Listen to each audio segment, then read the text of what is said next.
And welcome to the Saturday showdown of round 3, the first one of 2. It is BNK FearX versus D plus Kia in a Rise battle. It's your boy Digon here, breaking it down alongside Chronicler.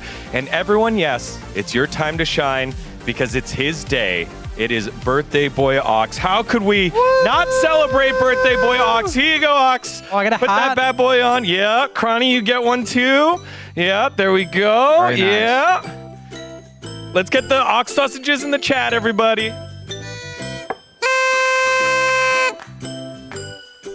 Woo! 2 hats? There he is. Angle it. 2 hats for our big boy, the youngest member of the team. Remains so the old. youngest member of the team. I feel so bad for saying it, but I feel so old now. But you guys are all older than me. Yeah, that's true. I'm not worried about today at all.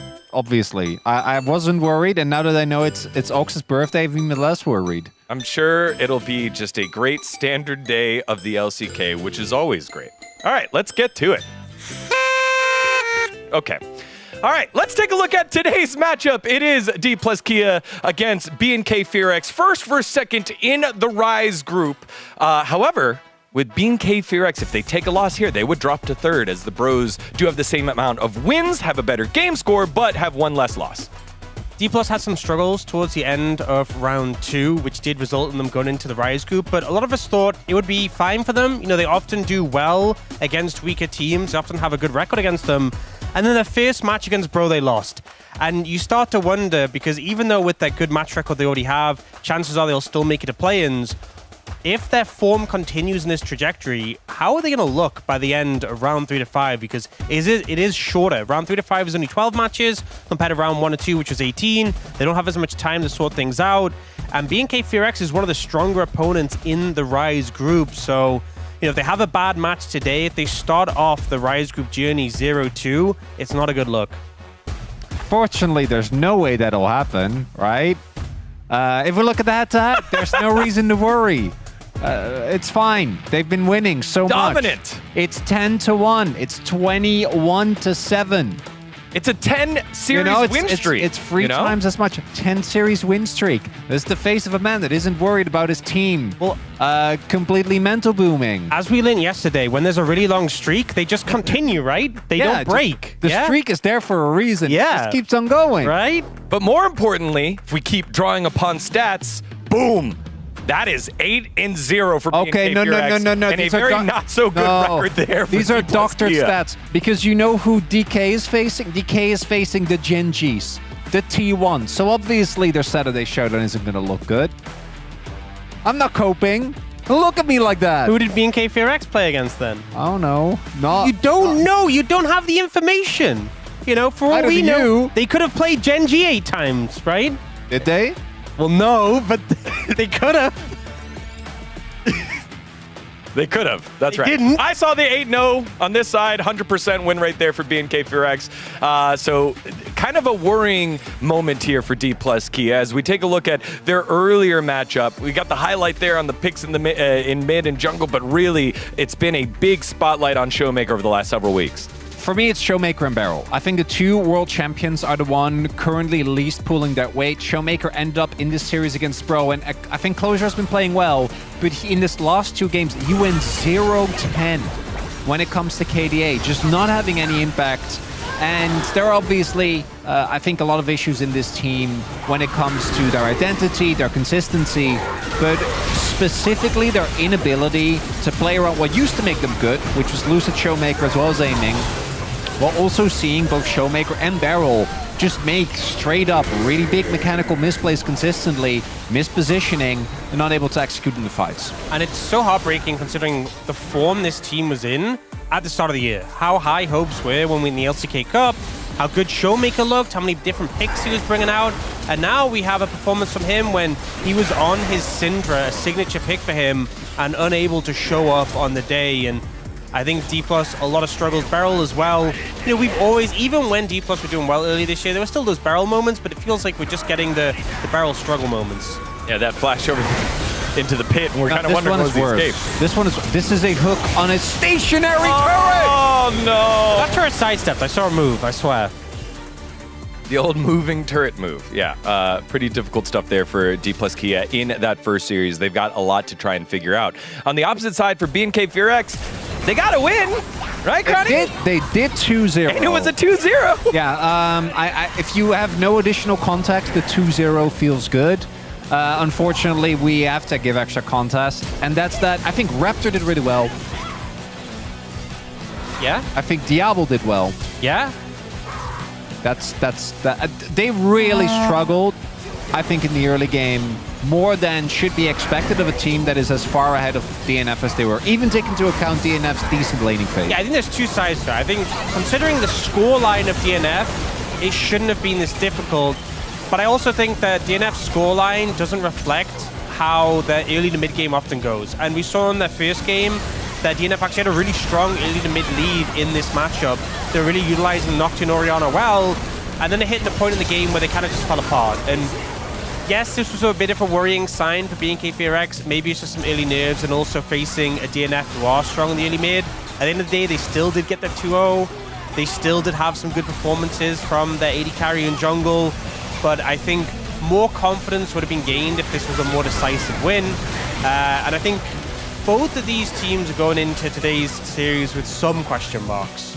Yeah, some people call it a throw. I call it a catch. And I think one person that has been holding it together has been Raptor and, of course, Lucid. The junglers have been doing work for these two squads that have had up and down trending trajectories. But I'm going to be honest, I think Raptor did have a really good series. I think he's been the one standout that consistently is good. Diablo's obviously the other one with really high highs. I think the solo lanes are still struggling a little bit. Kellen is up and down. For DK, though, I don't think Lucid is consistently hitting the highs that he used to. And I think that it's hard to already pin down what this specifically is due, as I do love the title of this, as we obviously have the Luwawa versus Raptor. Dog versus Dino. Big fan. I want to see Lucid on a carry, right? I think that that's something that, with how the rest of the team is performing right now, him on utility just doesn't really hit the mark. But it's also so hard to play jungle when your mid lane is struggling, which is something that Raptor is also familiar with, because Vikla also hasn't had the best performance. Yeah, and you think back to, Pantheon was a big pick for Lucid when it first came into the meta. He has such a good record on the Xin Zhao. You really want to see this player enabled because of things he can do on the Rift. But it just feels like, to me, the core of jungle mid support is so important. And we just talked about how mid and support are really struggling for T+, so it's hard to shine when those pieces are having problems. And that's the other spotlight that we're going to look at. It is the support role with Beryl and Kellen having high highs. You take a look at some of those things. First place, and then some low lows. 11th out of the 10 teams in the LCK. First place in damage taken per minute, right? It's the first. First? No? Tanking well? Is he? He's taking a lot, and also XP difference of 14. He's soaking a lot of XP from his teammate. I also want to note that kill participation at 14, he's 11th. Degon, how many teams do we have in our league? 10.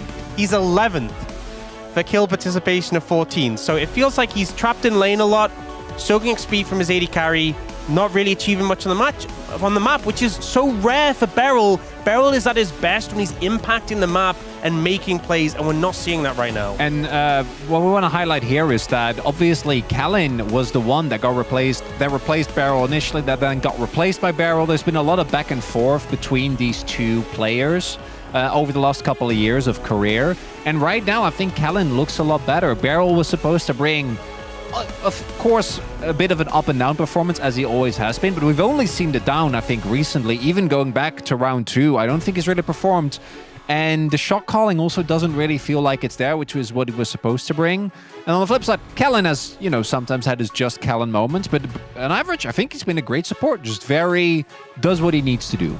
Yeah, I mean, both these squads feel like teams full of potential, but kind of maybe not as optimistic outlooks as rounds 1 and 2, as we hear from the coaches themselves, because they are trying to turn the tide here. Bengi coming out with a comment for D+Kia. BNK FearX are a team where the bot duo strengths stand out. We've gone over lots of feedback on our macro after the last match, and we'll win today no matter what. Is that a guarantee? We'll find out in just a little bit. Ryu saying, I believe the jungle matchup will be the key to victory. We want to keep our undefeated Saturday Showdown streak alive. I love that he knows the lore here, the Saturday Showdown lore. I feel like a lot of teams aren't always aware of these things, but the fact he's aware, wants to keep that alive, and also focus on the jungle matchup as we have been. But Bengi, talking about how they really need to win. They really need to win today, and I think that rings true. Because on paper, DK is still very far ahead of any of the other teams, right? Like, even with the loss to Breon, they're 10 game points, game score ahead. Not as much in series, but DK obviously got a lot of individual wins against some of the top teams, even though they lost series. But it's more so about, for this team, that by literally a single game didn't make it into the Legend group. Right. Anything but dominating this group is just not going to really showcase the level that we expect of them. And it's going to have to come for matches like this today. I think a decisive victory here will go a long way towards kind of redemption for this organization. And I like that you set the point that way, because when it was time for predictions and we needed to make it, that's what I was thinking, including at the beginning of the week when we make predictions. So I got D+Kia winning this one, but as you're going to see in just a little bit, might be a little nervous. Dan, what'd you have? I've also got D+Kia winning this one, Degon's been on a hot streak, so I'm just going to copy him. Sounds good. All right, what do you got here, Cronny? I also have DK winning. Uh-oh. Which fills me with a dread that I can hardly put into words. Degon predicted it, so we're fine, right, Because Degon? I am telling you that this is exactly the type of moment when everyone is predicting DK. Yeah, float it in there. Okay, Yeah, there's all of us. Okay. Totally forgot about the 8-0 unbeaten streak in the history of Saturday Showdown for BNK FearX, but it's not just us thinking that D+Kia might be the victor today. Let's fly the graphic that usually happens when mistakes are made afterwards. Oh, okay. Well, the surprise is everyone on the English broadcast and the Korean broadcast selected D plus Kia to win here. Cronny, how's that worked out for D plus Kia in the past with expectations? I don't want to talk about how that makes me feel because it's bad. And it's Ox's birthday. So we're going to keep a big face up. And as I just heard, I think Pony actually swapped to BNK. And guess what? I love me a flip-flopper. That means that they're not unanimous. Maybe that's enough. And I'm going to say, I feel like Pony deserves to lose off the back of that because midweek flip-flops, I don't feel good about them, right? You have the additional context. The whole point is you commit at the start of the week and you feel bad about it halfway through the week because obviously after what happened, Look at here, look, painful. Prince is like, Painful. Bro, what are you doing? You're not allowed to do that. Obviously, after seeing what D Plus did against Bro, you want to flip-flop, but you know, I would flip-flop. integrity. It's about integrity I wouldn't actually flip-flop. and holding true to your bad decisions. But I want to flip-flop. All right, well, we have to go. Happy birthday, Ox. We're going to have great matches for you, starting with D plus Kia versus BNK FearX this week, Saturday Showdown.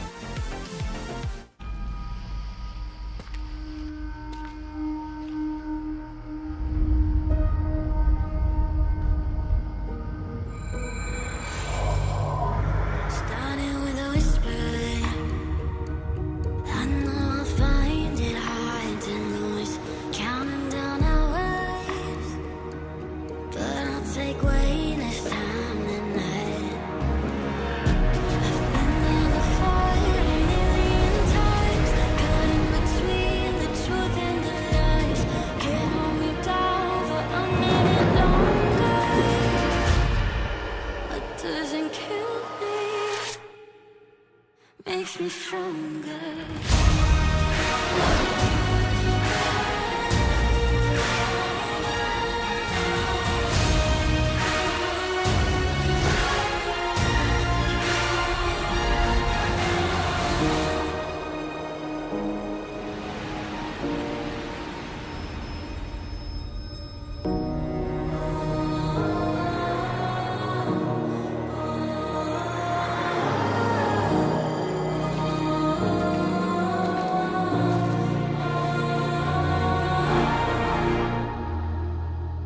Makes me stronger.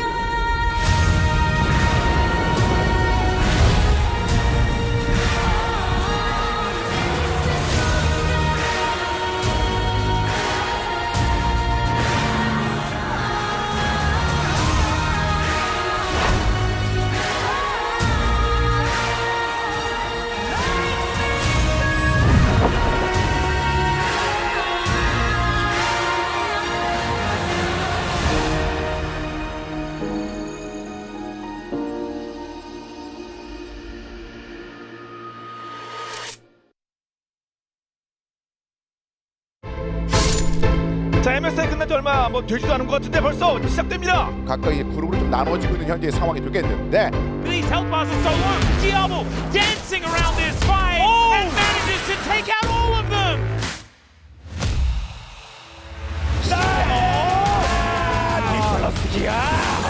라이브가 끝난 게 아니잖아요.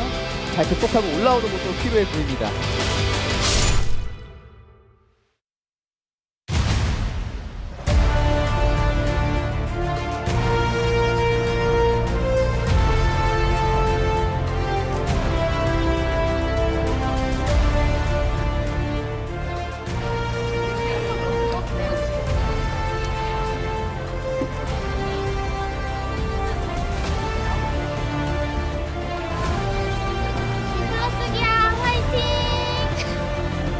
저메이커 선수 시우 클로스기아 화이팅!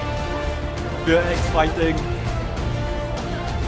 PRX 화이팅! 플러스기아 파이팅! Good afternoon and welcome back to the LCK. We're here on a Saturday afternoon and it is me, Valdez, with Wolf. And yes, it is still Ox's birthday, so we are going to celebrate that here. Wolf, you wanted to put it on your nose, but then we wouldn't be able to see your face. Ox is not here, and Wolf also ended up putting it on his nose. So, now my hair is very it's very spiky, very cool. yeah. Yeah, look at that. I hope Ox's birthday goes better than Showmaker's did earlier this week. Did not go well for him. A 0-2, not his best performance. We'll see if D+ can bounce back on Ox's birthday here for the Saturday Showdown, because we saw Pony rewriting the history of his Preds this week. I'm not going to do that. I still think D+ can win, but I feel a lot less confident in my prediction than when I made it earlier this week, especially because, to contextualize this again, we talked about it on Wednesday. The stories, the rumors, the rumblings of D+'s performances during the offseason between round 2 and 3, during EWC, during MSI, was that this team was performing incredibly well, was some of the most valuable scrims teams could get. But the coordination just isn't here on stage again, Valdez.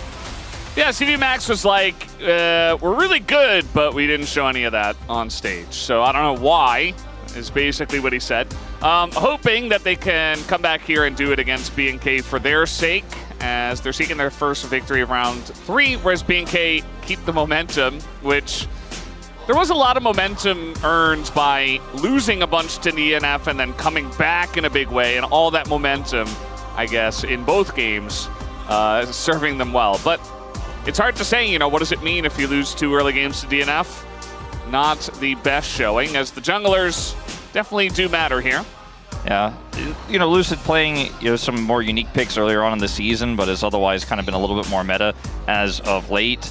The Nefiri pick was one of the 2 big, or for both these junglers, one of the big picks, but has fallen off significantly, not really meta right now. So we'll see what ends up coming up in this one as we take a look at some of the fan predictions moving into today. Still trusting in D+ Kia. I think it's a kind of wise Pred, especially when you consider the extra data we have of BNK really getting crushed in the early game by DNF, and then we're able to clutch it out in the end. But interestingly, I still I feel like if you asked me today, I would still give a slight edge to D+ Kia, but the same problems that DNF have, D+ Kia has, which is shot calling around objectives post mid-game. And I think the scale is different. I think DNF definitely have bigger issues than D+, but it's the same type of issues as D+ are bringing out their new Kia Tigers partnership jersey here. You love to see that cross promotion with the KBO team. Love to see it. So, yeah. Great jersey. KBO, of course, the Korean baseball organization, for you guys who may not know. And yes, Kia does have a baseball team as well. So that's what Wolf was talking about. But yeah, we are getting ready for this banger. There was a sign out there that said B greater than D. I do agree, because Brendan is greater than Dan. Both of the Dans on the desk that we have today. That's right. The Daniel Gonzalez and the Daniel Ox Harrison. It's just facts. I mean, that guy in the audience, he knows. Also feel like it's just one letter off of BDD. One of our best performing mid laners. And he'll be playing later today. That's right. I gotta say, I want to see a better performance from Showmaker. That is, for me, all I want, even if D+ Kia lose. Win or lose, I don't care what happens. I'm just a commentator here, right? But I would be very sad if Showmaker continues that downward trend. As you can see, the CS diff here at 15, the highest here in just round 3 for Lucid, but hasn't been able to translate that into wins, whereas Raptor is doing a ton of damage. His KDA has been phenomenal. His KP higher than Lucid's, but it's the late game catches. Even in some of the fights that were going fairly poorly for BNK, I felt like Raptor was making the biggest impact and was able to get that catch on Berserker in game 2 to close out the series. So a high impact player, a high risk player, but those risks have been rewarded so far. And I think Chronicler really hit the nail on the head when he mentioned that Lucid looks weaker because Showmaker is performing less strong. Like, he's having a weaker performance than earlier on, because Showmaker and Lucid together were so much of the core of this roster success. A team that went deep in Kespa Cup, a team that was undefeated in groups at LCK Cup, and things have really changed since then. Times have changed. It has been something like 6 months, 5 months-ish since that time period, so a lot has certainly gone wrong here for D+, and we're just hoping they can turn it around for their sake. Vikla versus Showmaker, definitely another highlight matchup, but not necessarily because these two players are popping off, but because they're both struggling. But still, BNK electing to start Vikla once again, as they do trust this guy, and we'll see if it does work out this time around. Diablo, I know that a lot of our global fans are very excited for Diablo. Like, every single time he plays, everybody's talking about how good he is, and he is really good. So it's cool to see that, you know, he's kind of bringing the hype for BNK for our global audience here. Yeah, he has some really flashy plays, and everybody loves to watch that, especially when it does succeed, which isn't always for Diablo, but he makes a very close try even in those failures.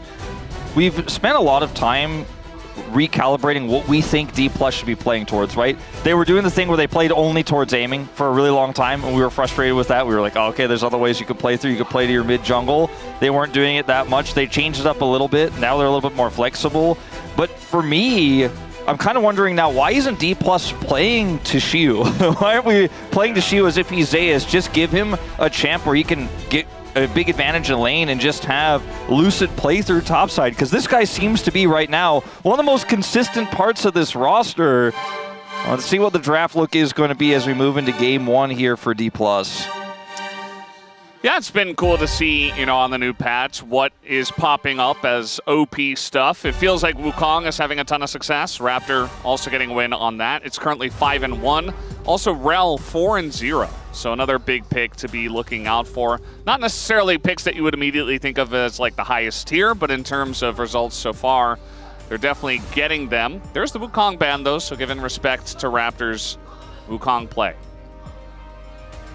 The Pantheon is gone. Varus and Azir are usually the ones that join on red side, although Shield will get the respect ban of the Gwen here in this one.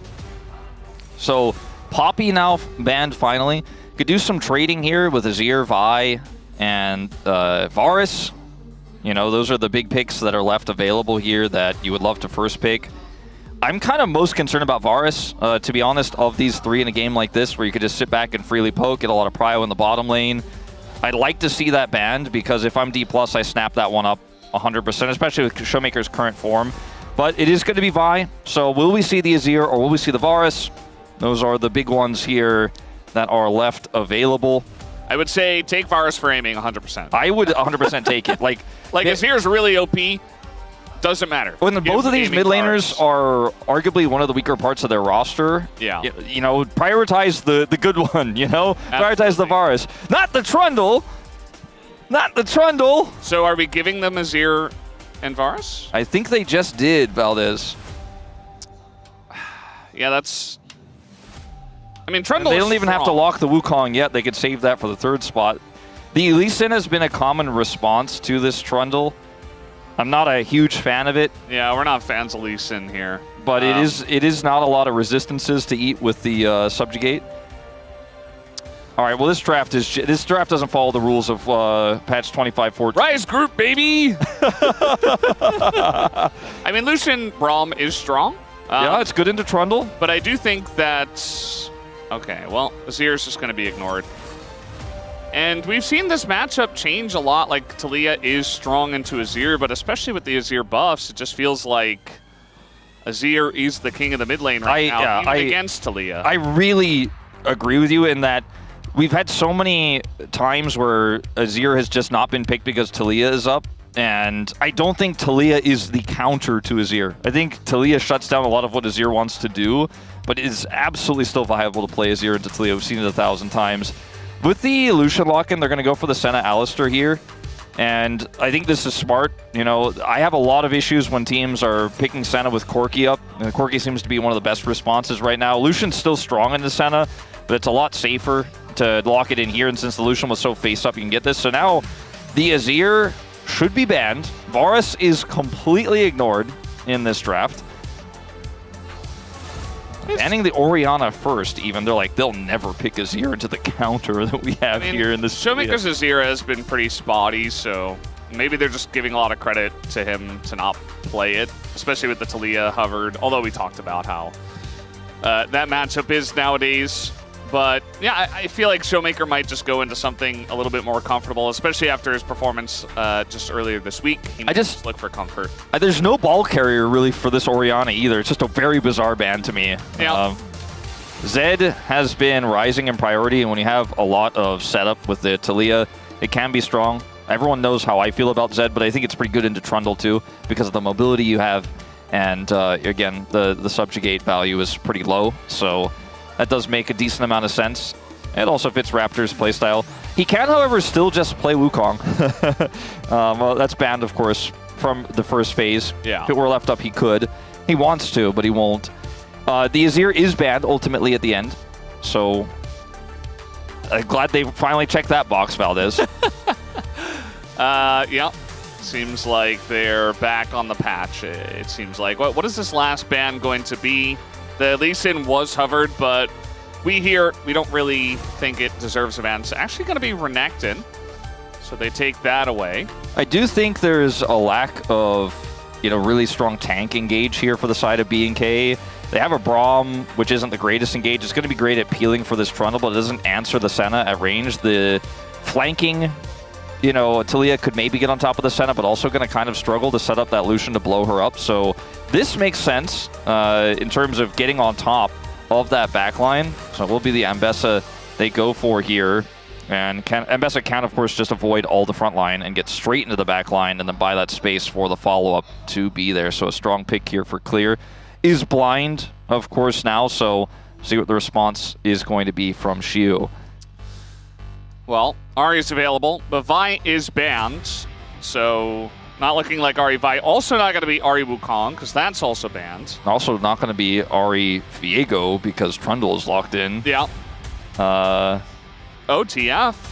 I mean, I kind of like the TF angle in this draft. As long as you bring in a little bit more damage to the top lane, I think it's actually pretty good. Yeah, I do like this because it both really hurts the lack of engage here for BNK on the risky poke they're looking for, where they're trying to set up the Talia, they're trying to get in there with the Lucian on top. Either of those champions get gold carded, pillared, and just blown up, especially with the Jace here to back it up. Feels really strong. And, the top lane matchup here can go pretty well for Jace early if you space really well into the Ambessa. Yeah. It gets a little bit tougher later on as Ambessa gets eclipsed and she just kind of continues to dash into you and you eventually get shoved out. But a lot of control early, a lot of gold generation there in the mid lane for this TF. And like you said, they needed damage. Jace does answer that question. It's all about controlling these early game fights. The lack of engage seems solved though for BNK because they got both the Ambessa and then the Jarvan lock in. Jarvan is pretty tough to play into Trundle if you don't have that follow-up and you don't blow up the single target instantly, because once you go in, you don't go out and the Trundle will just take your resistances away and they will just kill you so quickly, especially with a gold card on top. So BNK need to pick their battles carefully, but I do think they have the tools to get on top of this Senna. And I think this is a draft where I don't feel strongly like either team got the stronger edge. I think if both drafts are played perfectly, I would give a slight edge to D+. I am on the exact same page with you. I was about to say the same thing because it's not an easy comp for DK to play, but on paper, it should be very strong, especially into what they're playing against. I think the Braum can get a lot of value against the amount of pick that DK has, but I am worried about the level of execution. Will it be up to the task of this composition is a great question. Whereas on this side, sometimes you just send in Ambessa and Jarvan and to just layer damage and it works. We'll see what happens as we hop on the rift for game number 1.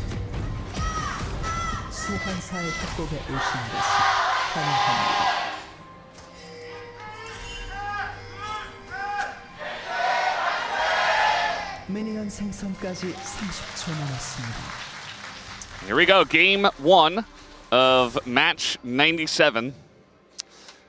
Have we ever gone beyond match 90 in the past? Man, you missed me and Atlas's whole rant about this on match 91 day, where I was like, we're boldly going where LCK has never gone before.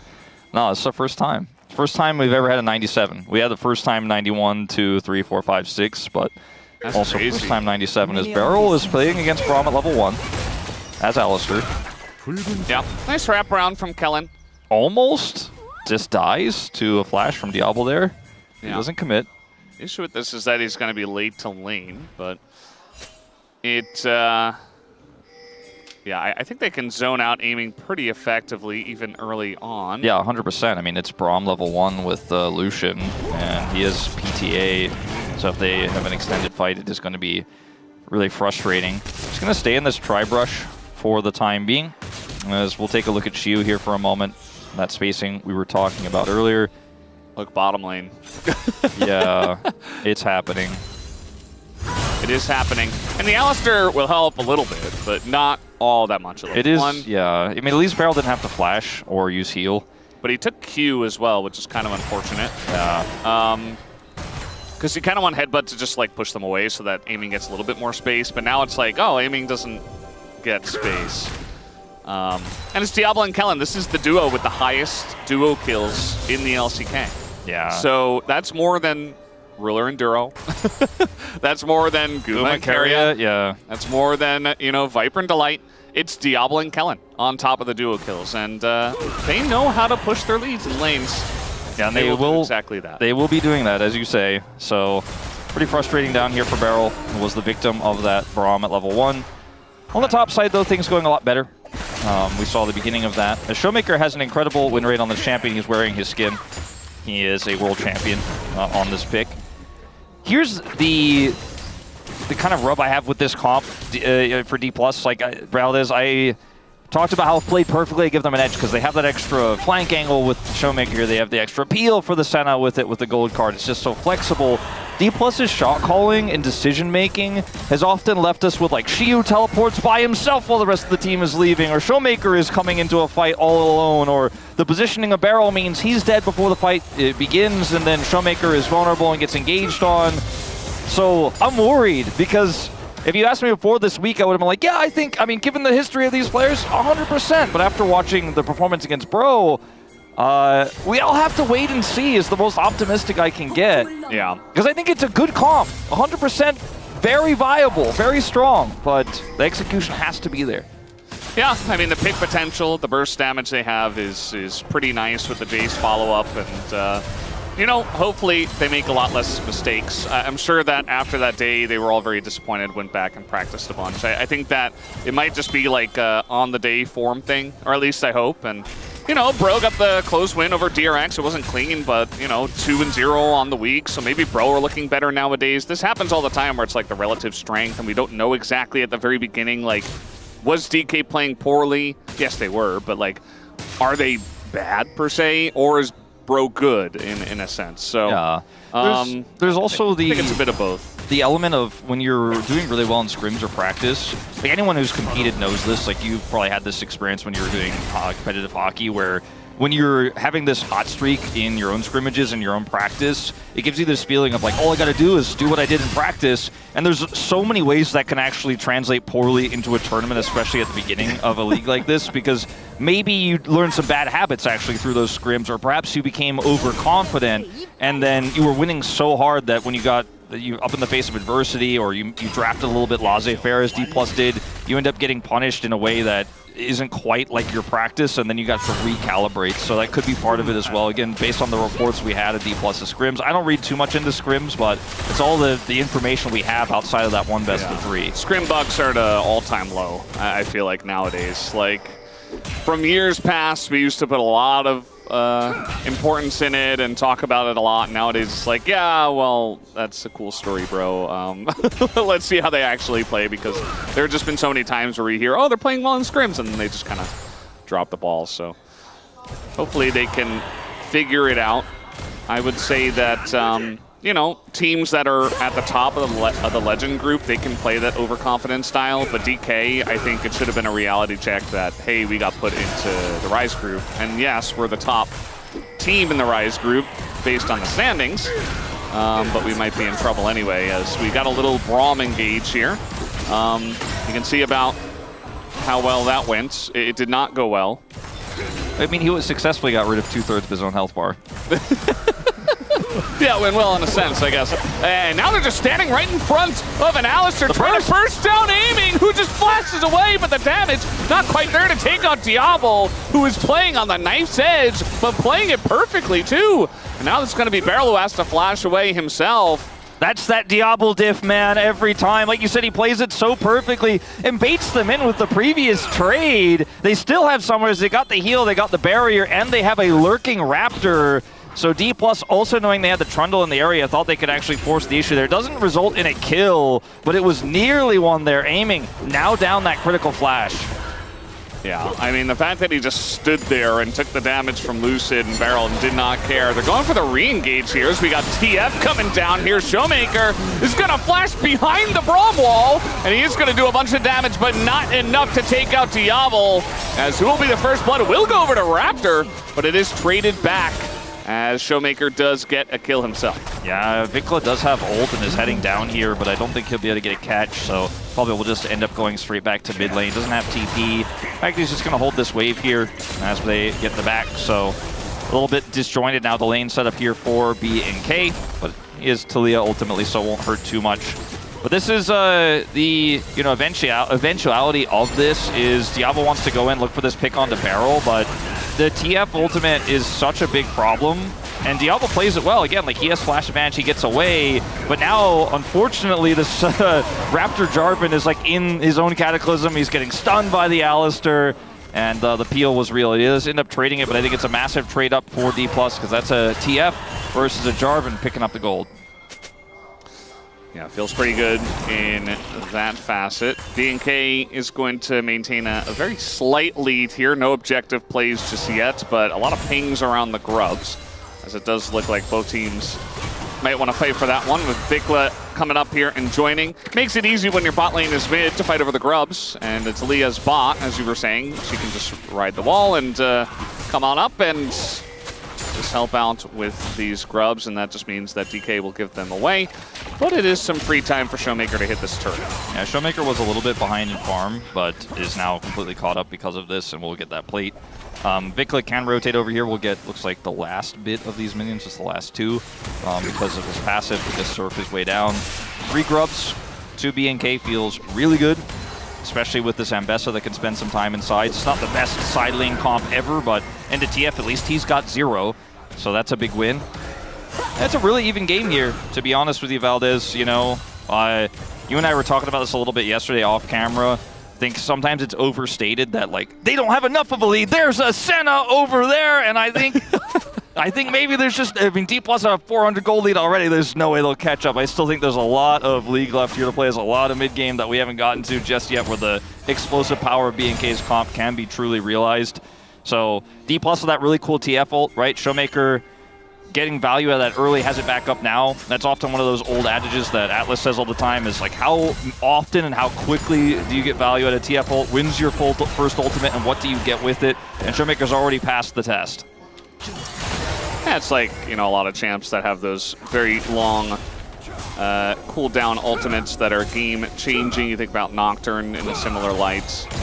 So the 3 grubs did go over to BNK, and now they're going to look at the dragon potentially. No? Looks like it. Maybe at least gank instead. Maybe just a ward put down. Okay, they're going to start this dragon up. The cool thing about having the mid prio early, you know, where you have your bottom layers in mid and then a solution into a Senna early game, means that you can group towards the TF that's bottom side, because his global isn't going to get any impact if you're actually taking an objective on the same side of the map that he is. So you can just push him in there and take the dragon for free. And at this point, you know, Shiu can get some small advantages in lane. He has a 20 CS lead, but it's not going to be like they can make a cross map there with Lucid to try to dive this Ambessa. So really nice lane setup here for BNK, and they end up being the victors of both objectives. That's pretty big. We do have Mountain Drake on the way, so we'll see about which soul it is. A couple of really good ones. Actually, we're going to have an engage here, as we do have Braum coming up for the gank and a TP as well. Shiu is going to be run down. He's going to dodge that Q. Still has his flash, but I think at this point, especially with the Taliyah coming up, he's just going to accept his fate. And Vikla is given the kill after that nice play there from Clear. Really good coordination there from BNK to utilize that global of the Taliyah. It's one pick that Vikla, I think, hasn't gotten a lot of credit for this year, but he has played really well, the Taliyah, and the simplicity of how you can set up picks with this. You know, it's somewhat of a mechanically intense champion in terms of where your placement is, but otherwise, if you just use your brain and macro well, as Vikla has been able to do with this team for their early game aggression, it just fits the bill, and he makes it work really well. He's put out a lot of the fires of this early game with what happened bottom side, and you can see this time just going straight up for the TP, knowing that'll give him enough space here to actually lock him down with the Weaver's Wall. Even the heal used here just to guarantee, and at that point she was like, well, just cooked. Unfortunately, my jungler and my support are just a little bit too far away. Yeah. Very good timing there from BNK. And you'll notice that DK still have the gold lead. That is because of the TF. And that is the only reason. So Clear has really shored up his top lane, has made that pretty even, and then everywhere else, BNK are winning slightly. They also have all of the objectives, so feeling very good about their current state. I feel like 3 of the souls that we could have are actually going to be very good for them. Yeah. About Ocean, Infernal, and Hextech are obvious, but Ocean also into the poke, into the pick, I think is going to be very strong. And I feel like over the years, I've become a lot more friendly to Ocean Soul. I feel like it is actually quite strong. Yeah, we've watched a lot of fights this year where it has been incredibly powerful. Especially if you play well around it and you like take poke fights and purposely try to use it instead of just like, okay, well, our comp goes in, we're just going to go in. During the time when we were, as a global team, pretty anti-Ocean Drake, I think was during the time where team fights were lasting about 3 seconds, and it was just like chain CC. Yeah, it was CC Fest, yeah. We still have a little bit of CC Fest, but it's a little bit more slower, measured setups on objectives. The CC Fest happens when one team starts getting poked out a little bit too much. We're like, we got to do all the CC now because we're losing the poke war, but Ocean gives you the win in the poke war to force that engage that's often comfortable, which DK might be looking for here as well because they do not have prio of this entryway. It was still 2 minutes away from the Dragon, but it looked like D+ really wanted to force something there. Look at where Vikla is right now with his Weaver's Wall. He can impact this play if they are going to fight. So D+ really need to be careful. Yeah, you know, we talked about BDD, and are we going to have a fight here? We have Ghost popped by Barrel. He seems to want to go in. There's the flash engage on Aiming as they get it done with the Jarvan, but the damage doesn't get down. Vikla finally takes him out, and the gigantic shove from Vikla gives them so much room in this fight as Lucid and Showmaker have to back away and leave Barrel alone. Only Raptor goes down, and it's a big win in a little skirmish here in the river. It just makes no sense as to what D+ was trying to force there to me. I mean, I called it a mile away. I was like, this is risky. I don't know if they should be fighting for this, and what are they fighting for? And like, Vikla was already set up. He was like in the tri-brush, like, I think they're going to try to make some funny business happen with Showmaker's ult. Like, look at where he is on the minimap. He's like, this seems weird. Not sure about this one. And Aiming, by the way, on Senna in the early game is not the skirmish champ you're looking for, especially into a Jarvan. So by the time Showmaker gets here, Vikla's already here, and everyone's just balled up on top of this Cataclysm, and it's super easy for Vikla to get the flip back. You can see this fight ends up being relatively close even still with the double 80 carry that Showmaker's essentially providing here. He's a secondary 80 threat in this skirmish, but unfortunately Aiming just did too little, and BNK were so ready for that. Yeah, I mean, Sundered Sky and Raptor, okay, Barrel's just dead here once again. He is going to flash, actually, so he barely survives, but, like, not exactly providing value, you know? Somebody has to go in there and get some wards down for the Herald that's about to spawn, but if you just go in and die, that means the enemy team gets the Herald anyway by default, so BNK should be able to get that down. But yeah, the Sundered Sky and the Locket got so much value in that last fight. Yeah. It was kind of insane. They survived for so long. Like, that 3-man knockup that came in from Barrel was actually huge, but as you mentioned, they just don't have the damage yet. Yeah, I mean, BNK just were so fast to engage first and say, I see your plan, I see your tricks. There's another world where Vikla like interrupts Showmaker's ult and things look even worse, right? But he wanted to actually go up and try to match the rotation. His shove was phenomenal, but set up by Raptor in that situation. Those are the types of skirmishes you want to take with this BNK comp. Like, you want these fights. D+ are just like, you can have it. Here you go. Yeah. By the way, I said the Rift Herald would be free for BNK. Not the case. They kind of just let it go and went for the Drake instead. And we'll see how that trade works out for them, as first turret might just go the way of DK at this point because they've got a Jace and they have the Herald, which they're smartly not even going to use here, as nobody is here to defend, so they just say, well, we can use it on the next turret if we want to, or we can use it mid. Hextech Soul is the gamble. BNK were looking for one of those high roll souls like you mentioned. The worst one would have been Chemtech, right? But they statistically we're going to have a probably good soul here. Yeah, 3 to 4. They decide to go for that as Aiming is the target. All right, engage Brawl. Let's see how it works out.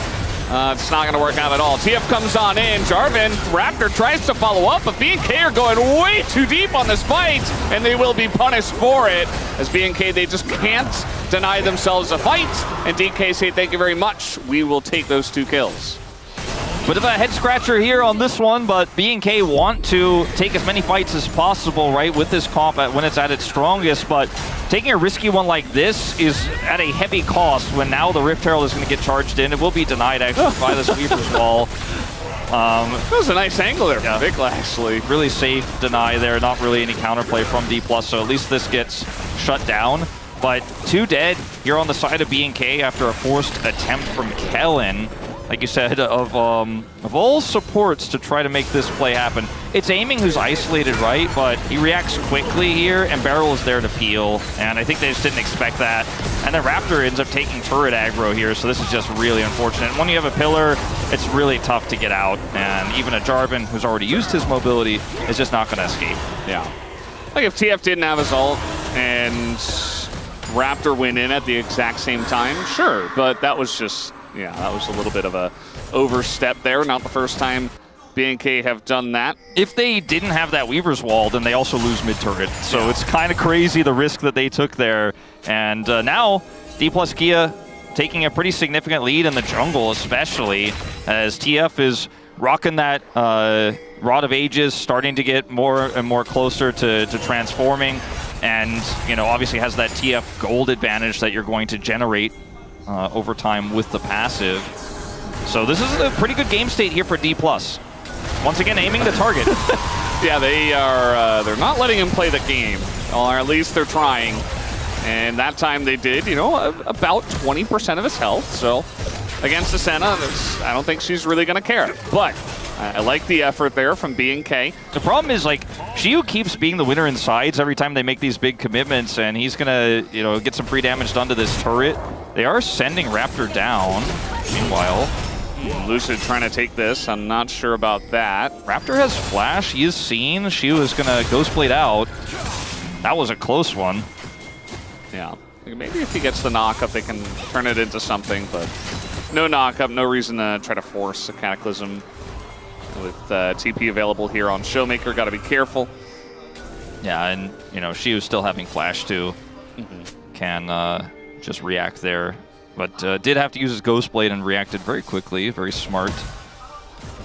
And he got some additional damage to that turret. That bottom turret is some standing gold that is going to be easy to knock down if he's given just a second. His teleport is coming back online. See the gold leads here. Again, we've talked about a mid and jungle for the side of D+.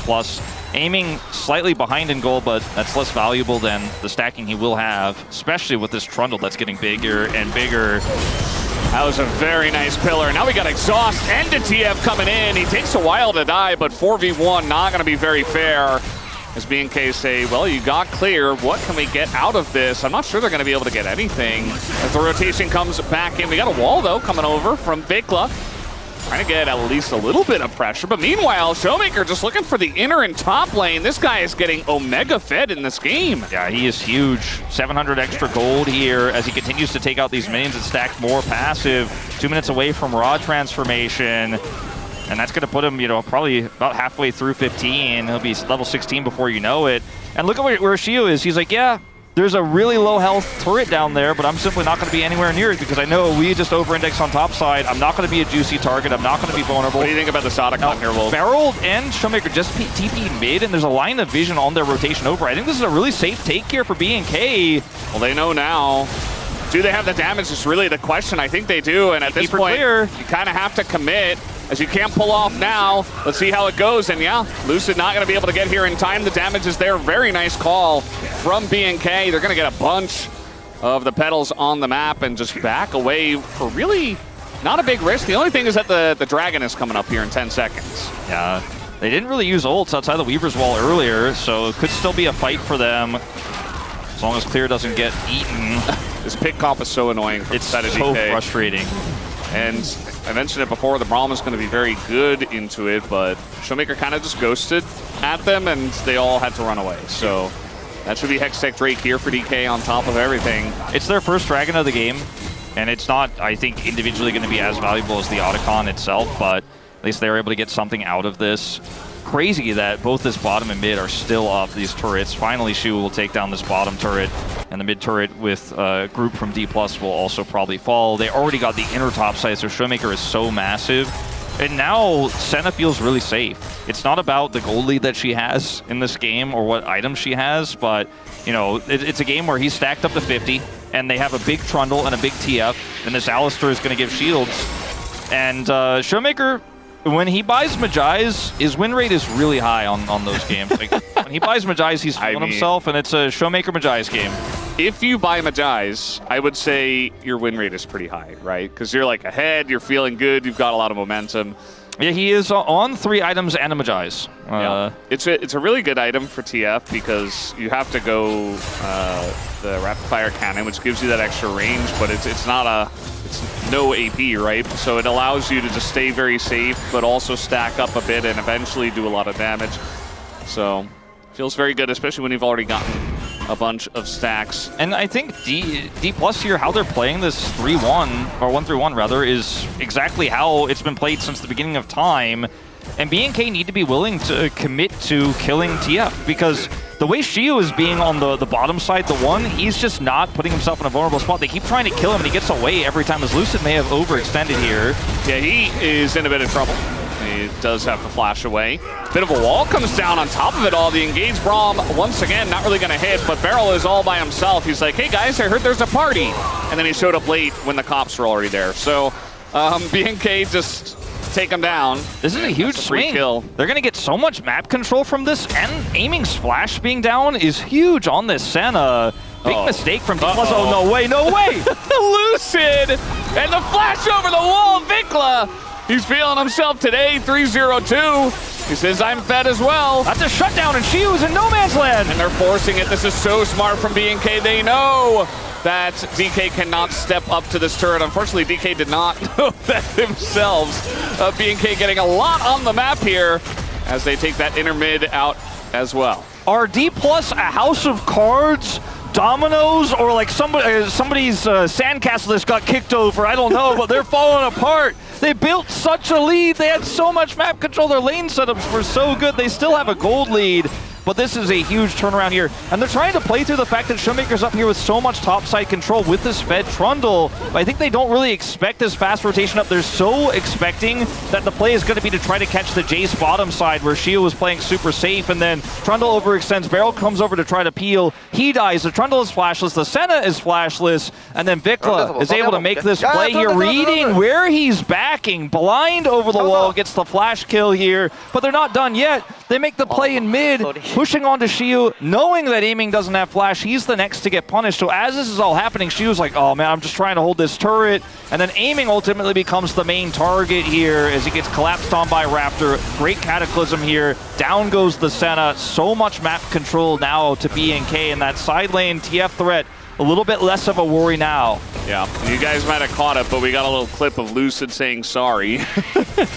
To his team, because he knows, I mean, he was the first domino, right? He gets caught, Beryl gets caught, he dies eventually, does Lucid, and then aiming dies in mid, so gotta be very careful in the LCK. Any team, if you give them a little inch, they will take a mile, as now Beryl, looks like pretty smart from Vikla not to go that way, but still Showmaker getting a lot of value in the side lane. Yeah, he ends up getting another inner turret. And later on, if this game goes long, you know, he can start threatening the inhibitors themselves in these types of plays. Clear with the interrupt. Yeah, he's gonna spot him with the ward, and now Showmaker trying to ult away, and that he will. So at least gonna get the ult out of Showmaker, I guess. Yeah, it doesn't save the turret, but still pretty valuable. It's a trade of ultimates.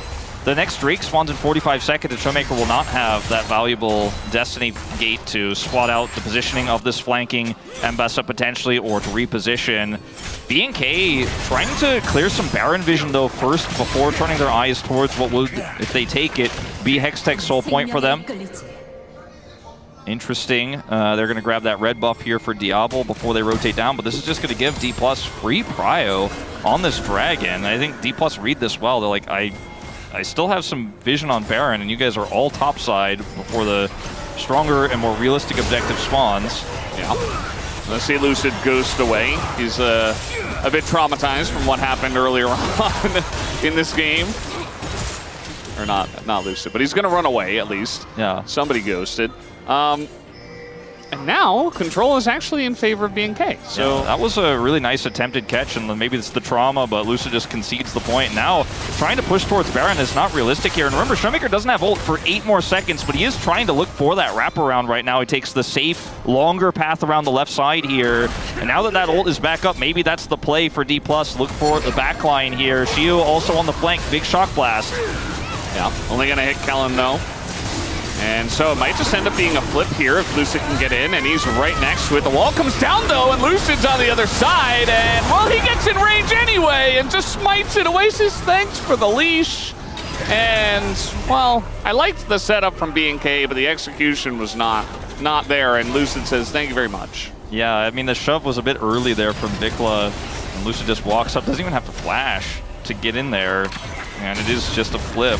And now D+, by the way, with the recall timings for BNK are like on Baron, and BNK have to rush over to make sure it's not being done. It's not, and their comp doesn't have enough damage to rush it at this point, even with the TF that's this fed. Still a TF Senna comp, but BNK losing a lot of control, a lot of tempo after this. Little super crab fight. That one ward for BNK also super valuable next to the Baron, giving them additional information. As we're looking for potentially a pick here on the barrel. Yeah, not exactly the best target. And he's going to knock Raptor straight into the team. He has to flash away, and now the picks are going to be coming out, but Clear shows up. And DK taking this safely, a big cataclysm, but he immediately dies. The follow-up's not there. BNK going very deep into this one. They take out the Alistar finally and force you to flash away. And now the picks continue to come through the gold cards. The center roots, the pillars, as Zing goes clear. He's in the backline by himself, and he gets burst down once again. As DK are playing this so well, just keeping them at arm's distance. And that's going to be the end of that. Vikla, though, pretty tanky. And he is going to push them away, so... It's a 4 for 2. Still a trade up in terms of kills for D+, but they cannot take the objective right afterwards. That was so weird. So Raptor engaging on the barrel here costs them so big, because like you said, he loses a ton of health for this, has to flash away, and that flash is so valuable for getting on top of the side. Watch aiming for the rest of this fight. He's like, okay, it's done. I'm Senna. I'm just going to sit back. Gets cataclysmed, gets ulted here by Diablo. Still sitting back and healing. Flashes the ult from Shiu, so keeps himself at arm's length there, while Showmaker just sits here and helps peel for him. And aiming just layers in damage after damage after damage. Ults here. Clear gets on top of him as everyone on BNK is like, if we kill aiming, we could win this fight. They're not able to do it, though. And maybe if the engage is a little bit crisper there from Raptor, if they're able to start that fight off and he could flash on top of aiming, things could look very different, but D+ played it so well, knowing that all those big engage tools were already gone. The flash from aiming, his positioning in that fight, that's how you Senna. And he is showcasing it here incredibly well, now up to 83 stacks, and D+ now in the complete driver's seat in this game. Trying to look for another pick here. A lot of summoners are down, and Diablo is just getting flanked from so many different directions. He's got a Braum in front of him, but it still doesn't matter. Lucid survives, and that'll be the end of BNK's bottom lane as they both bite the dust. We'll see if DK want to start up this Baron here. 5v3. I mean, Raptor's full health and his Jarvan, so it might be a little bit difficult, but still going to look at it. And, I mean, at this point, Vikla needs to get a big shove. Doesn't have wall, doesn't have flash. So closing that gap is very tricky. Clear trying to find an angle. Now, looks like they want to try to look for a pick to Showmaker. No flash for Raptor, but he is Jarvan. They're trying to go in. Clear is going to get to the backline. He's doing a lot of damage, but he's just one guy. He stops him from doing the Baron, which I feel like is worth, but it's only temporary, as now Vikla's just going to TP away. And DK say, maybe we could just do it now. I think that was the game-winning fight for D+, to be honest with you, Valdez. They just go from strength to strength from there. They have the setup for Baron. It's really easy to slow play it there and punish all those low-health members of BNK. Low damage as well, realistically. As Vikla doesn't have flash, he tries to go in there with Clear, and they just focus Clear down and say, thanks for the delay on the Baron, but we're still going to take it. As this is just really proactive here from D+. Diablo is the target. He gets burst down. Lucid is incredibly low, gets locketed, but he's Trundle. He's so tanky. He gets that subjugate value. And then Clear here, I mean, you want to kill aiming, I get it. Like, you weren't able to do it last time. You're like, maybe one more try, but there's just too much D+ here. Braum also dead in live. Yeah, not sure what was happening here. Probably just going for some wards and got punished. And yeah, a little zoom in on a Showmaker who did use his ult again. So that is how they found him. 25 stacks of Majai's. Yeah. Level 18. He's actually a damage dealer now. Like, his cards are going to chunk. It's pretty insane. He's on 5 items. He's full build. He is full build. 31 minutes. He has his Zonias completed. It's very difficult to kill him. He has unsealed spellbook, so he can kind of do anything too. I don't think it's possible. Like, he would have to be very out of position. Like, they just don't have the engage tools to do it, which is part of why forcing Lucian Braum sometimes can get you in trouble if DK are going to draft like this and play it out very intelligently. So we got a little wall here. Nice little knock up on a shield. And a little TP flank from both, but they're both now out of the fight. The two of them are just not here. They're just not in the fight at all. As the two damage dealers just get eaten alive, and that's going to be the end of Raptor as well. As there's the chunk from the card, and I think DK have done it in a very clean game number 1 victory. Great start here for D+. I know D+ fans are worried about the pattern where game 1 always looks great, but this was a really strong showcasing of how to play this comp. That was the biggest doubt I had. Will the coordination be good enough? Will the peel be good enough for aiming? And the game-winning fight showcased it. Absolutely it was. Showmaker going golden as the Nexus falls. Bit of a redemption story for him in this first game, but it was more than just Showmaker. It was more than just the TF plays that got D+ across the line. It was the positioning of aiming. It was Beryl constantly locking the front door, making sure that there's just no way they could close that gap. And D+ will bounce back in a big way. There's still a lot of series left in this BO3, Valdez, but a good start here to say the least. Yeah. Hoping for the DK win as their form just keeps going up from the Pro Series. And hopefully it does continue for their sake. BNK, I feel like there were some moments for them. You know, it's kind of close. Even at like 24 minutes-ish, you could see that the gold was only like a difference of maybe 1K. And that's with a TF on the enemy team. There were opportunities for them, but they couldn't quite hold on. And the second you dive deep into their blue buff jungle, against a team that can just keep that much distance, you're not going to have a good time. And that is exactly what we saw in that one team fight. So D+ Kia up 1-0 here over BNK FearX. We'll see what happens after the break if BNK can tie it up, or will DK continue onto the 2-0.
난 좀 앞에 용 한번 빨리 챙기고 일단 덥다 이거. 용을 먹고 더 하는 게 낫지 않아?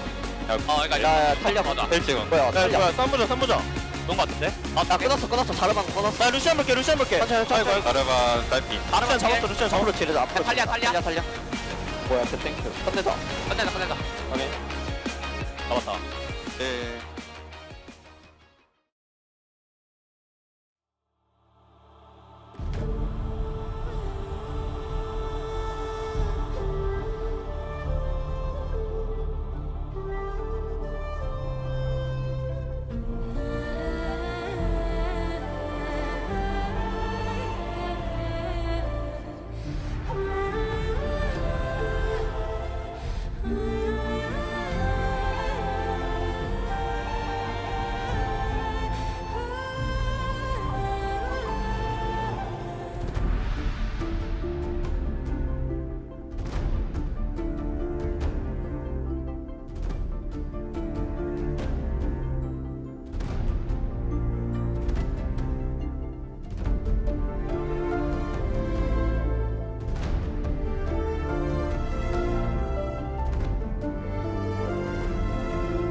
everyone, welcome back to the space. After a pretty solid game number 1 between D plus Kia and BNK FearX, some early aggression in the bot lane, then going tit for tat across the map, and then finally some big fights broke on out till D plus Kia eventually won the game with that pick comp. D-Gon here alongside Ox and Chronicler, and that was a good one. A good game 1 from DK. What's the last time we saw that? Yeah, I mean, there was some moments, right? But I think the key thing was it was a pristine Showmaker game. On TF as well, you know, signature pick. I think that point where he bought the low stack Medjai, complete confidence, you know, often with TF, you're able to sort of cheat and get items earlier than other champions because of that extra gold, but he went even further and went for that cheaper Medjais, and then it all worked out with the amount of assists he was able to pick up, the amount of stacks he was able to ramp up by the end of the game. A lot of value. I do actually think the blind pick Trundle ended up working out, but I wanted to highlight it because this is... I think Trundle is insanely strong right now. I don't think you should ever be blind picking it. I think it is a type of champion that really relies on the matchup to really be insanely powerful. And the fact that they got away with it is really something that shouldn't have happened. I think against better teams, you try doing this, they will actually pivot away into things that can really invalidate the Trundle. Didn't end up mattering, but I do think that it's something to highlight. I think they ended up with a really good draft, but they also kind of got a freebie because I think the response from BNK wasn't that good. Yeah, I think the thing is, BNK FearX ended up going for this really short-range composition. He into Trundle TF, which is such a controlling sort of combination with the stun cards with the pillar. And then you have the long range of the Jace, but also the Senna Alistar. I feel like this bot lane is such a, if you don't punish it, you just kind of lose bot lane where you have to kind of shut it down. It's not super strong early in the lane, which we saw we did talk about yesterday, but if you don't put it down, the Alistar's so strong in team fights. Senna, even if you build in ways which we don't agree with, still offers a lot of value later on. And here, Senna just outranges everything on the side of BNK FearX. And if you don't find an opportunity to get on top of the Senna, you know, if you don't land the Ambessa ult, if Jarvan can't get close enough, she's just going to get constant value in these 5v5s. Yeah, and that's where our first action was. Diablo and Kellen got very close to extending that lead in terms of solo kills in the bottom side of the map. Weren't able to do it. The scaling then happened. But our first highlight here is a telestration setup here around 13 minutes. So what I want to highlight is that DK are going to be looking where they can make an impact with Showmaker specifically, right? And the reason why is when you have TF, you always want to try and really make any plays around mid-game. What I specifically want to highlight is how thin the line is between a good play and a bad play. Because right here, I think that this is actually a good play for DK, if they execute it correctly. But with Aiming's positioning here, and Lucid and Beryl trying to collapse onto this banana brush, if he is behind them, I think that this play works 100% of the time, because you can't just ignore the Trundle, you can't ignore the Alistar. What happens instead, as we roll the tape, is we're going to see that one of the members, and the main reason why you want to try and play, so you have a numbers advantage, the numbers advantage is just gone. Because the moment Showmaker shows up, Aiming is basically already dead. Had he been in a different position, obviously Talia would still become an issue, but at least Lucid as well as Beryl would have been able to actually protect him. So as we roll the clip, Aiming is going to end up getting taken down. And particularly with Senna, your positioning needs to be crisp in these early skirmishes, because these are the type of fights that I think DK is correct to try and take, but if the execution doesn't go well, you end up actually trading down, they end up giving up a decent amount, they end up winning the game anyway, but particularly with a TF, having these early skirmishes not go your way can really be costly. I think it's telling the fact that Aiming had to flash to the enemy's side of the map there. Like, that's how rough his positioning was, that was his best choice, and there was just no way he was getting out there. Yeah, but the name of the game for this D plus Kia squad in game number 1 was resilience. They won the 50-50 Drake steal to buy a little bit more time and extend this game. Now at 29 minutes, your pick comp comes huge online, and BNK FearX started being the ones that were out of position consistently. And this is such a good angle from Showmaker coming out from Fog of War to punish Solution. The pillar that came in obviously really caused a lot of problems. And then as soon as they get those 2 kills, they can just move towards the Baron. In this position, if you give up the Baron, the game's in a really rough spot, especially with how strong this TF is in the side lane. So they're forced to contest in this 3v5 scenario, and the setup here is once again really effective with Showmaker threatening on this flank. It's also DK that, and again, we joke a lot about game one, but this, I think, outside of some mid-early fights, actually played it really controlled, right? TF compositions really stand or fall by how you play out the fights, because you do need to be a bit more deliberate in the poking, the prodding, and where you position. But once they got to this point, I do think we kind of saw them slip into old habits in a positive way, where like Showmaker literally was playing his own skin, right? He knows how to perform on this champion. And this is where the real test starts, because again, we joke about it, but they won game number one plenty of times. I think they need a decisive 2-0 to really start that kind of redemption arc we're looking for. Yeah, and for all D+ fans, you got to see something that makes your heart warm. It was a Showmaker on a Playmaker, laughing and having fun. Let's see if he's able to do that for game number 2. Thank you guys for that awesome breakdown as we're getting ready for game number 2, as it's his first time ever. And the guy said he forced me to come down to the LCK. Hopefully you enjoy it after being forced to join us here. And Vikla himself, you know, he had a pretty good game. He was good to lead, a lot of good shoves. It was 4-1 by the end of it, even though they lost. So hopefully he can keep up that consistency. But it's scary for BNK if Showmaker's playing well, I'll say that. Yeah, the draft archetypes were so different in game 1, where it was very clear that how the mid to late game was going to look was, did you kill aiming flowchart? Like, yes, okay, you won the fight. No, okay, you lost the fight. And D+ positioned well. The side lane pressure allowed them to have a lot of vision, a lot of objectives set up. Moving into game 2 with BNK on blue side, and with those polarizing picks like the Senna completely gone, things get a little bit more interesting. You know, we might have 2 scaling drafts here. We might have 2 dive compositions. We might have an anti-dive. So might get Ivern. You keep saying that. I don't. Why do you keep saying there's going to be an Ivern? I don't know. I've been feeling it since the beginning of the day. I just feel like there's going to be an Ivern. Okay, well, maybe you'll be right. I'm going to go ahead and say I don't think there'll be an Ivern today, even though Lucid does enjoy a little Ivern action every now and then. Let's see if we're going to ban the Varus this time. That was completely ignored in Game 1's draft. Pantheon, pretty non-negotiable right now. And not because of buffs or anything like that. I think the mastery of the champion has just gone up so heavily that people really know how to play the global. And before it was only the veteran jungles that really maximized it, but now even some of our younger junglers are like, oh, this is actually quite simple. Practiced it enough. Viband on blue side here from BNK. So no interest in playing that one, even though the RE didn't get locked. And so that would have been available. Yeah. Seems definitely a bit interesting, but nowadays, you know, if you pick the Vi first, you're kind of locked into a very aggressive composition, and maybe they feel like they can just get countered compositionally by DK. You seem to be drafting well today. The Azir ban is nice. Good to see that. So Maybe that's one step out of the way. Could ban Xinjiao here as BNK on this final spot. So if that Varus is left up, you just snap it up. There isn't a great answer. Yeah, or you ban it and you pick Wukong. That's what you really want to allow Raptor. Like the Aurora ban too. Maybe fishing for a Gwen first pick here. It was banned in game 1. So another big potential angle here. So now if they ban Gwen, you're like, well, I get Wukong or I get the Varus. So that is one of the considerations here. I think Wukong pretty good into Varus. Yeah. Maybe they just leave all 3 open. And they say, okay, you get 1, and that's what they're going to do. You get 1, we get 2. Although, you know, we thought that last draft, and then they picked Lucian and Talia. Rumble is also still available into the Gwen, so I kind of like Varus the most in this situation, but with the Aurora ban, I think we all kind of knew this was the angle of approach that BNK was looking for, especially with how both teams completely ignored Varus in game 1. I'm a Wukong believer.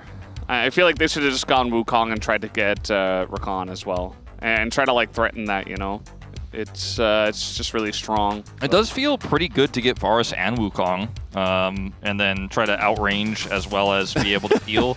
And they can't play Wukong into your Varus. DK could do that. Yeah, they could do that. I have a feeling they won't. They will get the Wukong. I mean, that part, it would be silly not to get. It could be Wukong Rumble, if they want to play the Rumble into this Gwen. The Jace, of course, which is one of the other responses, is gone. is Fearless banned, so those are your main options here. I would be, and also the Ambessa that Shiu loves to play into Gwen is also Fearless banned. So it feels like it's got to be that Rumble angle. Or you go Ari for Showmaker, another option. As he's talking with the team, it seems like maybe, but Rumble feels like the best. This is such a predictable draft, you know? And now it's like, well, we didn't ban the Xin Zhao, so I guess we'll take that. And the final pick here could be the Varus, but that has not been... He doesn't exist today. No, he's really strong, I'm telling you. Okay, Diablo's a knower. Diablo's played so much Varus in his career, especially in the CL days. Like, there's no way. Okay, whew. Starting to get a little bit concerned that Varus was like secretly globally You were banned. saying it was predictable. I'm like, I don't know if I can predict either of these teams today. Like, they're just not doing the things that we would expect them to do. But yeah, finally they do. The Varus comes through. And will it be Ari? Will it be something else? Syndra is something he's gone to. I like Ari more here. He has to blind pick. Orianna. Orianna's good with Wukong. Yeah. I didn't like the Orianna ban in the previous game with the Trundle setup, but this time it makes a lot more sense. And it works well with Equalizer too. If you can set that up, there's big combos you can see. The bottom lane though is a little bit concerning because you're playing into Varus and it's going to be protected here by BNK in this next phase. As Galio, it's a pretty smart answer here.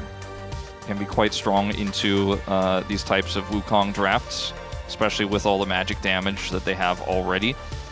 So do you want to ban Caitlyn? We've seen Caitlyn banned into the Varus. Do you want to ban like a range support like the Bard we've seen try to attempt to stave off the pressure? Do you want to ban Ezreal, which is relatively safe here?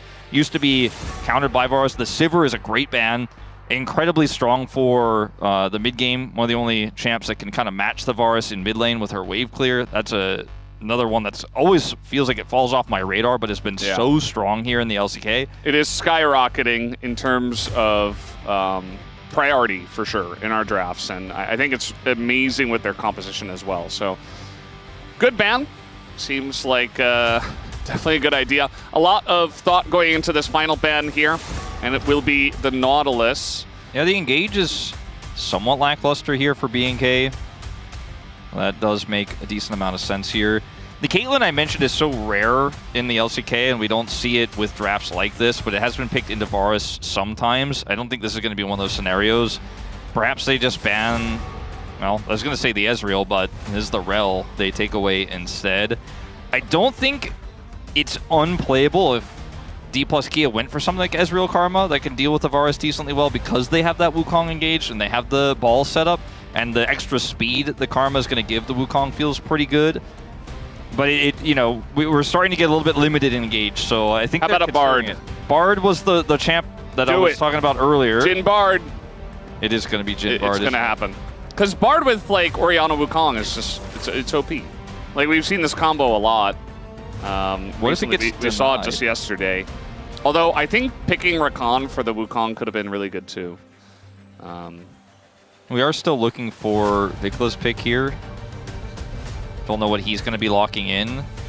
It doesn't feel like a great Sylas angle, just because there's so many things that can interrupt what you are trying to do. He could look for, even though Orianna is considered a pretty good matchup into it, the Rise, just because of the Gwen side lane power this draft has, and the extra damage that he would provide. And, you know, I mean, that's... Otherwise, maybe you go Victor here. Ari is a bit of a funky one. We saw Not a big fan of this. saying it like 7 times. So he's like, yes, give me Ari, Ari, Ari, Ari, Ari. So a bit of a choice from him. I'm not a big fan of this because I think while the setup is somewhat there, backline access is so tough. This would be such a barrel move to lock in the support Maokai here. Great into the Rakan. Honestly, I prefer it to Leona. I really do, especially with this draft that has such great follow-up for the ultimates and the zoning that it's going to provide. Maokai into Gwen means that Gwen, for a brief period of time, just doesn't get to play the game. She's not able to actually flank. If she's caught, she can't actually close the gap and do any damage. Her whole kit revolves around her getting on top of people and getting in melee range, and Maokai shuts that down completely. Not to mention, this is so good into Rakan. It's another great ball carrier as well. You saw that he was going for Leona or Maokai. It's like, well, this is just an option for me to press flash, click on a target, probably Varus, right? That would be the best target, and then just have Orianna Shockwave on top of me. So it's very easy, right? You press your ult, you look for a vulnerable target. I like this pick for Beryl, especially given his current form. And Bard is a little bit more fragile. You know, Bard is a little bit more punishable, so I'm going to tend to agree with you, even though the Bard would have been great here and is what we expected. I just kind of thought they'd go a little bit more down the standard path, but this is such a Beryl pick.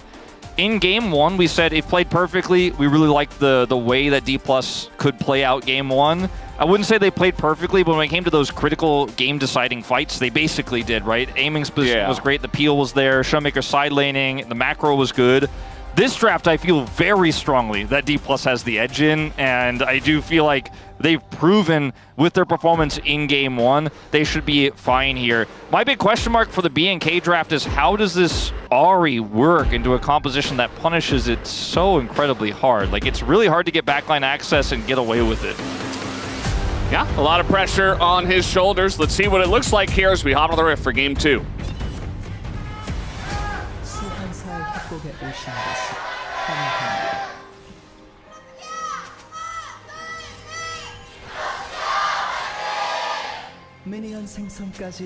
Alrighty, we are here. Game number 2. BNK versus DK. And D+ Kia seem to have their form back, but again, that was Game 1. So we have seen it before. We have seen it before where we get into Game 2, it's red side, something goes wrong, and I mean, this draft has not gone wrong by any means. This draft is extremely strong. It has so much synergy, you know exactly what it's doing. It plays itself, kind of. You do have to execute the team fights at least. It's not like Malphite where it's like, okay, I just press R button on them. It does require a bit of coordination. You got to have Lucid and Showmaker on the same page, ultimates that are actually flying at the same time, so that kind of thing. But because it's still relatively easy. Yeah, I agree with you 100%. Because of how team fight warping Maokai's ultimate can be, I think he's one of the best supports at utilizing Unsealed Spellbook Teleport because he can show up at an angle that you don't expect and impact a team fight from so incredibly far away without really any inherent risk to the Maokai himself. So Beryl's Unsealed Spellbook here, I think there will be a moment or two where we see that teleport come through and you're like, oh, well, that means they either have to leave or, you know, they might get punished, especially with how strong we've already talked about how this ultimate is in team fights, as Aiming's getting some extra damage in here early. Waiting for that 4-shot, uses it on a minion. I looked up Vicla's Ahri stats because this is a pick I really associate with him, especially back in his KT days. Yeah. Before he went to North America, you know, Papa Smithy grabbed him up and he spent some time over there. It is his 4th most played champion.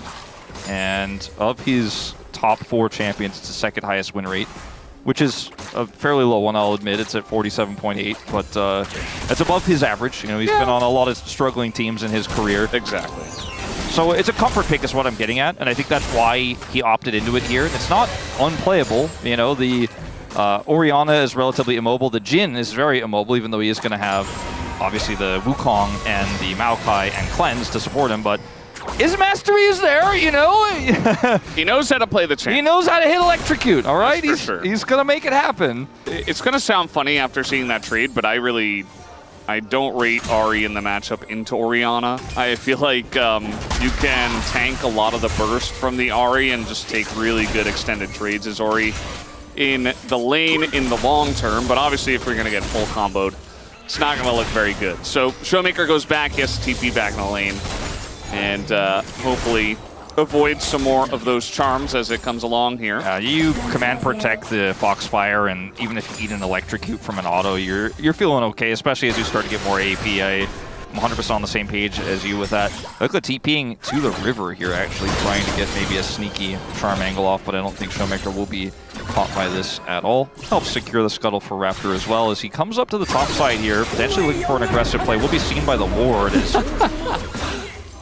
That predictability on this one is quite high. She was definitely a knower. Yeah. I mean, he has the ward in the Tri-Brush, and he sees Raptor running straight down the lane, so very well known. He's going to try to go back to the turret. He flashes underneath and he gets in, but now he's got to tank this wave. It looks like he's going to be okay. Yeah, it didn't look good. It looked a little bit funky, but he is actually going to be fine. Is he going to die to the wave? Nah. And I guess Clear's too low to actually dive, so very funky maneuvers. Honestly, imagine he dies to the wave at the last second there, gets executed, and gets the faster back. Would have been super sick. He like gets the last minion as the auto is flying, gets executed, and then comes back. He's like, cool guys, don't look at ranged minions that explode when they hit by turret shots as they get executed and go back to lane. Yeah. That's what he would have said. Absolutely. Anyway, that was a close call, but there was a lot of information about what BNK were looking for there. And even though it was a greedy play for Xiu to then get back to the turret there, does not get punished. He lost a lot of farm, though, on the play. Like, it was not the worst possible scenario. He handled it well, but the end result still is a big win for BNK. Yeah, you saw like the level 2 to level 1 trade that it was already going pretty well. Lucid's here. Could try to just clone in. And let's see if he does. The timing is not the best, and he's gonna get knocked up as now in goes Barrel straight into 3 people, has to run away and heal. Aiming's here, so maybe, but no, they're just gonna back away. They don't really feel confident about that fight after the way it started. And no summoners used, of course, outside of the smite for BNK in that exchange. So that ends up being pretty nice for them. Barrel loses heal. Nice sidestep. There's one thing Diablo's got, it's hands. Yeah. Like, we know this guy can play the game. That's 100% sure. Our issues with him in Challenger were just that sometimes he was just way too over-aggressive, right? But it feels like over the years and over his time in Challengers, he's really been able to kind of mellow out a little bit. Like, he still has that edge, that aggressive edge for sure. That gives him kind of that personality as a AD carry, but certainly is much better nowadays. We've seen a few players like this in the LCK that, you know, have different trajectories. It really reminds me of Taeyoon a lot, to be honest. Remember Taeyoon's super aggressive tendencies. We'll talk about that later. Xiu flashless here. Gotta dodge the knockup. He can't quite dodge that. A bunch of needles go in, and Kellen's just gonna easily take that one up. First blood is given over to Clear as they're really bullying Xiu in this top lane. Yeah, they get his flash. They make the second pass up there, this time with Kellen. And Lucid is going to just have to take the consolation wave here, at least be able to pick up a lot of that farm, but definitely not what they were looking for. TP here for Kellen will allow him to get straight back to the lane here. So much value out of Unsealed Spellbook right now. It's no surprise supports are taking it. As everyone's been talking about like for years, like maybe support should take TP sometimes. Well, with Unsealed, you get to have the combat summoner and the TP. You mentioned it, Xiu with some nice footwork to try to avoid everything, but he just doesn't have enough space or speed there without flash to get away from the knockup, and does end up going down. Maybe if he didn't sidestep at all there, he gets just enough distance, but that's a bit of a nitpick there. I think probably dies no matter what. Yeah. So they got the topside play onto Xiu, get his flash. The follow-up gank from Kellen kills him, and they got the Drake. See if they can now turn this into the full objective take, as right now Raptor is clearing from bottom to top here, and they have full vision control of the Grubs. D plus 500 gold behind, not the end of the world here, but losing everything on the map, as well as their, Rumble that's now 20 CS behind in the counter pick for Xiu into this matchup. It's definitely not the start D plus we're looking for. Yeah. Saw Kellen walk by his old teammate and just give him a little thumbs up. Showmaker immediately says, "We're not friends," and throws his ball at him. And now we got these bottom laners in the top lane. Raptors coming up. And prior to Lucid right now, on this Wukong, such an incredible ultimate here at level 6 as Cyclone could potentially be, but they're losing Prio on the top side very quickly. No TPs for either top laner, so they will not be involved in this exchange unless this fight goes real long. Lucid just doesn't have a great angle of attack here. The positioning great for Diablo. And it looks like at least the first grub goes over, but it might just be a 2 and get out. Yeah. You remember BNK in game 1 got all 3 of the grubs. And DK, I mean, they certainly want to get at least one, maybe a little engaged as well. Double knock up into the shockwave as the circles are there, but it doesn't matter because Wukong's in there with them. And Raptors on the run. Aiming is just playing with Diablo up on the top side. Not really a part of this fight, but it's 2 kills for DK plus a little bonus grub. Feeling pretty good about that fight. Absolutely. Huge swing of gold now into D+'s favor. 2 critical missed charms for Vikla there. The first one at the beginning of the fight, right before the trigger is pulled by Lucid and Showmaker, and then misses one there at the end to try to attempt to peel, and ends up being 2 kills over 2D+. Was about 500 to 700 gold the lead for BNK, and now it's D+ with a similar lead after that. Picking up those 2 grubs, denying them from the Gwen specifically. Does feel great. And we weren't already a big fan of how this Ahri works out, but Orianna 20 CS ahead as Kellen looks to try to change the story. Woo! That was a sick sidestep. Oh man, Showmaker, he is playing very well tonight at least. See him wipe that sweat off his hands right afterwards as well. He's like, I'm locked in. I mean, he just knew. Oh, that was just so good. That was. Can we get a replay of that? We might, but probably not because nobody dies. Yeah. Well, Aiming's here. Oh, there's the replay. Okay. Aiming is going to flash away. Oh, the needles are going to miss. And Barrel's here. As maybe now you can watch the replay, the sidestep. Oh, and then the dodge on the charm as well. Just really, really cool. So this charm misses, because that could have been an engage on the Lucid where they actually drop the grub and maybe look for something. But then Lucid gets the free engage here with Showmaker with the orb. And then as the curtains are called, like this is just a call to get out. Vikla misses this charm as well. I mean, if he hits Lucid, maybe it can make something of it. Showmaker doesn't really affect the play, but Vikla, a bit of a rough one here. Now find himself 800 gold behind. They will get the dragon after that successful gank onto Aiming. He doesn't die, but it's enough pressure there to give him a 2 Drake lead again. And it's once again a high value soul here with the Drake lead for BNK. This time the Infernal Soul. Tempo Shockwave. Yeah, he doesn't even have like real items yet. It's just an Archangel staff that's not even fully stacked. So the Zori going to get scary as the game comes along. I feel like Cloud Soul would have been actually fantastic for BNK, but Infernal's still good. So the itemization here for Vikla as well is interesting because it's kind of like I will lose this lane less in the matchup I've chosen for myself. And the Archangel's lead here is significant, but not sure if this is the build I would have chosen for what we're trying to do, as he's in trouble. Yeah, Vikla does have a Spirit Rush, doesn't want to use it as the root comes down for the angle. I think he could have hit him there, but just a little bit off. I'm never confident about Jhin angles, only Kuma knows. All right, well now Showmaker, this time Kellen says, all right, second time is the charm. You don't have flash, you're just dead, you're not getting away from the quickness. Meanwhile, DK are just sieging bot turret. Okay, well, that was not the trade up that D+ were looking for, but still a lot of pressure on that bottom side of the map. And they do get flash out of Vikla. Was a nice angle there, and like you said, maybe that Jhin shot could have hit there with the root. That was max range there from the side of Barrel. And over here, this is just Diablo hits a Chains of Corruption, and Kellen's there to keep the lockdown there. So with a lack of flash, Showmaker can do nothing after he is initially caught. Shu gonna find a sneaky Gwen in the alcove. Nice dodge there, but will it matter? Oh, he gets the Cinder, little speed boost. He flashes away, and he gets to safety. Lucid, now it's his turn to try to get away from this one. There's the Cyclone. Just to try to get away from the Dow, which he does. Takes a bunch of damage on the backside. Yeah, Raptor didn't get that Audacious charge back in time. Gonna try to look for Shiu here, but Clear is backing. I think he's just free. Free to back.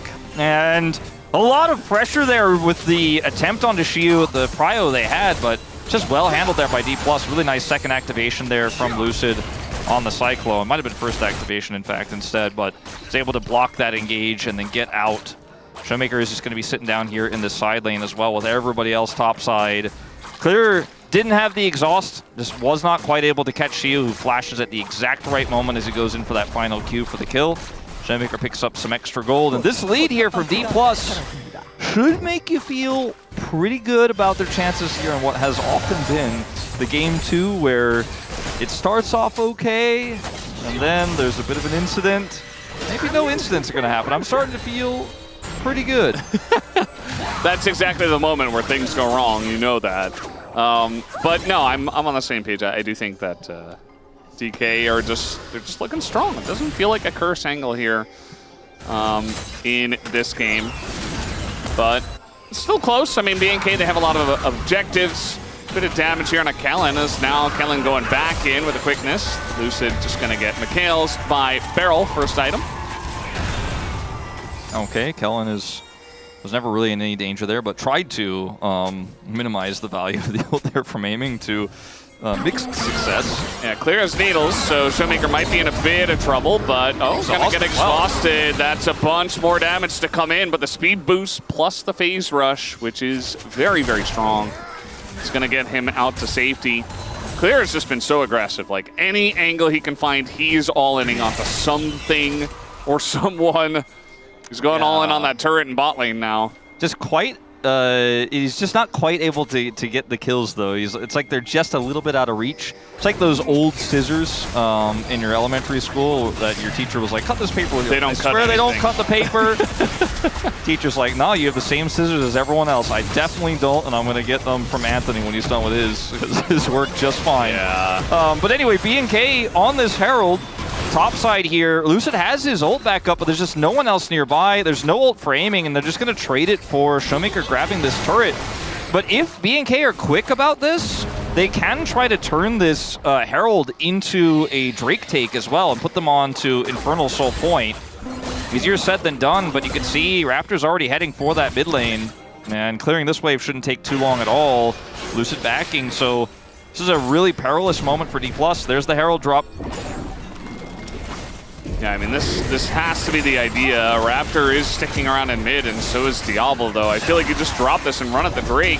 Yeah, and also, Vigla didn't have TP and stayed top lane to crash a big wave into that top turret, but I think D+ are fine with it, because now they can actually contest Dragons. Too slow? Yeah. Either you got to delay the Rift Herald push, or you have to start the Dragon right away. They did neither, and now D+ are like, Lucid's back, he's got Cyclone. Banana Brush control. Mostly going to the side of DK, although nicely done by BNK to push into that. Good job by Kellen to get that ward down, so might just be a straight up 5v5 here. The Charm, though, is going to hit on a Showmaker, but he's relatively tanky. In goes Raptor into that backline with the Rakan. They're going so deep to try to get Showmaker. It's not going to work out. The Equalizer is gigantic with the combo of the Orianna and the Wukong, just shutting that down immediately. Clear is doing a number here to see who lives on a sliver of health with the little shield at the end, just barely going to live. And now it looks like DK might have gotten it done. Bit of damage goes in a Barrel, but I don't think he really cares. He's used to it. And DK take a huge fight here. Yeah, it looks like Diablo's got rubber arrowheads there as well, and Anthony did not give Clear the scissors. This fight is so broken up here by BNK, though, because as you mentioned, Charm hits. There's no damage on this Ahri, by the way. Look at the little lack of damage here. Raptor goes in. Showmaker just flashes away. The Maokai ults. Maokai ult zones, and then this ultimate here from Shiu means that Diablo and Kellen can't follow up on anything. The Cyclone buys all the space they need. If the follow-up is there from the Varus, as Clear is here, they might be able to get several kills here and actually win the fight, but the Equalizer does so much damage as well as zones. And then Shiu also just lives cherry on top here. So does Barrel after one more arrow will connect. And now D+ feeling firmly in control of this game, shutting down that Infernal Soul Point, winning the fight, and this Gwen just is not making the impact that it needs to have in this team composition with the Ahri that just doesn't do damage with this Rod of Ages build. The Ahri with the slowest Rod of Ages of all time, very far behind the Orianna. This was his pick into Showmaker's Orianna that was face up. And it's just not working. Lucid gonna find a friend here in the Tri-Brush. And yeah, it just the timing was off there. Clear up a level here. Shiu might be in a little bit of trouble, but we know those procs the phase rush. Yeah, phase rush is just OP, man. I'm a big phase rush merchant. Big fan. Everybody pretty much is. Yeah. Well, I mean, that was a nice attempt again from Clear to try to get something done. He did not commit his exhaust this time, which I think is good, because I don't think it would have been the kill there onto Shiu. I don't think it would have been the flash either, as Raptor is rooted, but should be fine. There's still a fight left in this game for BNK. but it's going to have to be on a positional error or some sort of, you know, risky side lane positioning where they get a kill before the fight breaks out, you know? As Vikla, he doesn't hurt people in this game. Yeah. He saw him.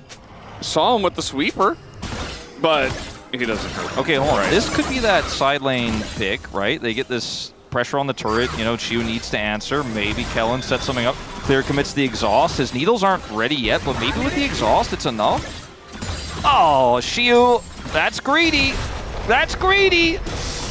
Yeah, I mean, he was going to get the wave, but instead he's like, I want a bit more. He has his flash available. And I think maybe that gets him out here. He's going to flash to his team as a bunch more needles go into him, but aiming and Lucid around the chase. There's the flash on in, the Cyclone as well. Aiming, gonna get collapsed on, but the Wukong just does enough for the zoning, and now Kellen in a bit of trouble. Oh, just gets shot down when the double kill comes through for aiming. Just really enjoying his life on this Jhin tonight. I suppose Clear knew that he was gonna get Wukong ulted. That's why he didn't use exhaust to kill Chiu in that fight. Then used his exhaust to try to get away, but did not get away. And speaking of greed, Diablo. Well, that was, you said it, and then he did something even more greedy, which was trying to flash over the ult, which he still would have died. Yeah, I'm not sure if he There's like a 0% chance he gets out, even if he gets over the ult. I'm not sure if he would have been the best person on the Squid Game jump rope game with that one. So Clear comes here, gets the charm, gets the knockup, or sorry, Kellen does, and then Clear comes over here, gets the stacked Q, doesn't exhaust. Shiu gets away, and now he's like, oh, the rest of the team is coming. My jungler is a million miles away. Better exhaust now. And with Flash, the exhaust might not have been enough to get the kill, but he didn't even attempt it there. And it just felt like such a long con play. No. But it was such a long con play to try to get that pick, and then it didn't happen, and then they lost more, and now the game is probably done, right? Like I said, there's one more fight, maybe one more side lane angle. I think that's gone now. Yeah, no, I'm with you on this one, Wolf. I think DK can pretty freely start up this Otacon. I don't even think it's that risky. Look at the damage dealt for Vikla in this game. Or sorry, the lack thereof. Hey, he did some. 6K. Same with Raptor. It just feels like, the two of them haven't been able to do anything at all. So it's not like, yeah, CRE isn't the greatest and the build isn't the greatest, but still. That's going to be a lockdown. Nice charm here from the side of the Rakan. That's going to get them the 80 carry. Aiming just goes down, even with his cleanse. Now the follow-up here on a Lucid, and now they're doing damage. Not, are they? Hey, he gets in, gets the reset as well. As Barrel desperate to try to shut that down, not going to be successful. I was about to lose it if that wasn't enough damage to kill him. It was just barely, like you said, he gets the reset. And this is a huge win here right before the Dragon. BNK finding a second lease on life here. I was already ready to sign off on the obituary in this one, as D+ will be able to at least trade this for a mid-turret, it looks like here. Otacon is up, and Clear does have TP. I'm feeling like that's probably a bridge too far here for D+ without a jungler, but the observers were kind of panning, and I was like, I don't think that's going to happen. But they get the mid-turret. Infernal Soul Point is quite powerful. That'll be some extra damage for the Ahri. Yeah, it feels very good. Went for the Bloodletter's Curse. That's both smart. mid laners went for it, actually. I think it's a very strong item. Yeah, I mean, it makes sense with their compositions as well. Just kind of works out. There have been times in the past where we weren't 100% happy with aiming playing stuff that didn't have escapes. I feel like that was one of those times here. It rears its ugly head again, unfortunately, where just kind of gets caught in a little bit of a ruler spot there in mid. I have to say, Kellen's engages on the Rakan have been very punishing. He's always seemingly been in the right spot. He was able to get that kill on the Showmaker earlier. Diablo, also pulling no punches, looking for some opportunities, doing some great follow-ups. D+ do have control over this Otacon in terms of vision and prio, and they're going to try to use that to actually now push this wave in and grab the turret, as BNK need to respond to the vision game.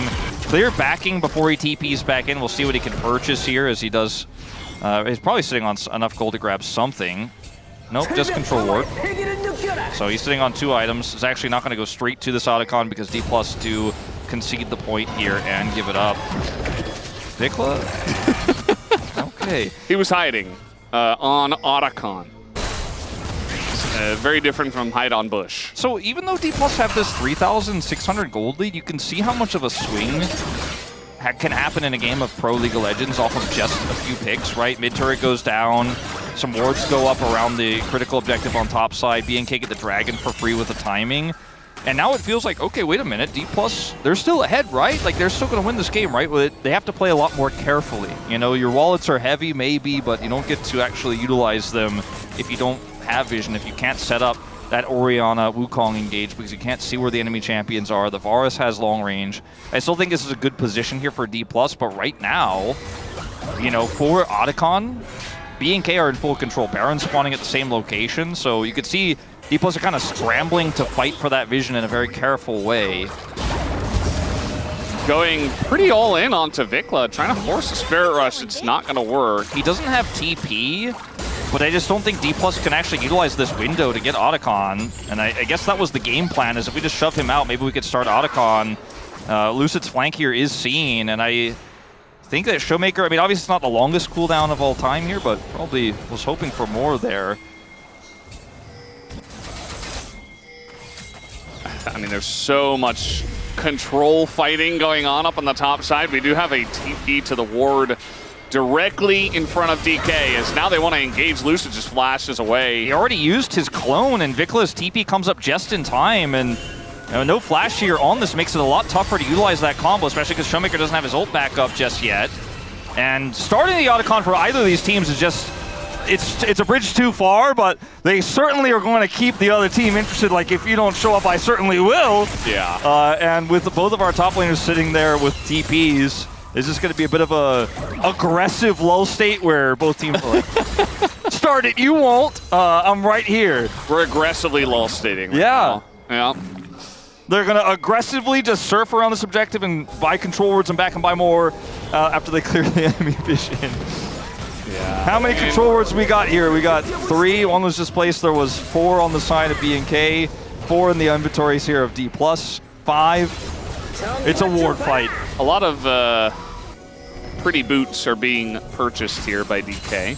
So they're trying to use all of that little bit of gold that they have left to buy something that will actually make a big difference in the fight. So Merc Treads upgraded into this Ahri Gwen composition is insanely strong. I think they're the best tier 3 boots right now. There's just so much value in this. Yeah, and it's just perfect timing as well. Like, you want to spend all that gold as much as you possibly can. We saw the Infinity Edge finished by aiming as well, so that's really good timing for him. Death Cap would be huge. Clear on a flank here. He's just going to get onto Shiu. If they could collapse onto him, he's got the Blast Cone.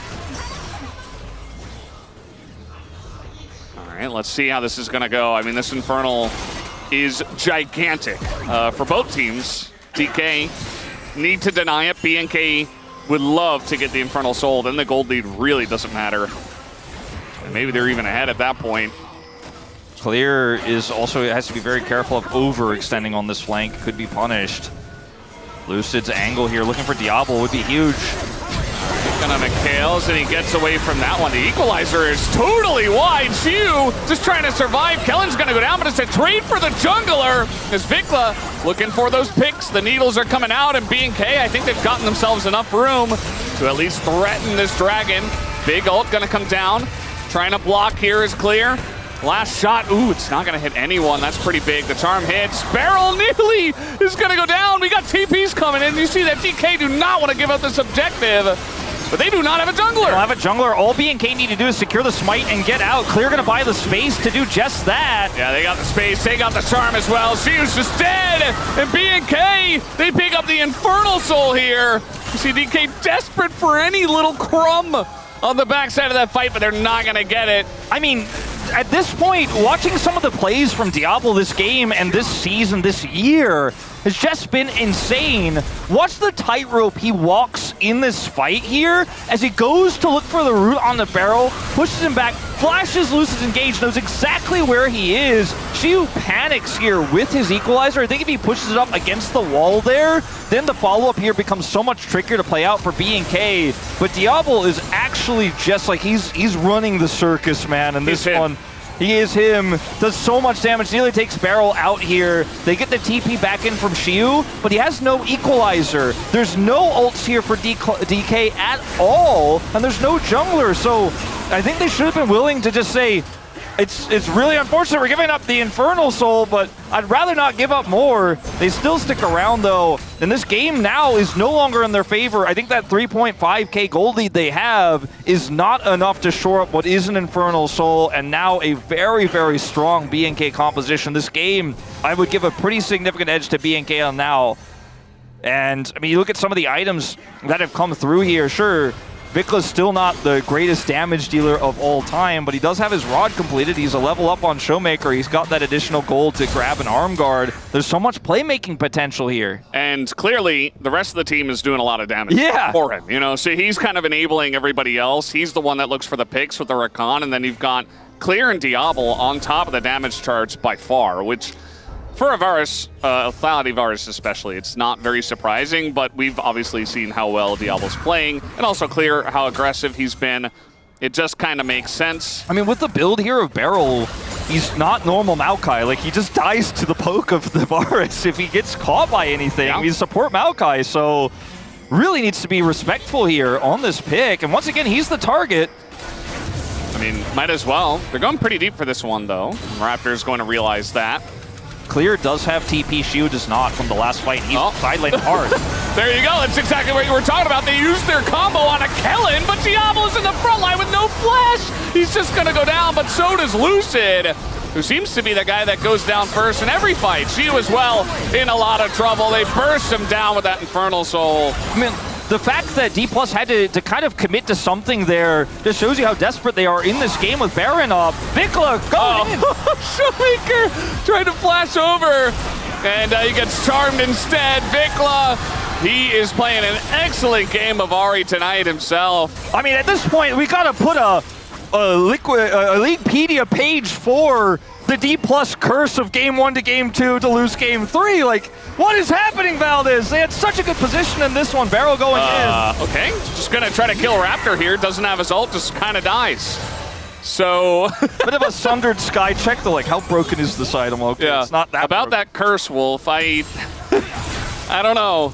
So, BNK are also really good at running at them. Look at this fight setup here for D+, and look at where the Gwen is who TP's in. If they don't try to make a play here and contest vision around this, eventually Gwen just takes out their inner and then eventually takes out their inhibitor turret, right? So otherwise BNK could just kind of play, we're going to play ping pong with vision here around this and the Gwen will win the game. Vikla makes this attempt here. Block here from Showmaker is not necessarily what he wanted. Then things get a little bit weird after this, where Raptor just clears a blue trinket and then decides how broken Sunder is. Otacon does go over to DK. Yeah, I mean, Raptor just died for free, so based on the respawns, they just run at the objective, so that's pretty big. I mean, it's definitely not as big as Infernal Soul. But dying would be big also. Yep, he's going to try to flash out of this one. There's the quickness as well. And he gets away because he's Rakan, but Showmaker does not press R. I think a lot of Oriannas there would have, but C is like, oh, he's just barely out of the range. Would have been huge if he got away and also got Showmaker's ult. I mean, this is... It kind of feels like anybody's game at this point. It's really weird because BNK were just kind of trashing them in the last 2 or 3 fights, but not the case in the last 2 minutes as DK got a kill and then got a massive objective. It's a massive objective in an earlier game state, but at 30 minutes in, like, if you look at the XP bars across the board, like, aiming got a lot out of it, but everyone else is still relatively close, if not behind, in Showmaker's case. So, you know, it's not like that objective for D+ is going to wash away the Infernal Soul. Like you said, that one is way more valuable. Elder, the most valuable, and D+ are so far away from that. Clear's angle. They have no idea. Showmaker in a lot of trouble here. He's not going to be able to use the disengage cone. He just dies just like that. There's a lot of damage in the members here, but equalizer as well. I mean, they're poking him down. Shiu is tanking the front line, and he goes into his Zhonya's, but very nice flash. Actually gonna get away from the charm, and a chance for DK to win a 4v5 pushes BNK back away from the objective. Oh, these charms keep missing. Ult here from aiming. Ooh, Raptor! Oh, the snipes from aiming are gigantic! Absolutely massive. And Elder spawns in 10 seconds, guys. This is the worst possible scenario for BNK. If they just avoided some of those, if that charm just hits, then they could just come over here and take this. TP from Shiu, he doesn't have ult, but they have full control. Raptor not dying means he has smite. He's got flash. He's getting health from the jungle. There's a chance. Oh, Raptor, he's gonna. Oh no, he gets burst down by aiming. The one guy who says no curse for me. Aiming wants to go home after a 2-0. It might not happen though, because Clear cleans up 2 of them on the backside as we were watching the left side of the fight. And aiming is still him, but like, I don't know. It looks like they will get this Elder Drake. I don't think he can stop it. He's just going to back away. D+ get this. But what a cacophony of errors from BNK. I mean, aiming, he fishes for it, right? Like, he looks for the angle. He's trying so desperately to make an impactful play. He's sitting on, what, 5 kills at this point in time on the Jhin. And, you know, it ends up really paying off, as this was such a great catch onto Showmaker, but the equalizer is why D+ can actually continue to have play after this one, because he also has his Zhonya's, right? So he can survive, he has TP, can come straight back into the fight. The flash timing on the charm, amazing there. And that saves the game for D+, because if he doesn't hit that, I think it's 100% Elder. And then this is just obscene. The prediction there on the jump back to Diablo. Kellen dies. And the Raptor here just... Aiming is playing the game of his life right now. Yeah, I mean, he is about to get D+, potentially a 2-0 victory. But Clear is able to stop the Elder, slow it down. Baron up, Exodia on the cards here for the side of D+. And as BNK, even with Infernal Soul, you can't approach. You can't get close enough. They don't have any vision. All they could do is put Clear in the side lane and hope he can get that inner. That's the only exchange I could foresee going over to BNK. He is going to get it, but I mean, D+ arguably don't even necessarily have to back here off the Baron. Yeah, I mean, they're losing a lot of time on their Elder, but... Another turret goes down to mid as well. Looks like they kind of want to clean up the waves and maybe push with the Baron, but a minute left on Elder. I feel like maybe they could have just gone top. Like, look at this wave. Yeah, I think interesting idea. It's a habitual choice to just back after Baron, but... I mean, they probably had a ton of gold. They have a ton of gold, obviously, and there's a Gwen that's pushing the side. Someone has to answer that, but I do think they could have tried to prep that top wave with some of their players and then take the back, you know, with TP available for Showmaker. Either way, the end result is they still have Baron. They still have an insane push here. Still in a game-winning position, but the Elder, one of their bigger prizes, only has 30 seconds left, and BNK is going to sit back and try to use this Varus to clear these waves to buy time. Yeah. That ton of still hits hard. Yeah. Insane amount of damage. I mean, they're going to be able to... Ooh, okay, Mikhails comes down. As everything in the kitchen sink is being thrown at BNK, just trying to push them away. Equalizer a bit early there. Doesn't get the value he's looking for. And so they get the inner, but now the Elder's gone. Yeah. Still Baron for a minute 45, but certainly not the value they were looking for. Certainly not. I mean, look at the mid push. Like, they don't even have mid control. Showmaker's here with Maokai back up, but he isn't sieging this turret, and this is not a very successful Baron here in terms of the real base-breaking damage with Exodia that you expect to see. Aiming has his Scimitar now. He knows he is the main character. He is the main target with Mikhails and Cleanse as well. He is going to be hard to lock down. I fear for D+ in that I thought that was just the end, and yet it wasn't. If the equalizer from Shiu is just slightly better, maybe they could get the inhibitor broken. It's just, yeah, I mean, they have to like force a hard fight, right? Like they have to, this is what we were talking about at the very beginning of the game. So, by the way, Majai's 10 stacks picked up by Vikla. He's got that movement speed. Clear on a flank will be seen by the captive audience, so not necessarily going to work out here, but every single time Diablo hits a prio target with poke, the chances of this push continuing dwindle, and we're now down to 30 seconds left on this Baron. Vikla could be the target here. Charm gonna land. Oh, God. And the wave is just cleared, so they couldn't get him. They couldn't catch him there with the flourish, and now the wave is gone. And D+ get one more wave. They're engaging onto aiming. He doesn't have his flash, but he lives. They don't have the damage follow-up. They might have been up here. None of that front line, but it's just the clone. Another arrow is going to hit aiming, but now Diablo's dead. As he pushed up way too far to try to get that kill. And his aggressiveness is going to bite him in the butt as down goes Raptor as well. Kellen just desperate to save his team. It's not going to happen. And D+ Kia, they have finally done it here in game number 2. They have broken the curse. And they will move on to a victory. Yeah, so a little bit of scimitar value there for aiming as he does survive. The last kill will be on to Vikla. And despite the best attempts here from BNK, despite the Infernal Soul, they are not able to close this one out. D+, some crazy circumstances in this one, some risky plays, definitely playing on the edge. But that last fight does not go BNK's way, and D+ will punish and grab a 2-0. A much-needed bounce back after the loss to Breon earlier in the week. Yeah, absolutely. I mean, that's definitely a good look for D+ Kia. BNK played them very close. You see a lot of friendly taps there for Kellen, obviously former teammate on DK. But at the end of the day, you know, this is kind of what we expect from D+ Kia and the Rise group. We expect a lot of 2-0s. This is a team that should be ahead of the rest of the pack. Was a bit close, but it's still a good sign that things are heading in the right direction. Because if they lose here again, I mean, your mental just goes out the window, the metaphorical window. Like, it would just be kind of over after a 0-2 week, but turn it around is a big shout. BNK, I mean, again, it's hard. Like, they had so many advantages and so many ways that they could have potentially won this game number 2, and it kind of, as he says he's cold, it just feels like BNK, again, it's kind of like the macro decisions and playing too overly aggressive that just continues to be their bane. It was certainly not the bounce back series for D+ that makes you feel like this is the same form that we saw from them at the beginning of the year. There were certainly some worrying signs. There were certainly some decisions that were made that made a lot of D+ fans hold their breath. I mean, I said that maybe we were going to see the curse again. I thought after that Infernal Soul went over, after that fight next to Baron, that it was just going to end up being a, you know, Diablo POM, maybe they win game 3 as well in a one-sided affair. Like, it started to feel like we were going in that same pattern.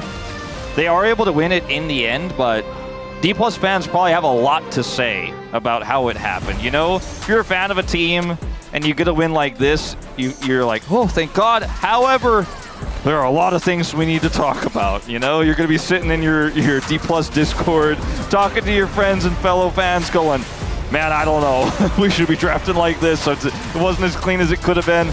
But I think there were great moments for every single player, right? Like, Shiyu had that one amazing equalizer, right? Lucid had some phenomenal engages and punishes. Showmaker, his TF game, amazing. His Orianna engages the follow with Lucid, great. Aiming's positioning on Senna, so fantastic. They couldn't catch him. His Jhin game here, crazy. The clutch, yeah. Just insane stuff. And then Beryl. I mean, he had some moments. I think his Maokai was actually, his ults were pretty good. I think it was in the right place a lot of the time. I mean, he didn't get caught all that often, right? It's an upgrade. Like, he almost died so many times. He was the target often of Diablo in this game. But at this point, like, I was looking at him like, oh, Beryl was caught again. Oh, I looked at his scoreline. He had 0 deaths. I was like, oh, okay, I guess he keeps almost getting caught, and it doesn't matter.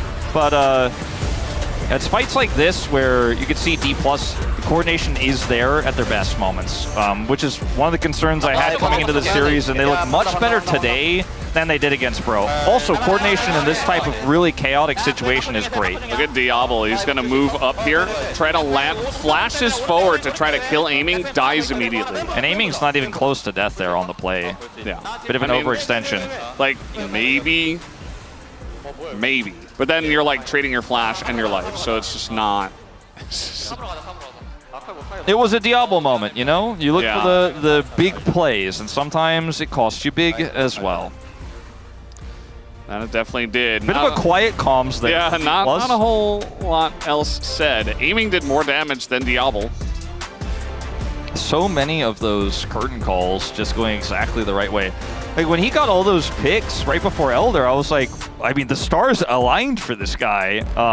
And he aimed incredibly well. He predicted Kellen's dash, was able to get the punish there. I can't say really a bad thing about aiming across this series. Yeah, he did get caught that one time on that early fight in game 1, but that was a team decision. Otherwise, just crystal clear gameplay. And Showmaker will pick up the POM. I think in part, mostly in part to that TF game. Yeah, I mean, the TF was great. I think his Orianna was good too. The shockwaves were where they needed to be. He didn't have the most impressive KDA, but it's kind of the way that Orianna works in these kind of compositions. I think we're going to be seeing a lot more Orianna as we see more Wukong, more Rakan, more of this stuff.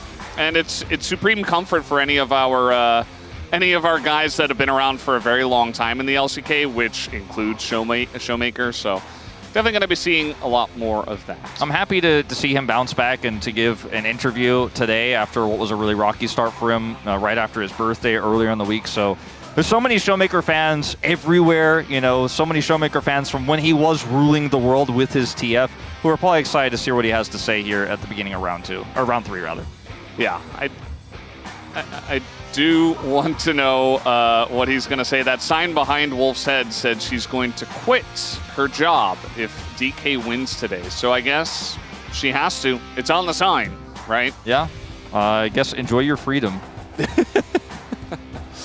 Well, there you go. Guys, we do have the POM interview ready. I'm going to hand it over to Deer for the translation. Thank you very much, guys. This is Deer for the POM interview translation, joined by Showmaker on the side of D plus Kia. Showmaker, you know that BNK FearX had 100% win rate for Saturday showdowns until today, and you broke it. So how do you feel? I actually noticed how bad our win rate was for Saturday showdowns were, so I was a little concerned at first, but I'm glad that we're able to win today. And last match was a heartbreaking loss, so it must have left a lot to be desired. What did you guys talk about as a team? Whenever we lose, I think we always tend to lose our advantages. So I think we really try to refine and make sure that we are able to take the most, get the most out of our advantage when we are ahead. And game 1 was a victory through macro plays led by your Twisted Fate. You must be happy that TF meta is back. How do you feel? You know, most recently TF was actually nerfed, and I didn't think that TF was a meta pick, so not much thought lately about him.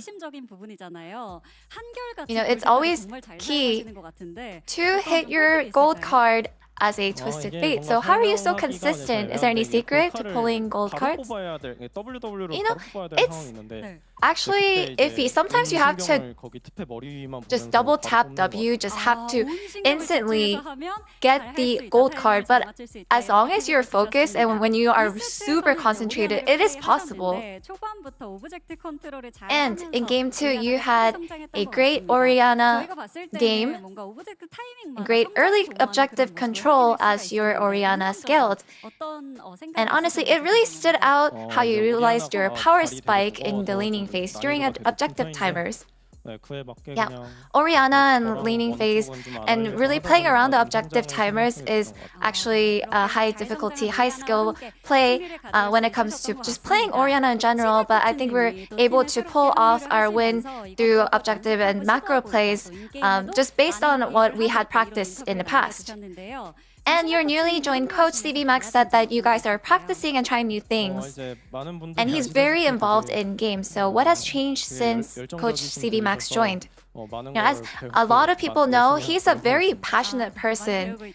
So we're actually all consistently trying to focus on improving one step at a time. D plus Kia has to defend the throne of Rise group. So what is your mindset moving forward? you know, it's all cumulative starting from round 1 and 2 as well. So I think we're actually in a good spot starting out in round 3. I think over time we hope to get more experience to be able to do a good job and be strong in best of 5s. It's been a while, but you recently celebrated your birthday, so congratulations again. And you might have already seen, there was a fan that said that she's quitting her job if DK wins today. And that's just how supportive the DK fans are. So any word for your fans? Yeah, I'm always grateful that you guys are always supportive. And whenever we tend to falter, we are able to pick ourselves back up thanks to all of our fans. And I hope you get a lot of unemployment and enjoy your break from work. Thank you. And that's the end of the interview with Showmaker, and back to the space. Thank you.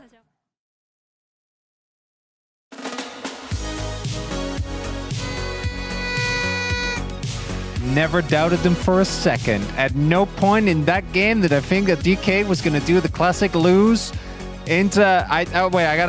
Well, there we go. Easy 2-0. Nothing to see here. Clean gameplay from the boys. At no point did I think that they lost, especially not when they randomly gave up Infernal Soul. That was not stressful at all. Ha! It was good. It was good. It wasn't good. But they won 2-0. So what are you going to do? Yeah, no one believes that. But, you know, they got the win, right? And I think with this, obviously, they did lose to Bro. Some learnings from that. They said this was a must-win match.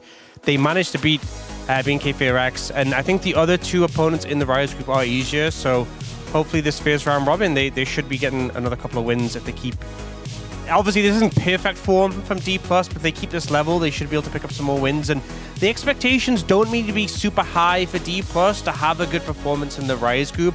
But that first loss definitely made people go, oh, okay. Yeah, and I mean, we heard the comms as they were pushing to end the game, and they were subdued. Congratulations to everyone. But I think a win is a win, especially in the Rise group. You just want to move on and survive. And I think in this case, seeing Showmaker be happy, seeing Showmaker's win celebration there at the end. He did the Cole Palmer.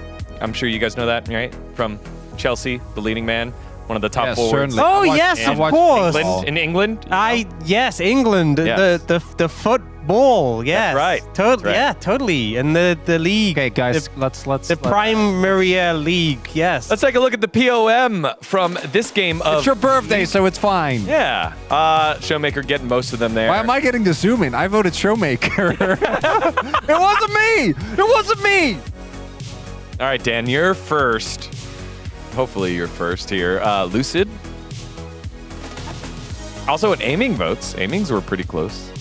Dan? Yeah.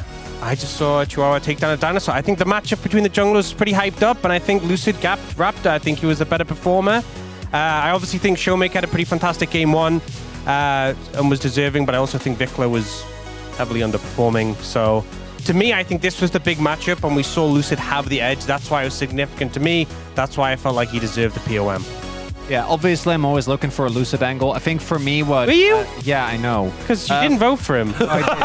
Because I do think that some of his fights in the second game were a little bit messy. I think game 1 was good, but Showmaker was better. Game 2, I think he started off well, but Showmaker did end up pulling through.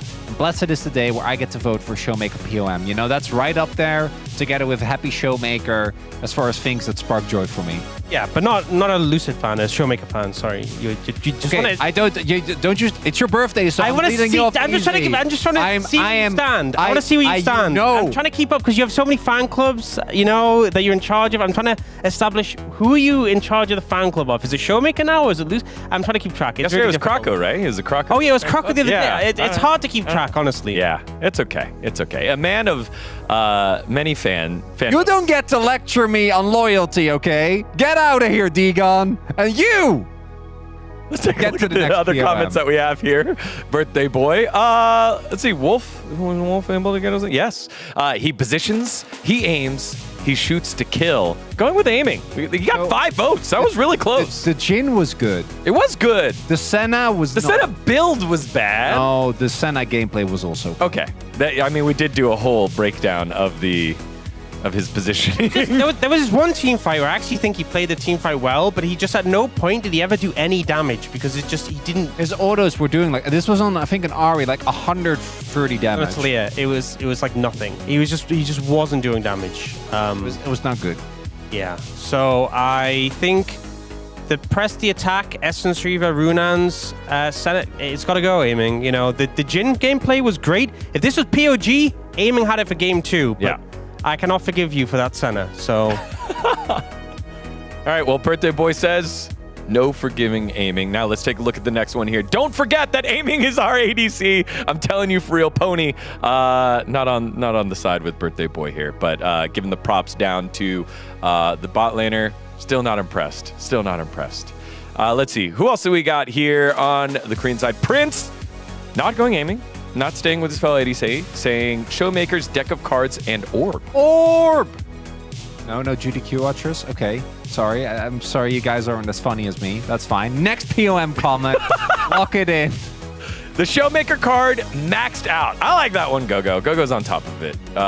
He was pulling out the gold cards every single time. The double tap W mechanic, as he talked about in the interview with Suba. Stacking the Medjais as well, you know, I feel like maxed that out.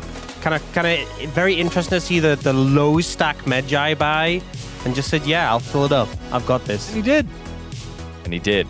That's the type of confidence and almost that borderline of confidence and cockiness that we love to see there from Showmakers. We take a look at the standings after that win. D plus Gia going 2-0 and moving that game point total up even further into the positive. Only one with the positive one.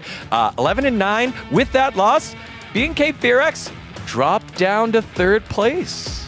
And now it's still going to be close between 2, 3, and 4 there. Remember, 4th and 5th place in the Rise group get eliminated and will not be participating in the play-ins. That's why this is really important, because if DRX are going to be able to catch up, they want D+ to just constantly beat Bro and BNK FearX as much as possible. Give them an opportunity to chase. Anytime D+ drop games to them, it really hurts DRX's chances. That does it for Saturday Showdown, but we're not done yet. Time for the Legends group. It's Hanwha Life Esports looking for a win against the roller coaster ride of KT. Don't go anywhere. More LCK after the break.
makes me stronger.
makes me stronger.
파이팅!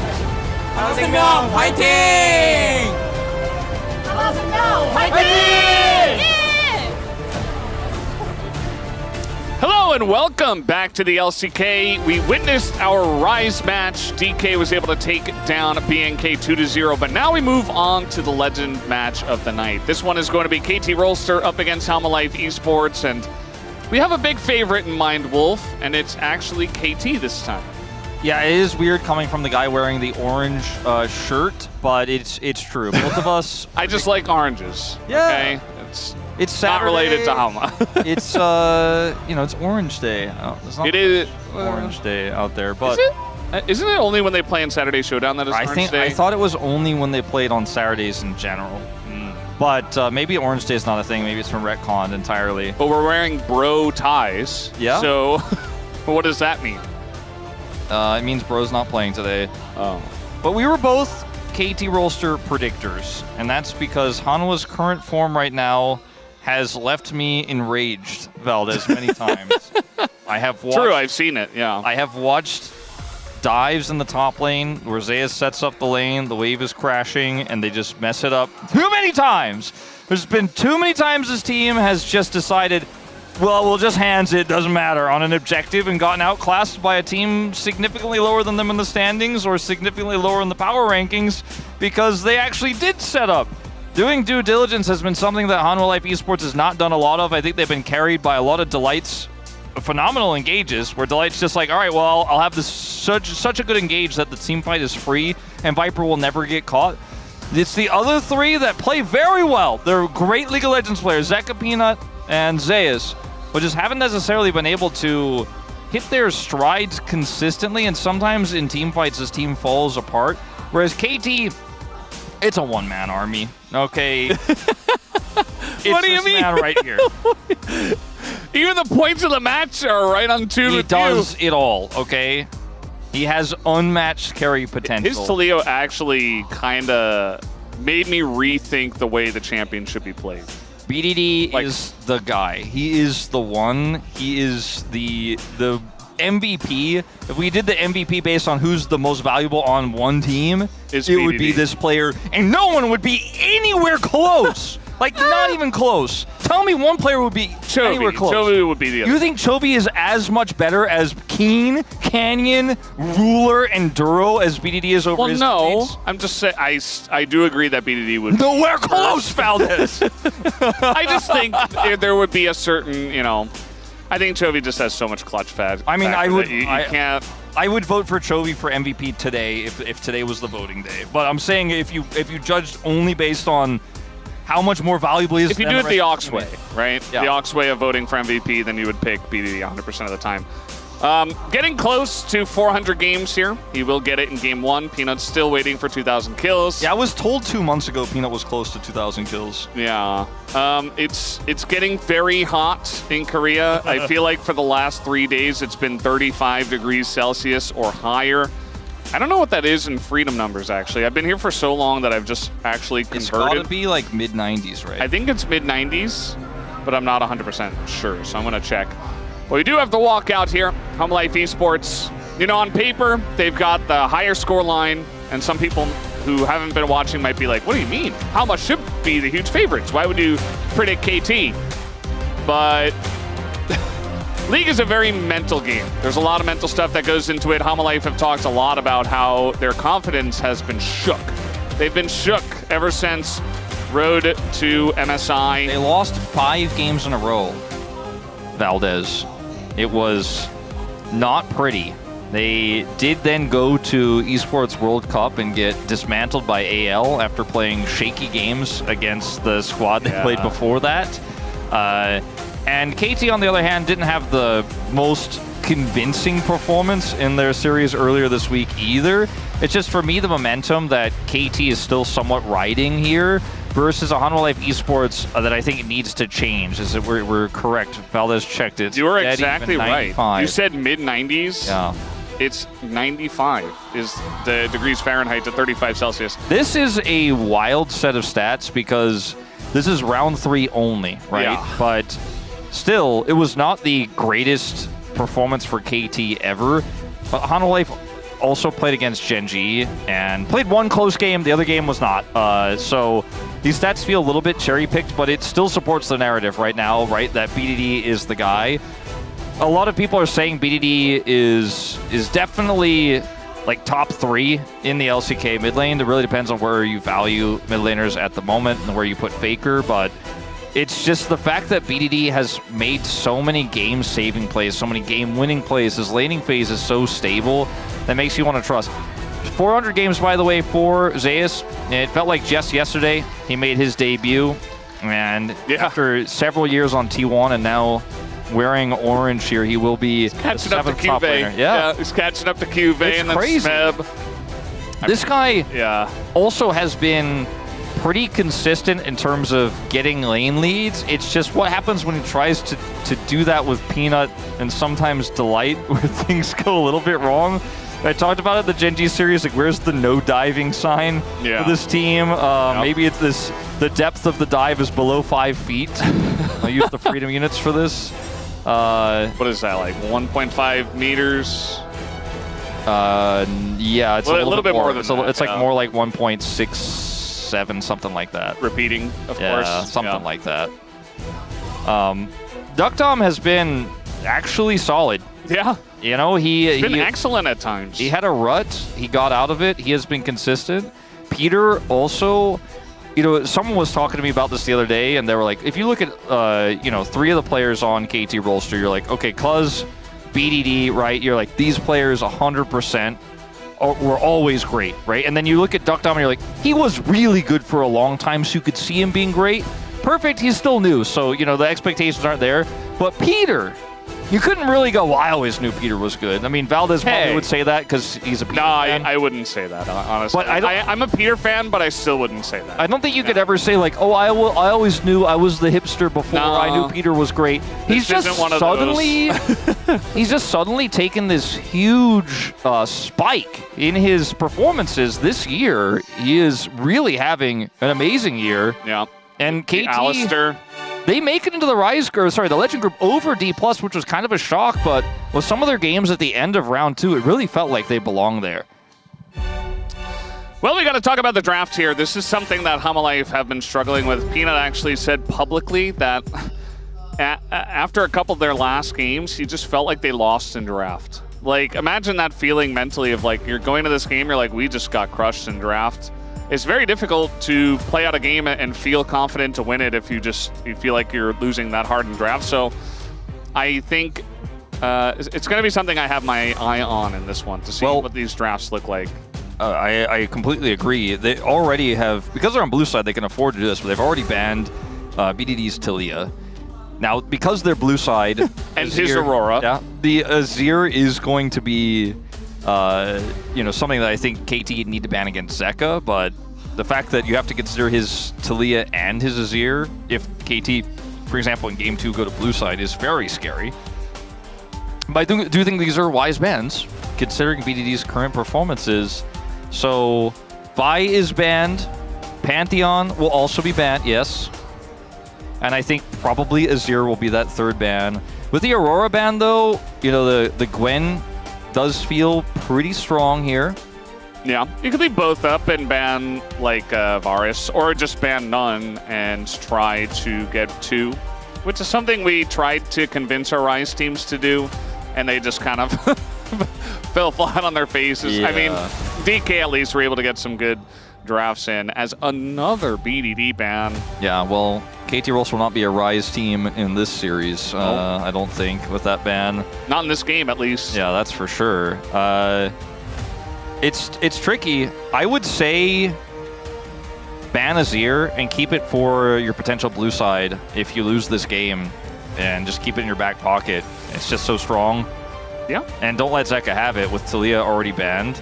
This does mean Gwen can be played, but Rumble is also up, and Jace is also up. There are answers on red side to a first pick Gwen, if that's what Zayas was looking for. I think production panning over to him right now indicates they are also feeling like that is the potential angle we're looking at here. The Varus instead, though, for Viper, one that he's loved playing this Production was year. really ready to hit that 80 carry button, by the way. Like, it insta-swapped when the Varus got hovered. They knew. Those were the 2 main ones that were in consideration for sure. So now in answer, you can get the Xin Zhao, which is, you know, the top tier jungle pick that's left available here, and you could grab the Gwen if you want to.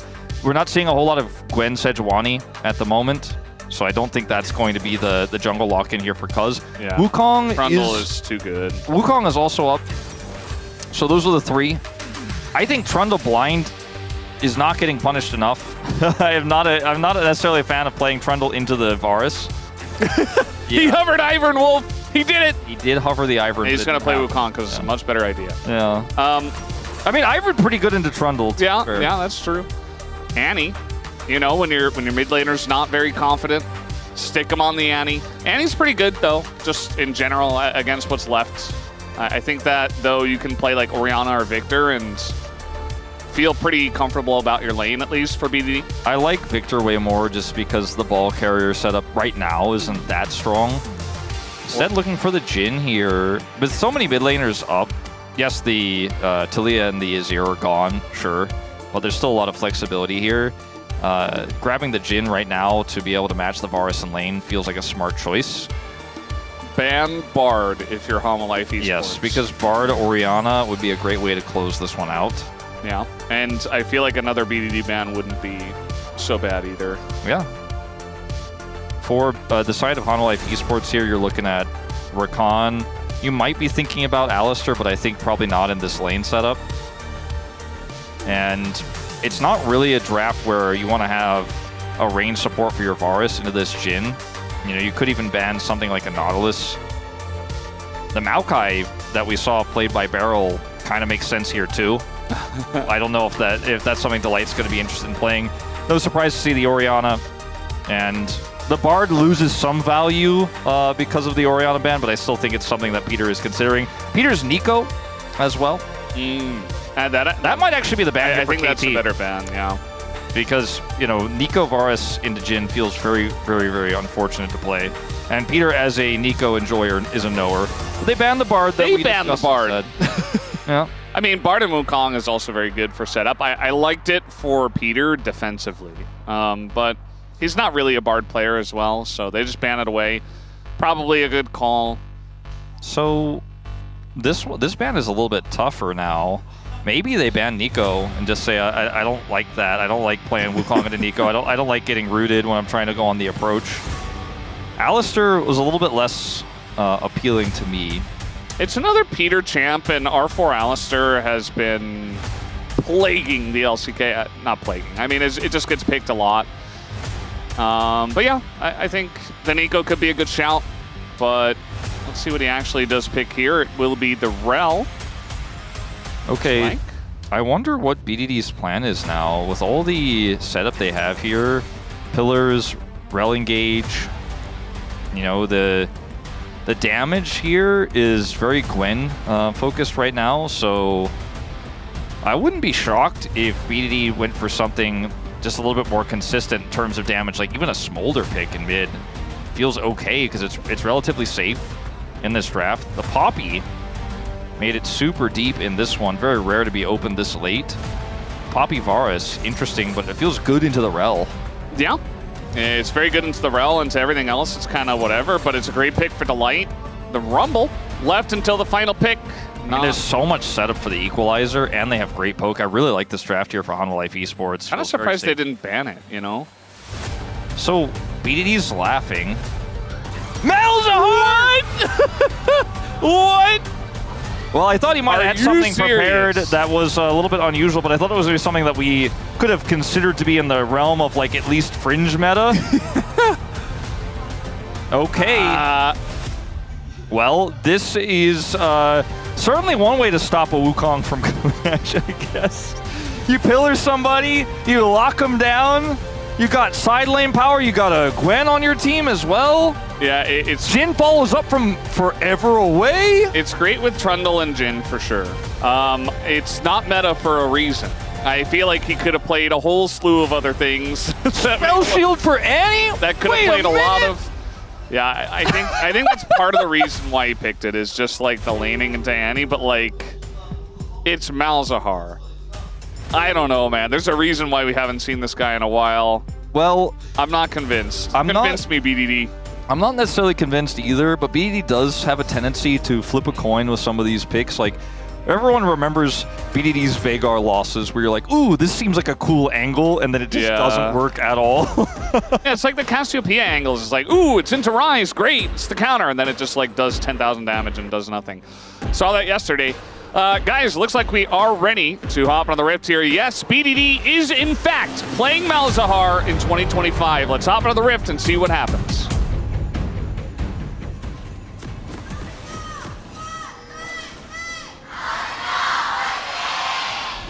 소환사의 협곡에 오신 것을 환영합니다. Okay, well, he has that bubble around him. He does. So that means he can't be hurt.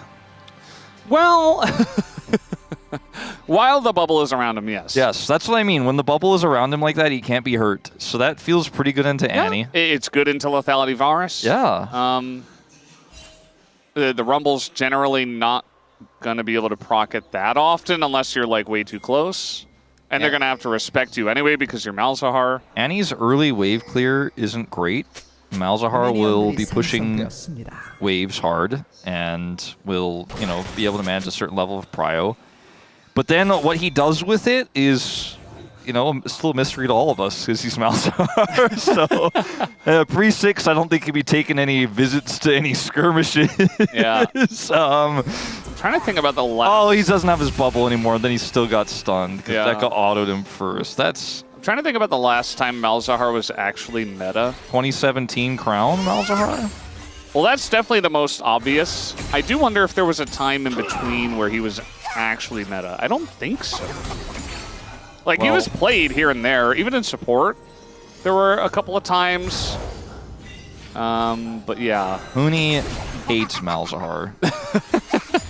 Like, whenever I think about Malzahar, I feel like he got out of his chair angrily. He's like, I don't want to talk about it, and leaves the room promptly. Malzahar is definitely one of those champions where, you know, Skarner got changed, where, you know, Peanut would often just flash Impale, insta-targeted Impale, you know, the old Skarner. You remember... Malzahar can still do that from range. Yeah. Last time was Showmaker against KT Aria. Yeah, 2022 special.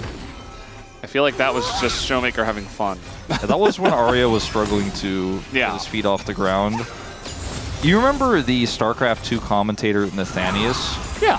He became a League of Legends streamer for a while, notoriously only played Malzahar. His Duck Dom is... yeah. Just got, like, Poppy assassinated.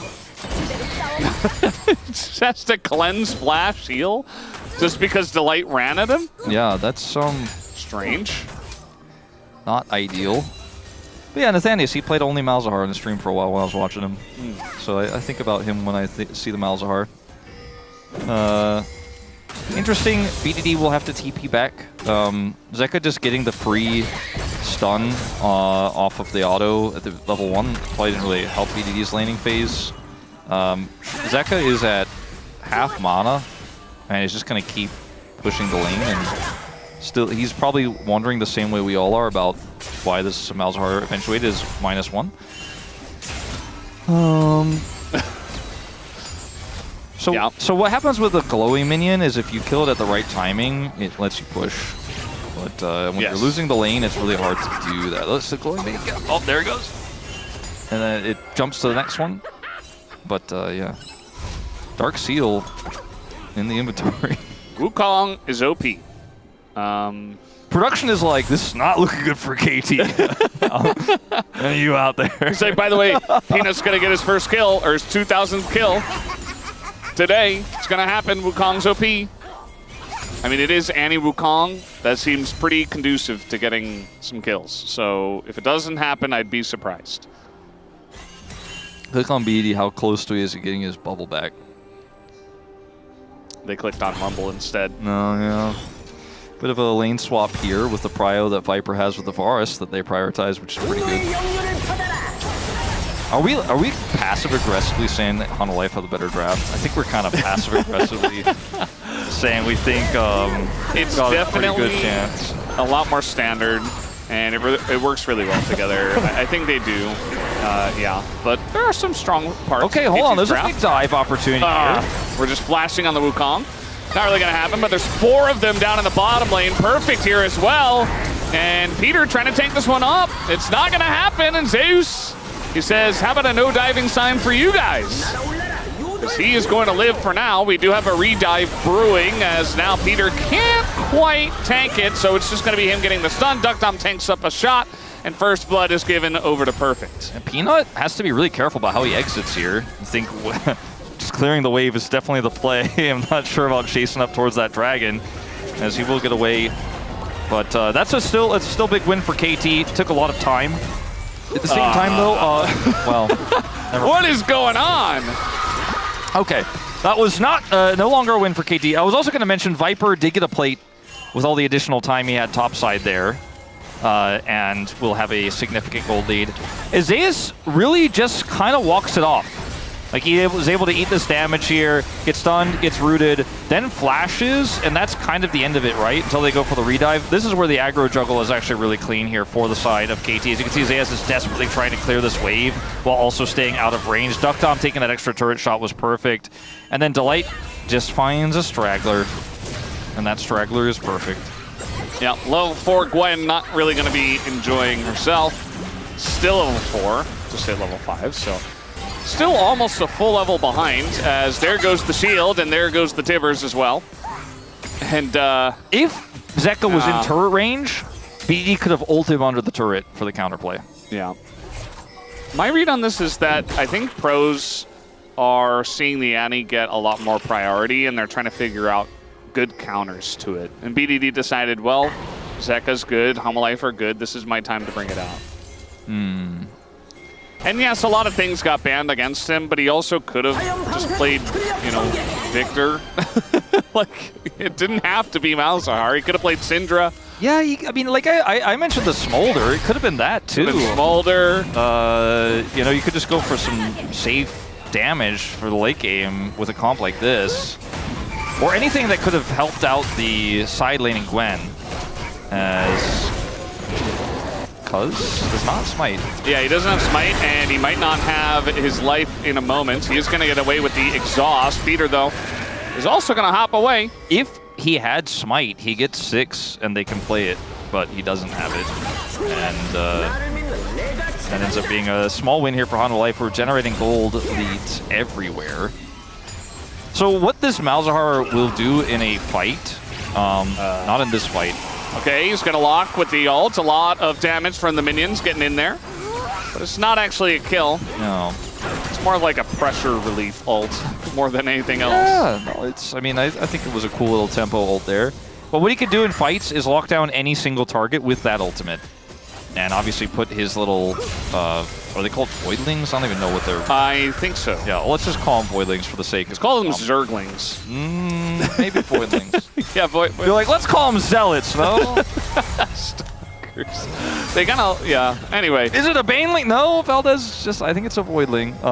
Anyway, wanted to go back in time a little bit. He puts those on someone who he locks down, and then the team kills that target. That's how it works. And sometimes that could be great onto a champion like the Wukong, who wants to go in and then gets caught, stasis essentially, and then taken out. As we have a fight here, Duckdom loses half his health. Yeah, gonna do a bunch to Duckdom. Cuz takes a little scratch. Not really much. BDD does not have ult because he used it in that last fight, so yeah. The Zeka having his ult, in fact, I'm not sure if KT can really do anything about this. Peter does not also have level 6. They are going to be able to get control over this banana brush, though, and kind of just chill. Meanwhile, in the bottom lane, Zeus trying to bully as much as possible. But yeah, it looks pretty good for KT to try to start this one up. Delight behind on levels, actually, to Peter. I mean, Peanut doesn't have his Cyclone from that play earlier as well on the blue buff, but he's about to get it. Like, we're right on the edge of an explosive team fight, but neither team has enough control to actually pull the trigger. As BDD gets a little -1 there for Zeka. Yeah, there's a lot of cooldowns here. Cyclone about to come up 1 second. Peanut also just gets his, yeah. That's what you're talking about there. And then they back away. Yeah, it's very much on a nice edge. Like, BDD was about to get his ult. Zeka doesn't have his ult, so it's like, can't really do this. We got a TP now. From Peter. Yeah. Coming on in, trying to make sure they get at least one. There is the lockdown as it does go to the Trundle. Peanut locked in, the silence going down. Delight in a bit of trouble, has to flash away, but the flash follow from the red buff Trundle. And Delight eventually gets chomped and eventually does go down. So KT, they pick up one of the grubs to get the second one and a kill. So I guess, you know what, Valdez? What? Malzahar looks pretty viable, you know? He's good in the early to mid game before they pay their QSS tax. All you gotta do is go into the pit, okay, or to the objective. Right? You don't even have to be fully in the pit. You just have to be near the jungler. You lock them down. You don't kill them, but they get away, but then eventually get caught up to, and then your support gets cut off, and then they die. That's just how it goes. They end up getting 2 out of 3. That's an objective feat of strength. Objectively speaking, by the way. Thank you for that, yeah. You said honestly earlier, and I wanted to just say, like, thanks for being honest. Yeah, no, I mean, I wouldn't tell a lie to anybody here. Yes, on thank television, no way. When you're left alone in a lane, you can push pretty quickly, too. So you have Gwen, you have Malzahar, right? Like, talking about theoreticals about how this could go well for KT. The fact that they win that fight and get 2 grubs to 1, it means that Malzahar, when he hits turrets, he's got the grubs there. The Gwen's going to have that, too. I just kind of look at what HLE have, though, and they have so much engage. They have so much backline access. They have so much peel for this Gwen. And the fact that Delight can just ult multiple people away is pretty massive, you know? And I think if BDD ults Delight when he's looking for one of those plays, it's a win for Hanwha. What if he ults the Malzahar away mid-Mal's ult? What happens then? I think the ult just gets interrupted. I think it does, because I think it's what if there's like a strand of like purple across the I don't map? think that's how it works. Yeah. We have seen funkier things like the Nautilus buffers and stuff like that. Uh-huh. I don't think it quite works that way. Although, you know, I haven't seen that Malzahar interaction that much, where he's ulting someone and Poppy ults him. It's not really a common one in pro play, since we haven't seen the pick in 3 years. Over 3 years. Over 3 years. 3.5 years. Yeah. It's pretty crazy. February 2022. So he's got his Blackfire Torch online, doing longer fights. He will do damages over time. Perfect's doing a good job of just trying not to die. Like, his job, he knows he's too far behind to really contest anything. He's just like, okay, I'm just going to try not to get too far behind and try not to die. That's a very half full way of looking at it, because right now I'm looking half empty. Well, let's see what happens here. The exhaust comes through. Peter's like, I'm definitely going to help. He waits until the last moment. The equalizer is way off. And then Peter says, well, I guess I was a little bit late there. As now Hex Flash coming on over. They could look for a dive on a Peter. With the 3 of them, maybe, but we got a back here from Zeus, who's too low. He doesn't have his ult. That's a lot of Voidlings coming in as Zeka gonna avoid the silence and just die anyway. Solo kill from BDD. Zeus? On his Malzahar. Okay, Zeus gets out at the same time. But hey, you know, you get those Voidlings stacked up. You press R, you can get a kill. He's got that extra damage from the Blackfire Torch. And nice sidestep attempt there from Zeka. Ultimately still goes down. There's just too much damage there. Zeus will escape with his life, but is pushed out of the lane. See where he decides to TP here. It's just going to be straight back to the top side of the map. Does have his Leandri's online. We'll watch this from BDD. So stun is used on the wave. Does get the shield off of BDD, but he just gets ulted. Q gets placed, he dodges it, still dies. Zeka needs to know that he cannot step up there. No. And he didn't, because he probably hasn't played against Malzahar in 3 years himself. So he walks up, he's like, yeah, I'm okay. He wasn't okay. Okay, well, everything's gonna miss, but also Cleanse got used. So good job, Viper. Sometimes you gotta cleanse the miss. Hitbox is tricky, Valdez. Just in case, you know, you never know. Well, that was embarrassing for everyone, but it's okay. It's okay, everybody. Everybody's keeping Everybody calm down. This is a real pro game of League of Legends in the Legend group. Okay, Zeus has got some backup this time. A lot of backup. In fact, the TP is coming through from Zeka. They really want to get perfect here, and they're not going to. But big rotation comes up. TP from BDD up here, and they're going to get this first turret down. It looks like. Okay, that's Who's getting ulted? It's a jump of the dot from Tivers on Zeka. Starting to do some pretty good damage. Yeah, I mean it's not irrelevant team fight damage for sure. It's just if you're losing the team fight, he does nothing. But if he's catching a team that's looking for a dive or a turret, punishing greed can be quite strong. And he has a pretty huge lead because he's farming super hard. It's hard to mess up farm as Malzahar, and he has that extra kill he got onto Zeka, so it's holding a lot of money. When he hits 2 items, that pick potential gets even stronger. Onto basically anyone who's isolated, anyone who's trying to clear vision. If you interact with Malzahar alone, you're probably going to die, but if he has teammates, you're definitely dead. So it's a pick that isn't, like you said, being respected as much as it needs to be. And the side lane threat of this Gwen is still relevant. They're trying to shut him down super hard, but still a bit of a problem here for Hanwha Life. I honestly think that Perfect is playing it well from behind. Like he didn't die against 4 people. He's respecting a lot of the dives. He hasn't died again to the Rumble. Peter's, disengage cone gets punished, and he'll have to go for the flash. So that will make me happy. And now Hololive Esports might just be able to get a free objective as down goes Peter. And yeah, they're going to get the Rift Herald here.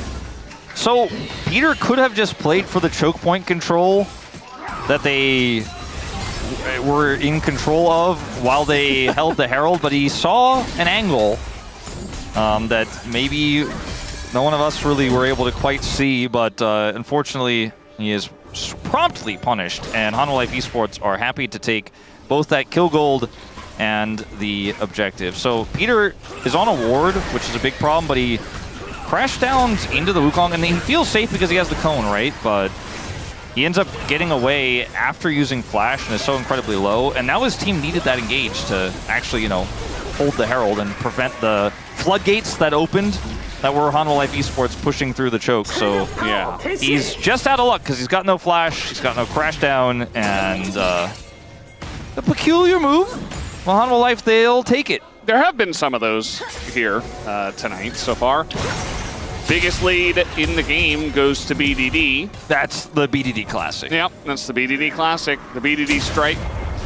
And the next one will go to Viper, who is almost 1,000 gold ahead of his opponents. Actually, it's fluctuating between him and Zeus in terms of their leads. Makes sense that Zeus is still very far ahead on the Rumble pick into Gwen after Gwen kind of just died at level 4 and couldn't farm and stuff like that. So fell pretty far behind, did perfect. Hasn't had a chance to catch up yet. Peter trying to control this side lane here with his teammates when they want the Gwen to push through. Top lane has been abandoned as the Dragon is up. Well, will be in 15 seconds here. TP, pretty short distance for Zeus. He really wants to get in here and control this prio. They're even going to drop the Herald right now to make sure this Dragon is 100% on lockdown for them. Yeah, they're trying to push to the tri-bush as well, showing a lot of presence. Not quite enough damage to take out the turret, but it's so much control here for this Hololive composition that has Viper who could just poke. As KT struggle to approach, you can see they just don't have a lot of information. Cuz denied on the flank. He's taking a bunch of damage, has to go for the subjugate already, but there's the lockdown on the Annie! And down he goes again, but meanwhile, Peter just runs into 4 of them. Not sure what that was about. A zoning Peter, but it is going to be the Ocean Drake that goes over to Hololive Esports, even with all the Malzahar hype. Doesn't matter, Hanwha are still getting incremental leads. Nice sidestep here from Viper. And BDD finds that pick, that angle, but the fight was really just not going to be turned by that. It's not the biggest threat outside of the CC, the Annie. A trade of turrets will go down here, but first one going over to HLE in the exchange. Feats of strength will belong to them, and Annie will TP topside here. Zeka not going to allow the exchange actually to occur, as this setup is really hard. here for Cuz and KT, because he wants to go for the flank. He's the target here, and sure, BDD can actually punish on the side, and they can look for this turn. Peter ends up being caught, though, and Cyclone down, and the fight is just so broken up. And HLE are just not concerned about this Jhin at all, because everyone's still at full health. Everything is used on one single target, so the rest of the team remains healthy. And Malzahar, when he does that, it's like he died anyways, right? Because he used all his buttons, he used his ult, and you know, he's not going to be doing much after that. That's kind of my problem with this comp, is it has better to be than the Annie. But like, it has to be, but your Jin's not in position, right? Your Rel is out of position dead. It has to be, often in these fights, Perfect who cleans up house after a prio target is taken down, or Cuz has to have that angle. And in that situation, Duckdom tried his best to be relevant in the fight, but he just simply wasn't going to be. Yeah. I think as it gets later and the Jhin gets like 3-4 items, the Gwen gets 3-4 items, there are going to be fights that look like that. And KT should be able to win them, but they got to keep the gold close. They got to keep this game close. Can't let too many Ocean Drakes go over. I mean, imagine Peter hits a big Magnet Storm, and the rest of the team's there to follow up. BDD hits like a giant silence, and then somebody gets taken out in the interim, and BDD's, you know, starting to do a lot of damage that he can stack up slowly in that type of fight where that CC is there. Then yeah, sure. I think it's not impossible to see KT win this game, especially if they can get a rogue target right before a team fight starts off. The pick power is insane, and if the Gwen can pull Hanwha Life Esports around the map, that could work out. But right now, it's all Hanwha. It's all their control. They have full vision control over this Otacon. They're going to pull KT across the map. Perfect doesn't have TP. He's rushing over here. And Hanwha Life, it's a pretty safe take here. Let's see how the turn looks.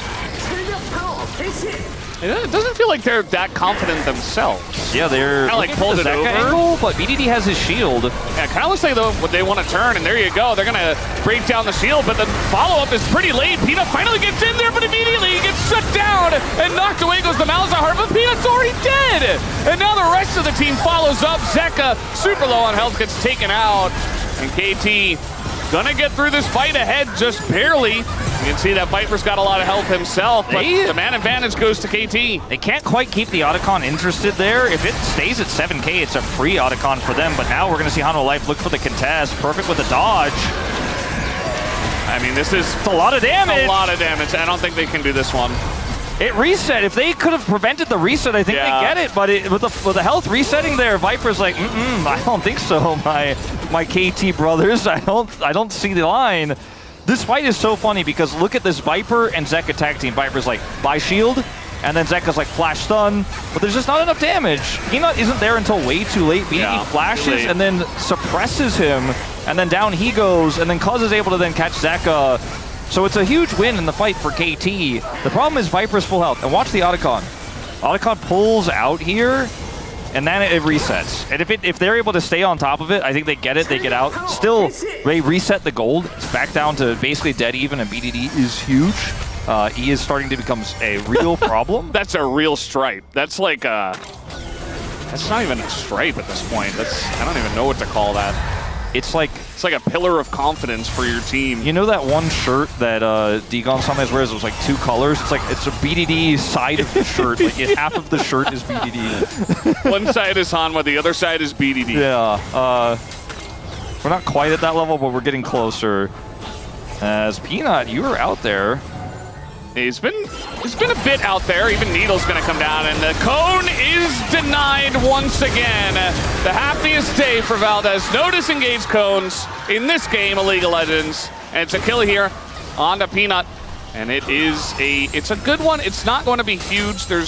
Well, actually, the Dragon is Ocean up. Drake, the Ocean Drake is going to come up, so is going to feel pretty nice for the side of KT. Yeah, and unfortunately, Hanwha Life Esports aren't in a setup where they can try to punish or collapse. Like Zeka can't push up any further because he doesn't have a lot of vision on the top side of the jungle. He can push that extra wave into the inner, but he didn't have TP. So he can't come down. All he could do is push up a little bit and go, well, that's kind of the end of that. And so Peanut's attempt to grab Scuttle Vision for the Dragon gets punished. And so it's the second death of the game. Viper is ready to fight. But yeah, Peanut down, Dragon down. We're now tied up 2 Drakes apiece. In the late game, this comp for KT kind of becomes pretty free, especially with the grubs they have and the side lane power they have. The fact that they've been able to stay in touching distance here with Hanwha Life and bring this to a 2-2 Drake game, look for these punish plays onto Peanut, means that maybe our Malzahar memeing was a little out of touch about what could have happened in this very funky game of League of Legends. We said it's good into the ante. Yeah. We just didn't expect BDD, for some reason, we didn't expect BDD to just solo take over the game. And that's exactly what he does, regardless of the champion, apparently. So really just adding a new notch onto his belt. He's like, you know, I can do it on Aurora. She's OP. But I can also do it on Malzahar. So if you can't give me anything. And if we keep seeing him, because he gets bigger and bigger and relatively safer, tougher to take down, and Doctom's positioning is good, like he keeps just ulting Peanut when Peanut tries to engage, like that works, you know, that's good enough. As we are going to see Hanwha Life Esports try to start this up. Perfect does have TP. Zeus, of course, could match him here. I think this is a very risky take attempt for HLE. This is just desperate. They're trying to collapse on a BDD. That's not going to work. And he's like, I don't even want to use my ult on a Delight. Because now the TP's coming in, but Peter's dead. Maybe should have ulted Delight. Would have been a free kill. Instead, they're going to lose their support. This is where Perfect has to do that damage, because there's just not enough consistent damage in this comp here for KT. If they're going to win this fight, he needs to close that gap. Otacon not resetting this time. All right, Jhin ult's going to open up. The equalizer is pretty good, right on top of the Jhin, and it will be smited down by Peanut. Meanwhile, the ult comes out from BDD, and he does get the kill, but Peanut's right there this time around. The follow-up so much quicker from him. As now the second Cyclone going to be huge as well. Keeps them both around, gets Cuz. And finally, Peanut shows up, and Hanwha Life Esports take a big lead. Great call on the Otacon here for Hanwha Life Esports. They had all the tools to try to deny KT entry, and they're going to go for the double here. Otacon into Baron, and there's just no stopping this. Peter doesn't even have unsealed on He got a kill. He did it! He finally did it. Finally Congrats to Peanut. So, this is just, I mean, Peter, you still don't have Smite. This is not Old Rel. This is a Gwen who is stunned and pushed out. Yeah, Peter, it was a cool idea, you know. Was it? I don't know. He had the right, he knew where the party was. Yeah. He just wasn't on the list. And, I mean, look, BDD, a lot of tools are used here onto this Malzahar, and then Peter goes back in, but he's so split, and Cuz doesn't follow. And I don't think he should, because he's playing Trundle, right? He needs to come up here and peel for the backline, but now your damage is Speedy trying to get Voidlings into a fight and try to lock somebody down, but he just can't get in. And then Perfect is really your damage as Jhin comes in here trying to help secure the objective and look for the smite. And then Perfect is like, I can't kill Zeus. Okay, barely got him. Now can I get on top of this Varus that outranges me? I don't have any Q stacks. Like, he just can't do anything. And Peanut just cyclones back defensively and cuts them in two. Takes out the Trundle. Perfect survives, but did very little. Yeah. I like Zeus' call there to just run straight at the Malzahar. He knew he was going to be ulted, right? But he just put up the Flame Spitter. He's like, okay, you want to ult me, you're going to take a ton of damage too. This time my team will actually follow up. This is not a replay. Cyclone comes in, and Perfect is donezo. As a nice setup there from the side of Peanut. Now, Duck Dom's very fast. He's got his teammates nearby. I think he should be okay, but still, Hama taking a big leap into the lead with this one, looking for the inner top turret. I think they might get more than this inner. Like, BDD doesn't have TP. He's going to have to slow recall after he takes out this turret. It's not even a bounty turret. Hanwha Life Esports do back for some reason. If it was a Gwen and a pushing Malzahar, like on two sides of the map, and you were all mid, I'd be like, oh yeah, I mean, a few guys are going to have to go back. But they actually reset. BD gets the turret, gets the back for free. No one has to defend because Hanwha Life back away, so Hanwha will lose a little bit of Baron time off of this. Still a lot of value. Don't get me wrong. This has been a pretty successful, you know, Otacon plus Baron into map control. But I feel like KT kind of got more than they should have out of this on the defense. Yeah, maybe not squeezing the maximum value out of the KT fruit at this point. It's hard to kill Viper as KT in any situation because he has Edge of Night, and like Viper's level 16, he's 0 deaths. I don't know if he really is thinking about a QSS in this one, to be honest with you, Valdez. He's like, get close to me and see how well it goes for you. Yeah. Look at him just kind of kite back. They're like, where's that Varus? It's so annoying. Oh, half Peter's health is gone. Yeah. Half is gone. Pillars are going down, but this Drake is going to be pretty interesting. The flash once again onto the Annie, but Zeka's going to live, and the follow-up from the Wukong is just insane. Perfect does get in the backline, but it's too little and too late. HLE Esports crush the fight. And they'll take this free Drake on top of it. Crazy that this blind front will get punished again here, Valdez. Wow. The Wukong value is extremely high in these fights. 6-game winning streak. The follow-up is just so simple. And Viper is just like, he's the taunt button. Like, everyone on KT is trying to figure out how to engage on him, as Cuz is gonna feel good about fighting a Poppy 1v1. Yeah, not sure about this decision for Delight, but getting a bit overconfident potentially. Chains come down. Nice look here from the side of Viper. He just is not missing in this game. We got Peter TPing. And Amar like, yeah, okay, cool. Don't care about that. I feel like this whole game has been Peter being like, is this the angle? I'm like, oh, sorry, Peter, that's not the one. He's like, okay, I'll try again in a minute. This equalizer also really painful for the side of KT. They can't really follow up, but it's the Cyclone that is the whole story here. Yes, the Annie does go down. But like, who cares? Perfect can't fight. This was weird and unnecessary, but Viper's here to save the day in just a minute. Wait, watch him on the minimap. He's coming over. Do I have to do everything? Oh. Yes. Do I have to root him? Stack my Q, drop that damage down. Yeah, I guess I will, if that's what you guys need. I'm here for you. Yep. Viper is nearly always there. He's 11 out of 12 in kill participation. I wonder which one kill it was he wasn't a part of. Maybe one of those side lane dives. The perfect. Yeah, the kill perfect on dive. Yeah, I think that's correct. Like in the brush when he was level 4. Unless he was there with Delight, it's possible. Either way, he is doing incredibly. He has not died, and he has the most kill participation of anyone on his team. How do we feel about this game as two Hanwha Predators, or sorry, two KT Predators who weren't really sold on KT's draft that much, and it was still relatively close in terms of kills, and BD did get a massive lead.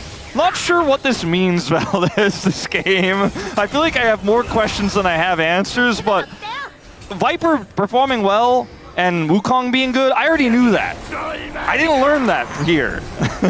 Yeah. Balzar being good, we thought maybe we could learn something. I feel like I didn't learn it, actually. We didn't really learn anything new. I think it's just KT did give over some very, very strong pieces. And they didn't get enough in return.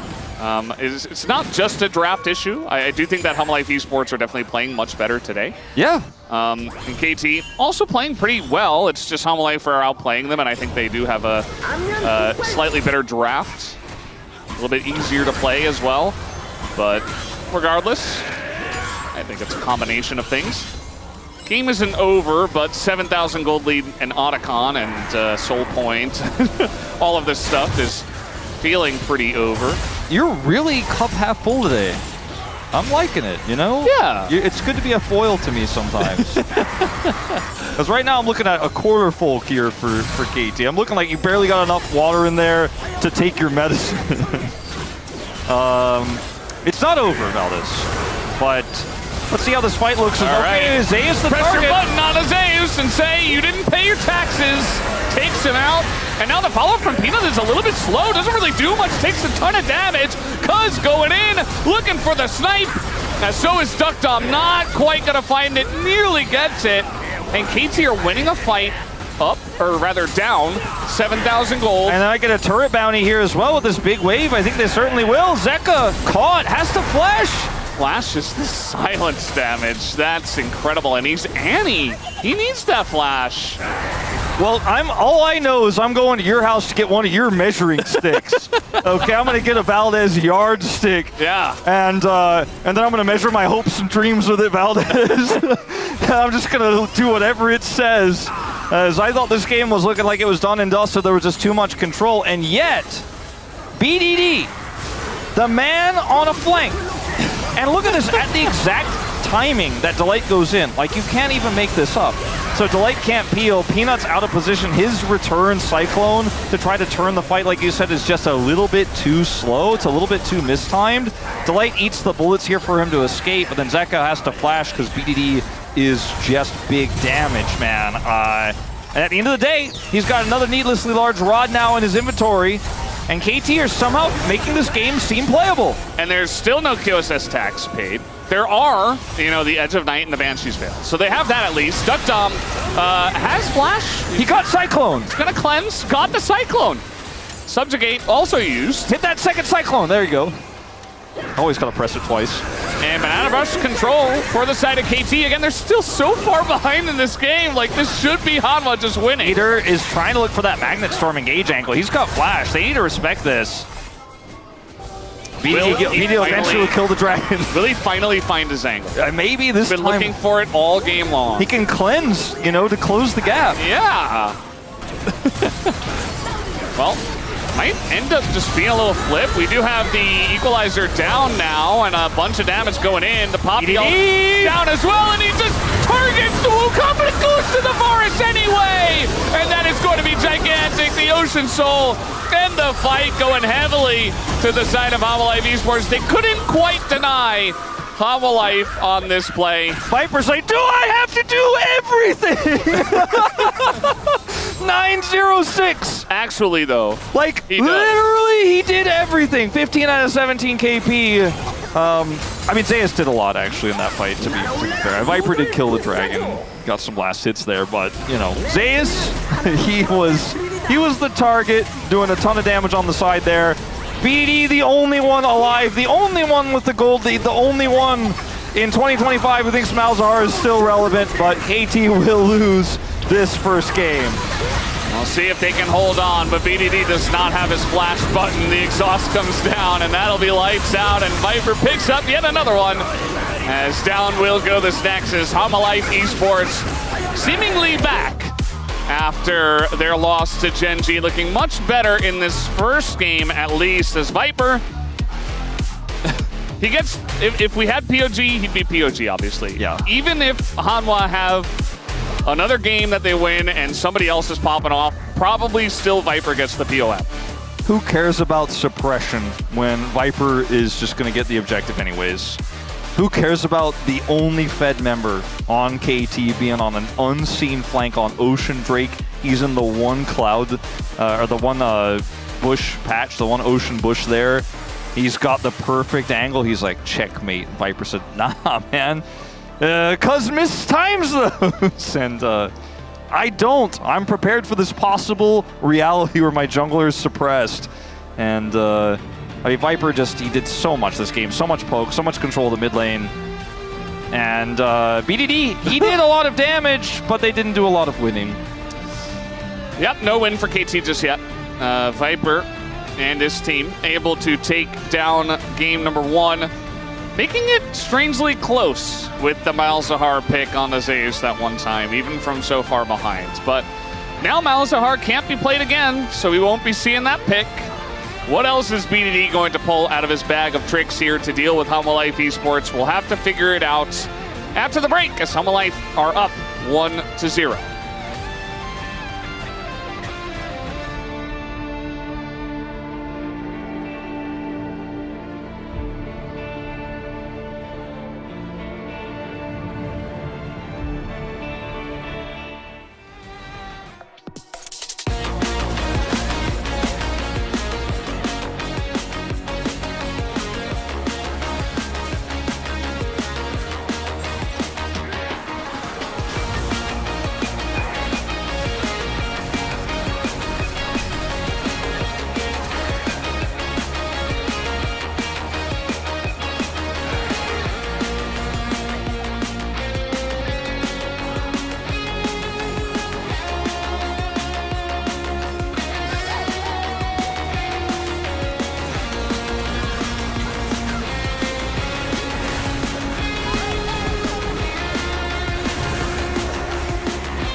갈게 여기 나오면.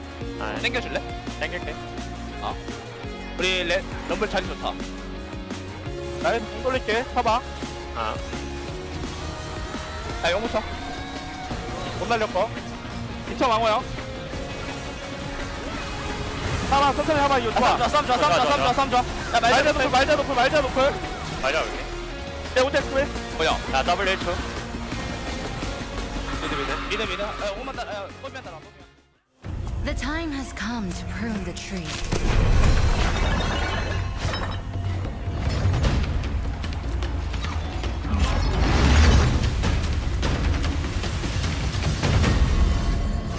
Much has changed, and I do not understand why.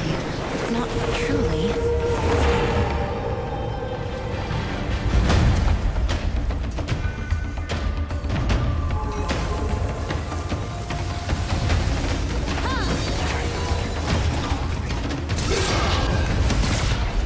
Set upon them.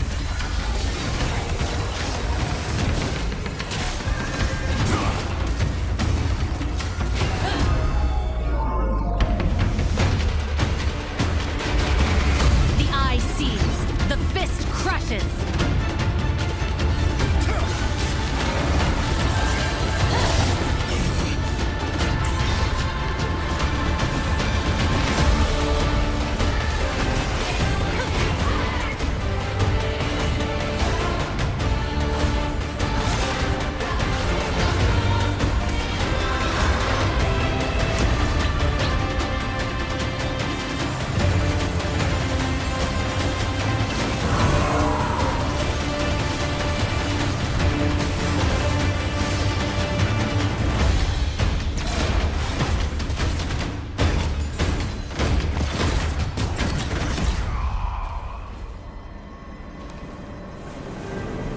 I mustn't take a single breath for granted.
everyone, welcome back to the space that is what, 3 years since the last Malzahar we've seen, 2,000 kills for Peanut, and it is one victory here for Hanwha Life Esports as they go up 1-0 over KT. Digon here alongside Birthday Boy and Chronicler to break down that last match.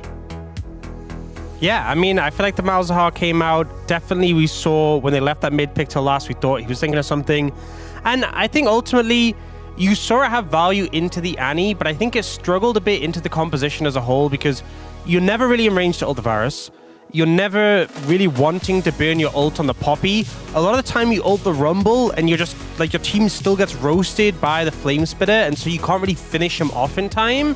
And then the Wukong is such a hard target to ult because of the clone, and it'd be a nightmare if you ended up ulting the clone. So it just felt like a lot of the time you were just ulting Zeka, and Zeka was definitely the least impactful member of HLE, partially because he was just getting ulted by BDD, but also he just has been the least impactful member of HLE for a while. And this is the key issue, is that this Malzahar, as good as it was, it basically took two people out of the game, right? Because when you're Malzahar, you're ulting someone, you're just standing still. We're having a discussion about this.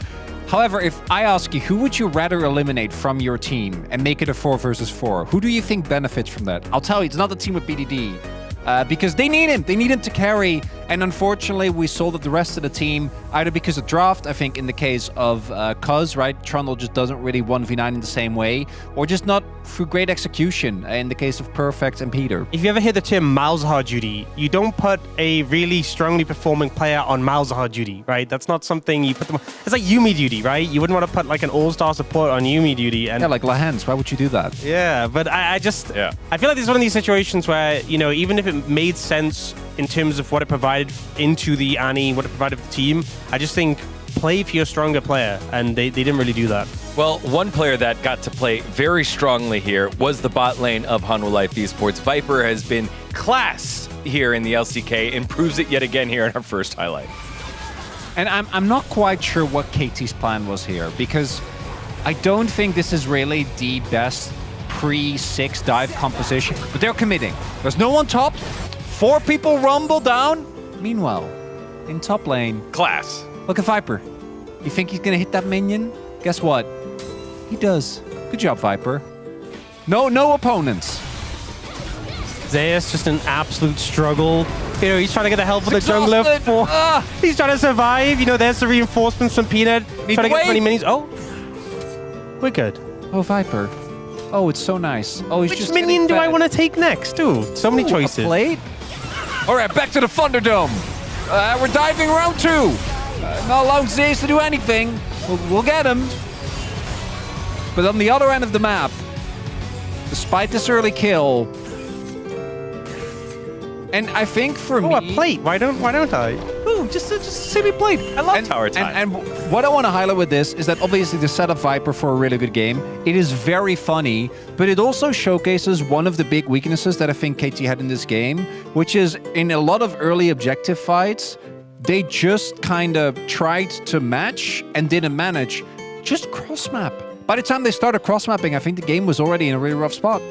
I also think, you know, we saw examples of T1 against Gen G, like they go for the 4-man bot play, more decisive, able to get the tower off the back of it, able to really lead that play forwards, whereas here it was like they just about got the kill, and that was it. They weren't able to translate that into the objective, and so as a result, we weren't capitalizing more from it. This is so nice. It's great. Space feels so zen. Yeah, I was super locked into what you're saying, but the music kind of took me out of it again. I'm just imagining alone tower time in the top lane with Viper. It's pretty great. So it got him ahead. And then we had more chaos on the top side of the map here at Otacon. The game was not done yet. Yeah, this one ended up being a little bit hectic. What could have looked favorable initially for the side of KT, because it started off with a little bit of an overextension. They didn't make the decision to ult Delight there and could have just traded supports. Instead, Peter goes down and Delight is able to walk away there. And they save the ult and end up using it here on Zeus. And we end up getting this great engage from Peanut that comes through to punish. Because we actually, so initially it's the ult that comes out from Dr. Am. The ult comes out from Zeus that burns him, puts down so much damage. And then the Malzahar ult comes through onto the Rumble. And look at what Peter does here. The value on this Cyclone is so big. And Zeus, for me, as much as Viper, I think, was obviously a POM, Zeus' Rumble was crazy. There he simultaneously cuts off the retreat, burns down the ulting Jhin, and then also holds off the flank, right? So really good capitalization there from the rest of the team. But for KT, everyone has to pull their weight, because even though BDD is gapping Zeka, they're still not really able to consistently win these fights. And for me, the difference has been mostly towards both that support position, and I think we got to stop blinding Trundle, right? It just doesn't feel like it's really hitting the mark. Yeah, I mean, you can go up and down. I think perfect against Zeus, and that one a little tough. Down on the bottom side of the map, it feels like Dukdom just didn't have too many opportunities to make plays because there was so much teamwork happening on the opposite side for Hanwha Life Esports. KT trying to ride this roller coaster up here, Dan, and I feel like they are going to need a huge boost in this one. What do you want to see from them as we go to game 2?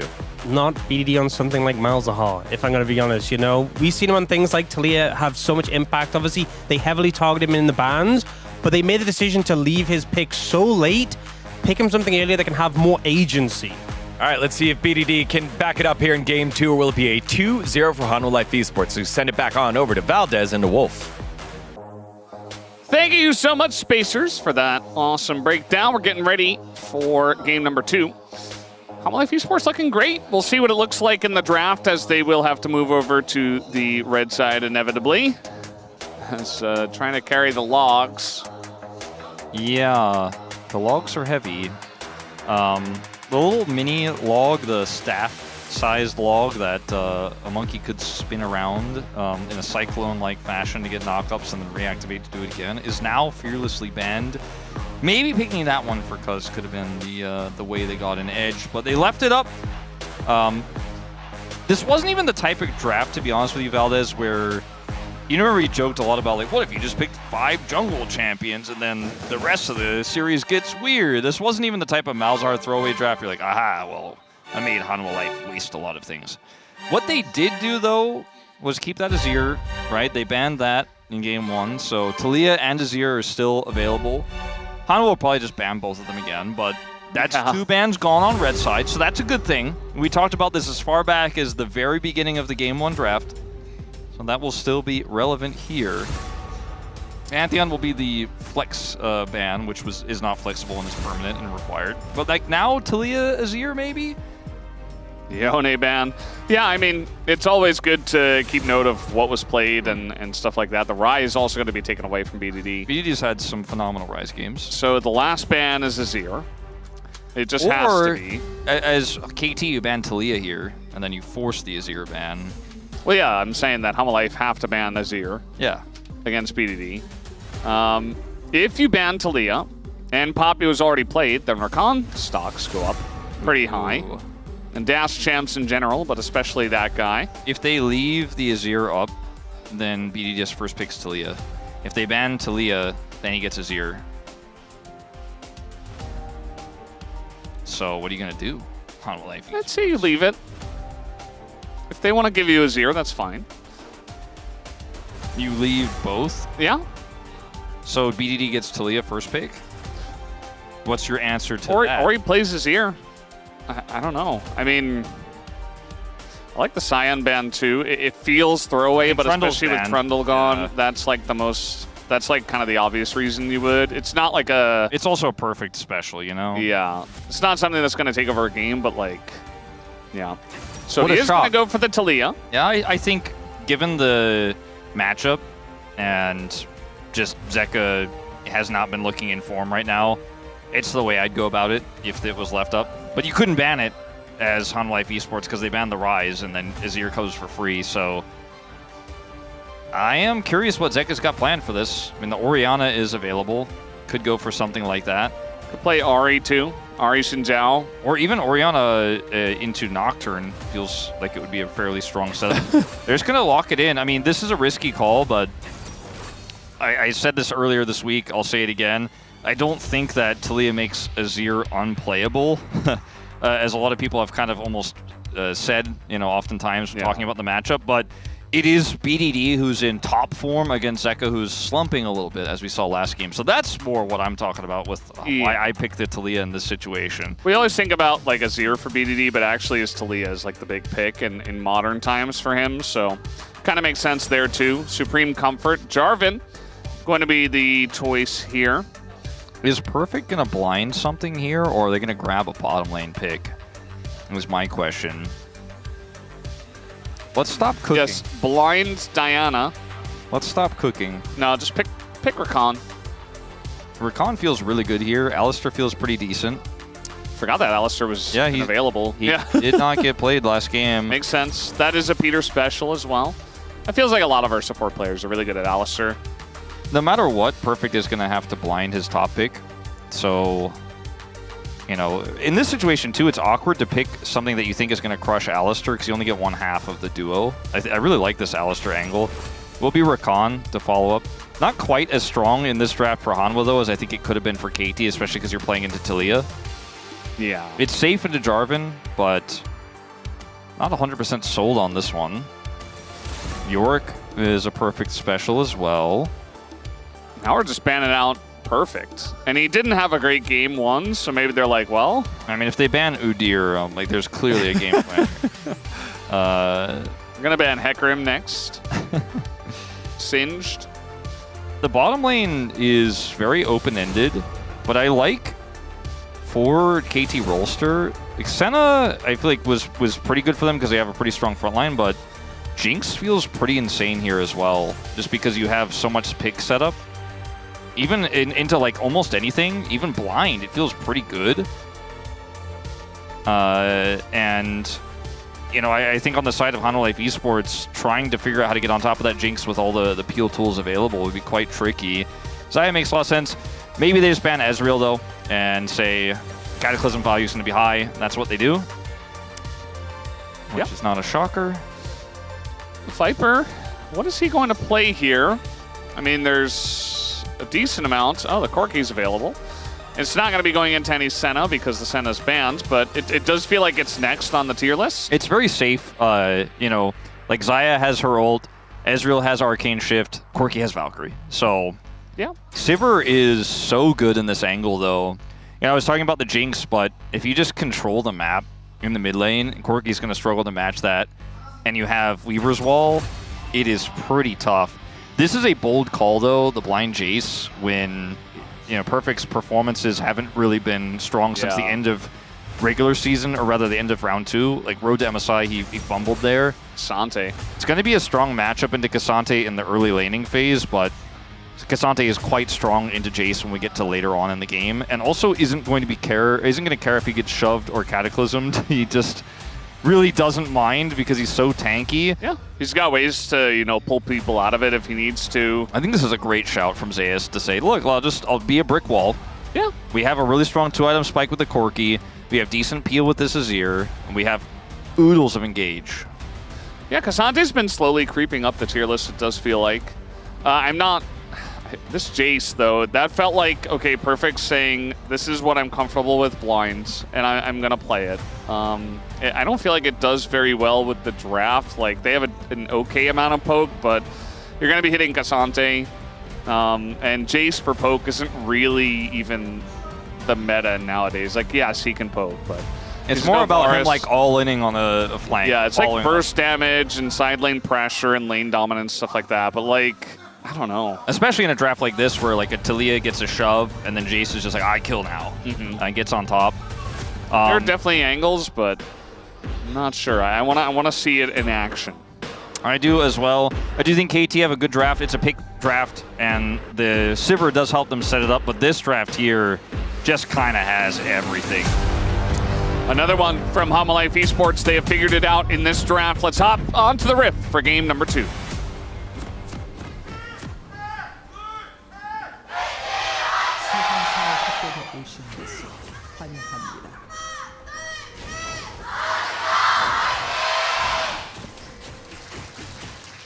All right, game number 2. Game 1 had the weird pick, the Malzahar. If you missed it, BDD did a great job by himself, but that did not win KT the game. So Hanwha Life 1-0 ahead.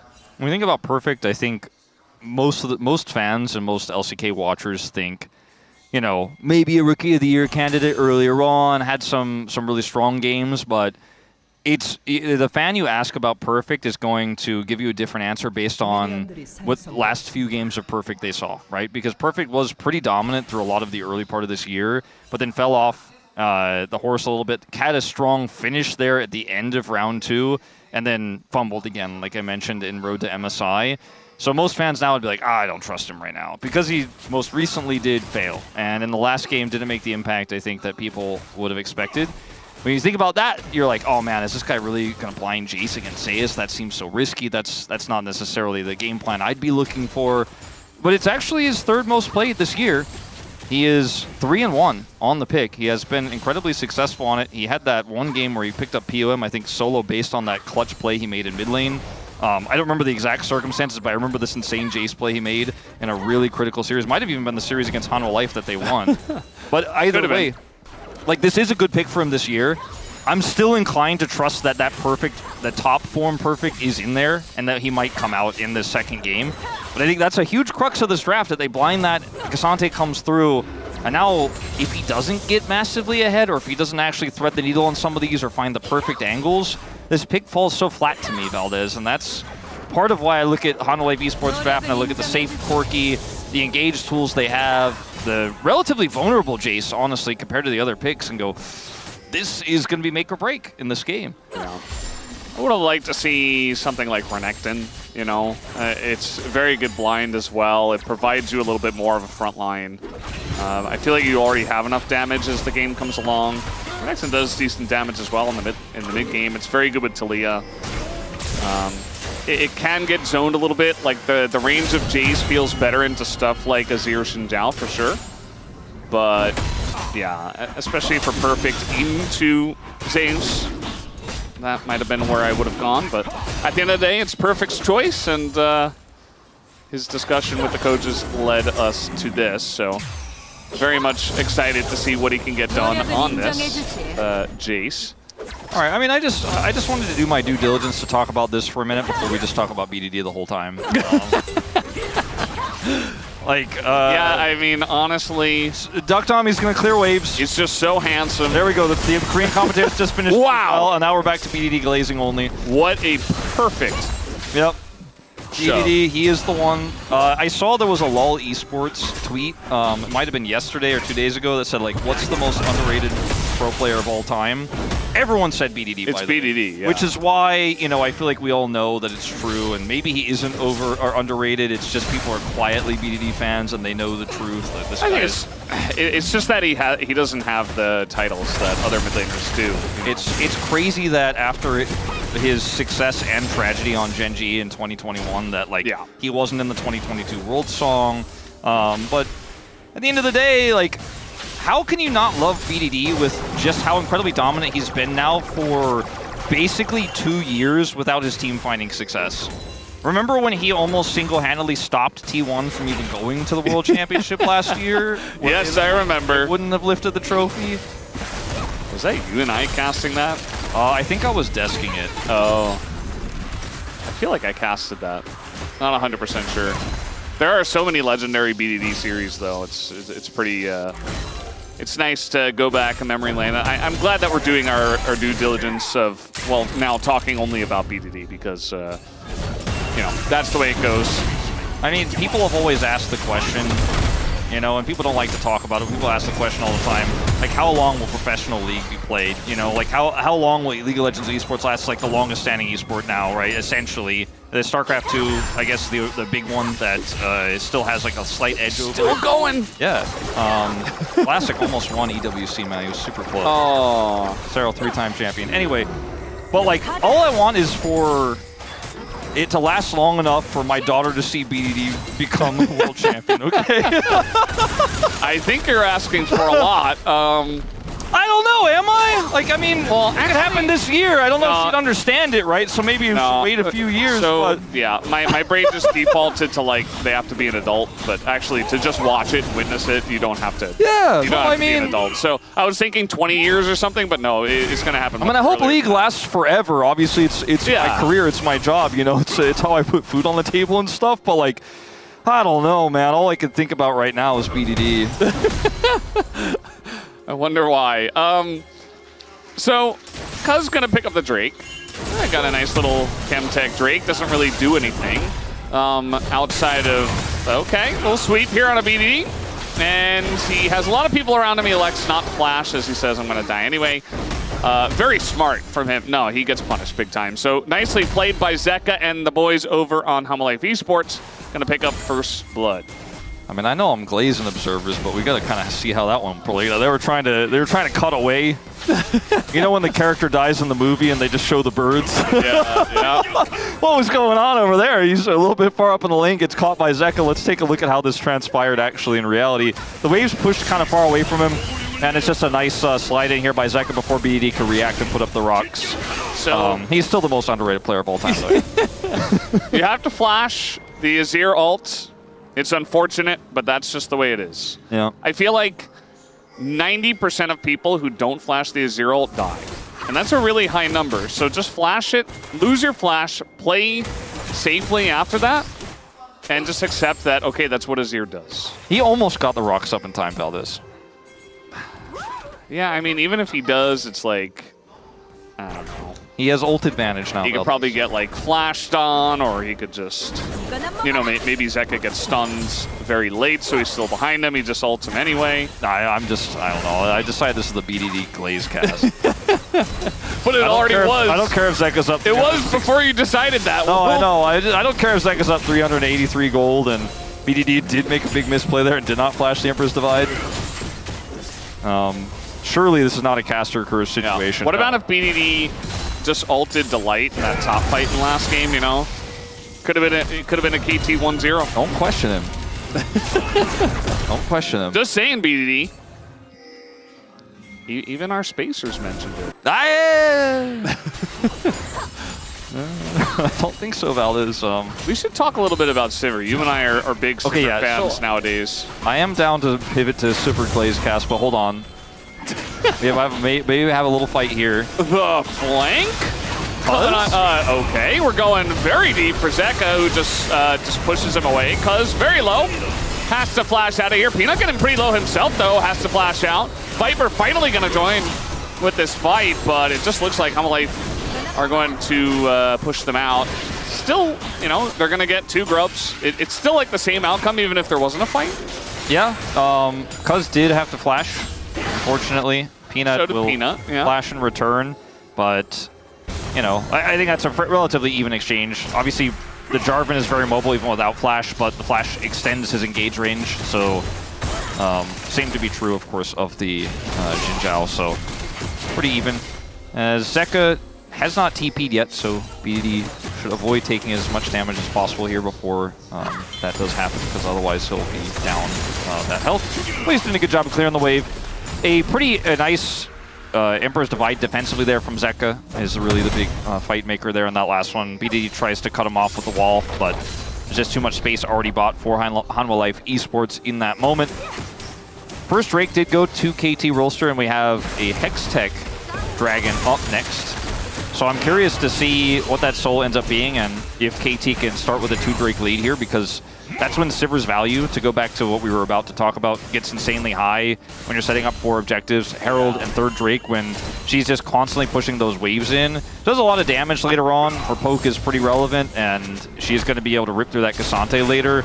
But more than that, everyone's like, oh yeah, but Sivir's not great until late game, but she's good at killing minions. And sometimes, especially with a draft where you have a Jarvan and Talia, that's good enough. Like, you have the prio because you have a Sivir, and so they have to walk towards a Jarvan and Talia. That's not fun. Yeah. You remember the meta where every single AD carry built Shiv? Yep. What if you just were Shiv, the champion? What if your champion just had Shiv innately? And it was a little bit slower, but it still did the same job. Little all out here on a Perfect, who can't figure out which direction to run. And he also put down a ward. He was metagaming him, okay? Where are you Q3? And you have no idea where I'm walking.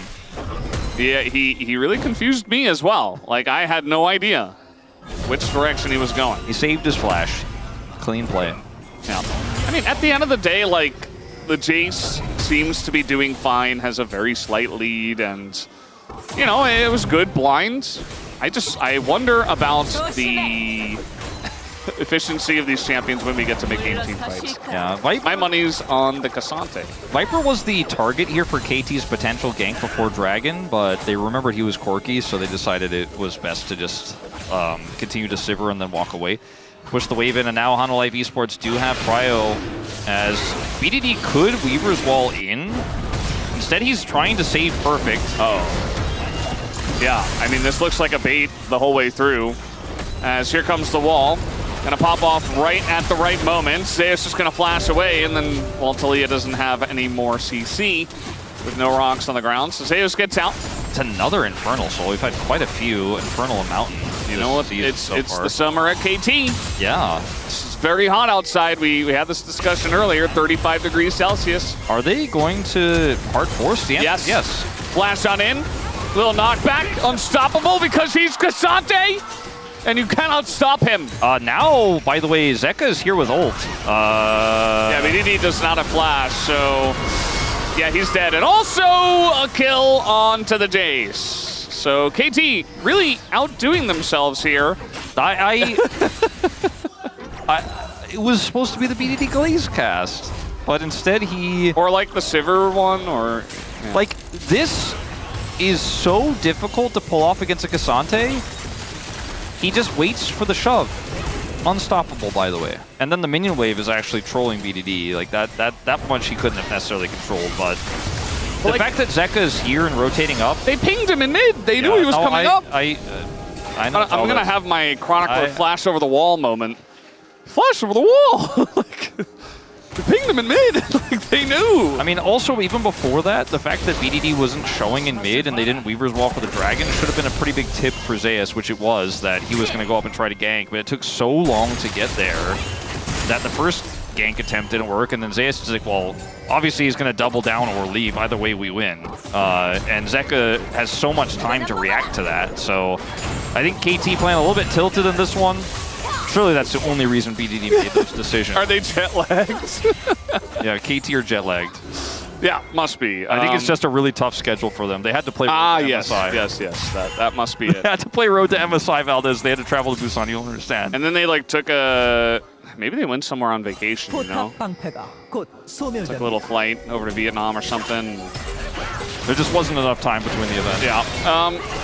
Peter's in there, and he is going to have to ult. He's getting quite low. Look at the soldier just chipping away. I mean, they almost killed him just like that. Now Duckdom's like, surely I can save you. And I think, oh, okay. In goes Delight, and down goes Delight. Okay. Don't steal the kill from Duckers, cuz! Look at Delight's face. He knows. What does he know? Bittersweet. Yeah, it was very close. He didn't heal. Probably I'm sure if he had that set, actually, at the time when he went in, I wasn't looking at his sums. Maybe he didn't, but I'm being facetious anyways. So this initially looks like Peter is trolling again. He's not had his best series. He ends up taking a lot here, but he is Alistair, gets exhausted, so that's the Summoner spell that, in fact, Delight did have at this moment. Duckdom has the shield, the barrier, and then Kluz says no, and then Kluz says, well, thank you, I'm taking that one because I saved it. Peter did too. He headbutted him away right at the last moment. He's laughing because he knows the game state is still very much in Hanalife Esports' favor. He was saying he got the flash, so worth? Maybe, Valdez. Yeah, maybe. Perhaps. They are gonna... It is 80 carry class. So watch this. Watch Duckdom clear this wave. I'm watching. Look at it. It didn't last very long, did it? It didn't, no. So let's see how KT use that prio. They are 1,500 gold down, but maybe BDD will get an item soon, and they can use that prio. Herald is up. BDD does not have TP, though, and Zeka does, so I just don't think KT can fight this. But they did clear mid and get prio with Sivir. Delight is like, he still doesn't have flash. I'll take advantage of that. I remember in draft, I mean, This game is not about draft. I want to make that supremely clear. But when they gave Zeka Azir, who got buffed, and he's now 2-0, like this Azir might just take over the game. Oh yeah, I mean, this is going to be really difficult to handle. It's not because the Azir is impossible to deal with, but he did find the proactive catch on BDD who didn't flash, right? He found the catch topside there on BDD, and Perfect as well, when they decided to go for the second follow-up there onto the Cassante. And so the circumstances were right, because KT made some errors for this Azir to become big. And like you said, he's buffed, he's big, he's got his Nashor's Tooth. He's looking for that second item here very soon. And KT are just holding on to that Super Prio, man. Yeah. Super Prio, let's hold this Drake. They're going to have to face check. Yeah, Delight doesn't have his flash either, but he is Rakan. He's going to charm everybody up and get away. Unless Cuz has something to say about it. No, he dashes away from the spear and finally dies to the flag. But you only got Rakan for all of that, and you had the gank brush. Yeah, well, Cuz is going to be asking his teammates what their KDA are, because he's clearly the Rakan Slayer. It's too real. He's clearly the Rakan Slayer. He said, not slippery enough to get away from me. And then the rest of the KT team falls apart and dies. Peter, is this the angle? I mean, he's just turning this one around on them. Like, B has to flash away from him. Viper goes in. That's a kill for him. Make it number 2. Just give Viper the bomb and let's just admit our Preds were maybe just put it in now. Maybe our Preds were we were a little bit reading too much into the international competition, you know? Yes. Maybe Helma Life was just lagged against Genji, and that's why they didn't play well. Yeah, maybe they were jet lagged against AL as well. Yeah, it's possible. Yeah. So guys, Hana Life is just running circles around KT Rolster in this game. Game 1 was a little bit closer. There were some overextensions. Everyone was like, oh man, that was not Zeka's best game. But Zeka's having a pretty fun game on this one. Viper is going to keep making that sound because there's a weird bug with the replay on Corki. But he does a ton of damage in this fight. He's so safe, right? On this Corki. It was why we mentioned this pick is so good in this situation. And then, you know, finally, I guess you got him. And then he gets the turret.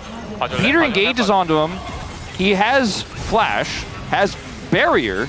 By the way, does not need to flash in the initial outcome of this. Flashes for the kill. Flashes for the kill. Didn't have Valkyrie, by the way, either. Yep. Aggro flash. The Talia build does not give you that much damage at this point in the game. Well, he went unstoppable for the shove, and then he dashed over the rocks. So Zeus does get stunned by something. A little bit of a chase on the Delight. It's just a big He knows that middle from KT to get this bottom turret. Zeus knows that BD is the most underrated player of all time. He's just trying to buff his damage stats. He's trying to give us some more damage there. He may still be, even after this game. Yeah. Well, he gets the turret. He might be even more underrated after this one, you know? His ratings, I don't know how he'll be underrated on poo-poo or not after this one. Duck Dom, that's not the angle! Okay, the engage cone from Duck Dom and your Sivers, so you shouldn't be doing that. Got Delight Soul worth. Yeah. Flash. It's okay, Valdez. He had Spell Shield, Flash, and ult. He was always safe in case they were there. Totally fine. Absolutely calculated, and he knew the whole way down. He was tracking them. He knew there's a small chance they're there, but I still get out. Viper is taking over this game. Perfect hit a Cassante a lot. If you remove that, it's not looking good here for KT. He's still hitting Cassante a lot, BDD, to try to get those numbers up. They're going up, see? Yeah. He's trying to buff those stats. Zeus is really, he's like, man, BDD's underrated. Let me just eat this threaded volley real quick. It's just a competition between Viper and Zeka to see who's going to be most fed in this game. Right now, it's Viper very slightly, I think it was. You know, this is my confession to everyone that I know that my pred was wrong. Like, it was actually incorrect. At the time, I saw the angles, I was emotional. I thought Hanwha's performances left me feeling They beat them in round 2 when Hanwha was doing a lot better, okay? I was wrong. Definitely an angle for KT to win this one, but it's just not meant to be. I let my hate HLE trying to make something happen on this Otacon. Getting some of those resistances taken away. They don't seem to care, though. This is going to be up to Cuz to look for the steal. Where's the wall? Not going to go for the wall as Zeus gets pushed over the wall himself, and they just get the Otacon. Zeus, though, is going to be taken out, and now the re-engage comes in from the side of KT. Peanut is going to knock him away as BDD cannot do anything. They go all in on a Xinjiao, and now they will be punished as Zeka gets one. He is very low, but still is going to get it as everybody explodes at the same time. Pretty incredible stuff. It's now BDD. Might die to Delight here. One kill would do it. He's just going to auto him to death. As that is true. Oh man, true aura farming from Delight. True aura farming. He's been doing it all game long. Just give Viper the POM though. Yeah. Like, let's go. Come on. There's no way he's robbed, right? No. So no. This angle here with the shove and the knock over the wall is cool and all, but that's still a Cassante. And I think Hanwha Life Esports are like, well, I mean, we got Perfect Splash, we got Otacon, we're chill with this. The Weaver's Wall is frankly super late here. BD didn't use it to try to split the team in half, nor did he use it to actually try to turn this and cut Zeka off. I think he might have been a better target there. Instead, they go on to Peanut, who's so difficult to kill. Viper is a million miles away from any threat. So yeah, he does a ton of damage. A lot of the kills were taken away from him. You know, Delight and Zeka, I'm looking at you, but Viper did so much damage in that fight. The ult timing was great from Zeka. And KT were up the creek without a paddle, so to speak. Between a rock and a hard place. Yeah. It makes even more sense because it's Talia. And there's extra rocks and walls because of Otacon Pit. But the Jace pick, man, he's got a big lead over Zeus right now in gold. 3. 34. I saw 3. It went up a little bit. There's a bounty to be collected. There's a bounty to be collected. Yeah, just get it. Just get it. Yeah, just commit. And they are going to, although Zeus doesn't seem to really care about that. They're going to pull him all the way over the wall. Duckthumb a bit alone, but will he die, though? The knockup comes back. Delight! He finally does go down to Delight. This just makes so much sense in this game. Zeus still alive. Get your Cassante copy pastas out, as this is just ridiculous. They can't kill him. They can't do it. Okay, they did it. Delight now alone. He's going to hop away as the rocks are a little bit late. And Zeka's, yeah, okay, I'm killing the turret. He does that because he knows the observers are showing that he's still getting value despite the shenanigans. He's like, and the observers should be panning right about now. It was perfectly timed. And this fight could still be won by Peanut. We're going in deep. Yeah. We're going in very deep. He's got Delight with him. BDD is just not farmed enough. He can't do enough damage. Peanut's like, Peanut's like, okay, I got to set up to go on Talia next. Yeah, Delight just comes back. Okay, very nice shove, though, and Peanut might be in a bit of trouble this time, as Cuz will take the kill once. Cuz keeps stealing the kills, man. I mean, I know you want to secure that, and it's very close. It's very tense, but doesn't he know PDD's the most underrated pro gamer in League of Legends history? All right, this was actually, like, this is comedy to me. Obviously, the fact that, like, they commit a TP to get a bounty turret, and then they're like, all right, we get Zeus here, when the rest of Hanwha Life Esports can rally so quickly up to the top side here, and Cassante is just unkillable. It's hilarious. It's very funny to me. But then, instead of just taking the W here, Hanwha Life Esports, Space Peanut, decides that they will force this to work no matter what. Because Rammus emotes are happening in the bottom lane, and Zeka's still got the inner, and he's pushing the inhibitor turret, right? Yeah. The Light's getting so fed in this game, man. He is pretty big. But Zeka, you know, he doesn't have TP. He's just going to send that wave to the bottom lane, and then Peanut and Delight get shoved, and Cuz takes the kill. But at the end of the day, I don't know if we really needed to take matters that deep. I don't think Hanwha would care. They're 6,000 gold ahead. Bounties are still up, but... and they're very close to getting Infernal Soul. It's entertaining, Valdez. So it is. I think, to be honest, all the players are having a lot of fun right now.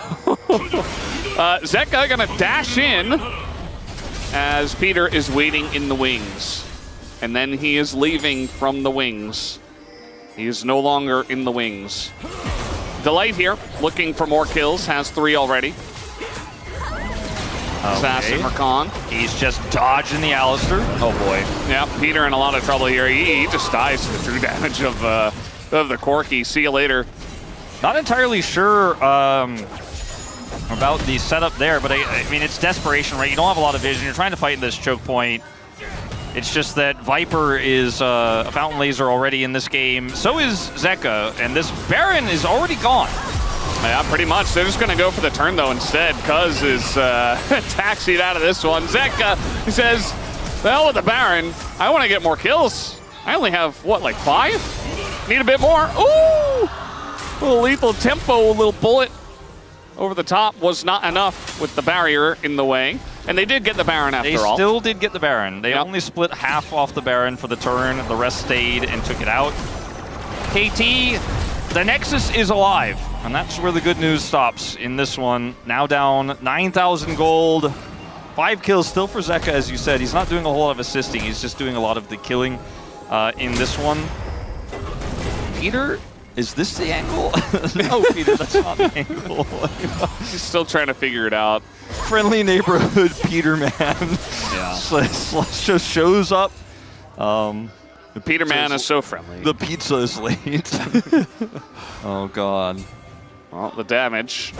You know, BDD is doing a lot of damage. He's got that going for him. Zay is surprisingly low damage in this game for how much he's hit people while surviving forever. Cassante should do more damage, I agree. We should buff Cassante. I am going to just stay silent on that one. You know, after games like this, I think players look at it and they're like, wow, Cassante's OP, actually, still. I'm going to play Cassante. Like, I think we're going to see a little upsurge in Cassante. You know, if there were like a Cassante or like a champion stock market, it would be like, okay, gotta buy those Cassante stocks right now. Yeah. Or you might even be too late. Like, it might have already surged up. Might have jumped up like 5% already. BD looking locked in on the player cam. He's got maybe the last flank angle of the game here to potentially find something if he can get a Weaver's Wall to cut this team off or cut them in half on their retreat. But unlike esports are going to play respectfully, they obviously want to use this Baron to get an inhibitor, but they're not going to risk control over the game over it when they can just go back and take Infernal Soul for free, which is more permanent of a win than an inhibitor itself. And Zeka's like, Sundisk turret OP. I don't think he was paying attention. He was just like hitting the Sun turret, talking to his teammates, and nearly died to Zeka. And dying to Zeka. No. Zeka, it feels like he's so desperately trying to get more kills. There's that Weaver's Wall. But he just can't. He just can't do it. 5 is going to be where he's stopped. Is okay. Little shutdown on a 2, and there you go, Zeka. You finally found the angle to pick up some more, but all the kills went to Viper anyway. Just give this man the palm, and maybe just give him the penta on top of it, as he'll pick up the quadra. And I don't think BDD has any reasons to give it over, though he will try to stop this wave from pushing in and ending the game. Double cannon minion means I don't think he can, though. And there it is. The penta comes through. Another one today. The penta kill for Viper. Just give this man the palm right now. All right, Valdez. Look at what I'm doing. I'm picking up the palm selection paper. I'm gonna put the biggest X I have ever put on a palm paper. It's true. In the bot position and hand it over to our referees, because this one was not even close. Everyone had a role to play.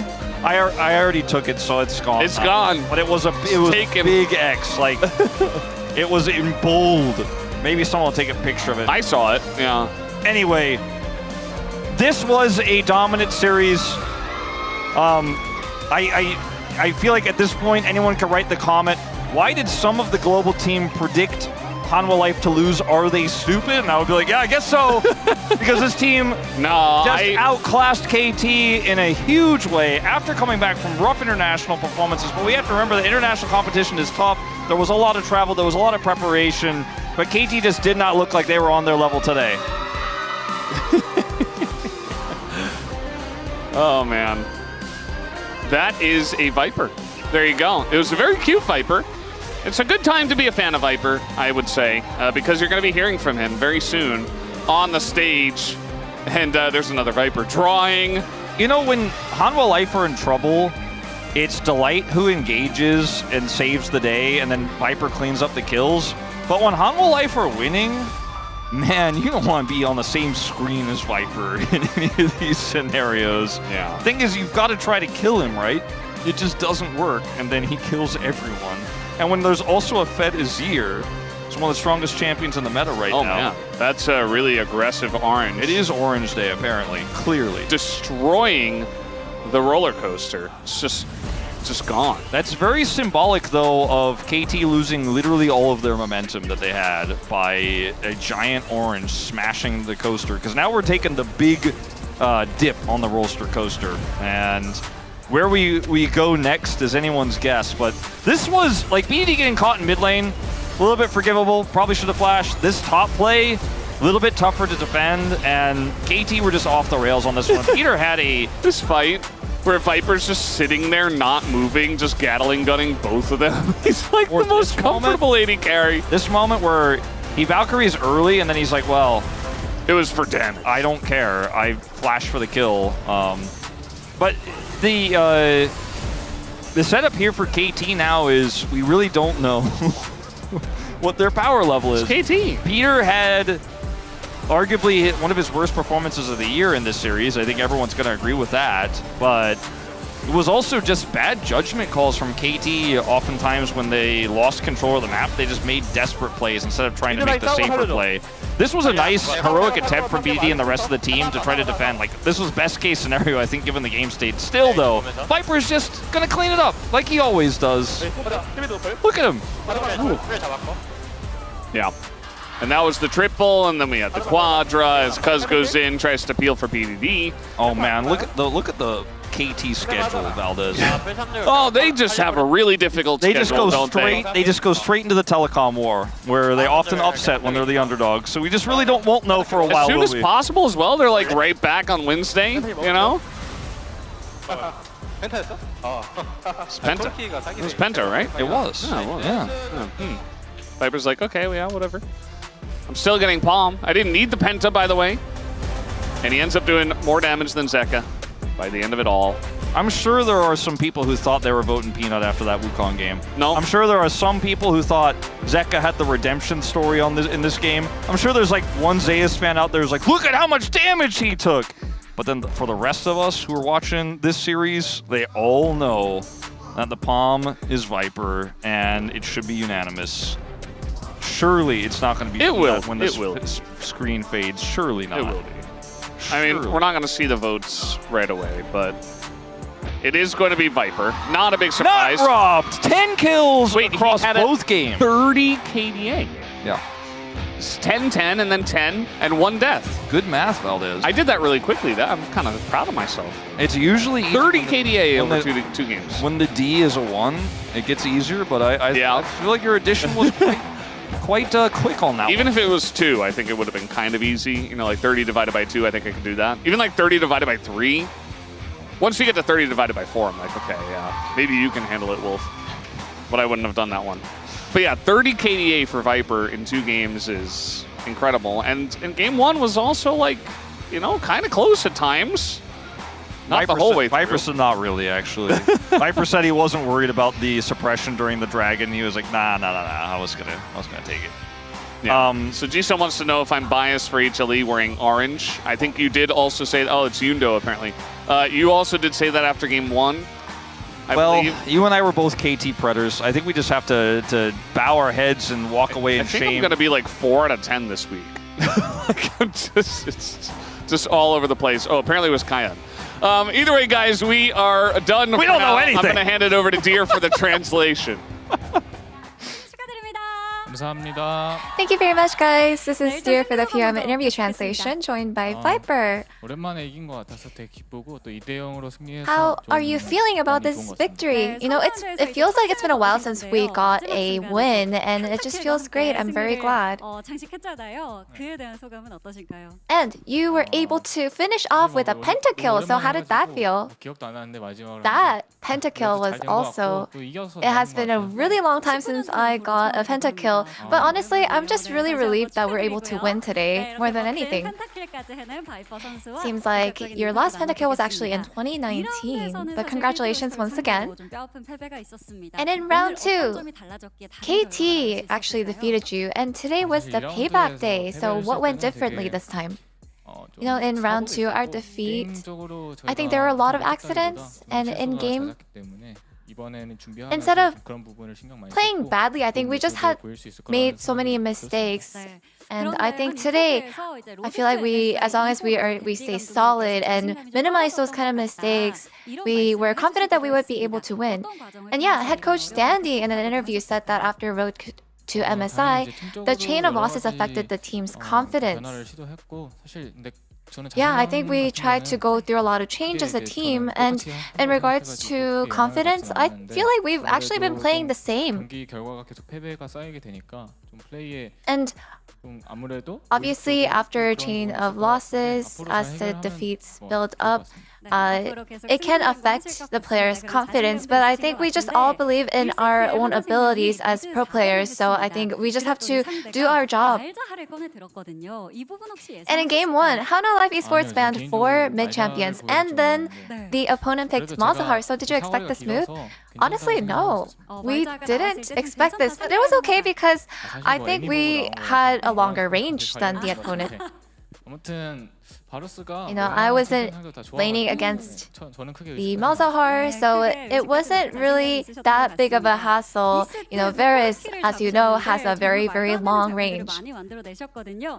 And in game 2, we had some unbelievable highlights, so let's take a look. This 2v1 moment. Can you walk us through what happened? You know, I think I already saw the enemy coming in, and I knew that they didn't really have enough damage to kill me, and I just had a better understanding, and I just already knew that I wouldn't die here, so I just fought. And with that victory, Hana Life Esports has secured some amazing milestones.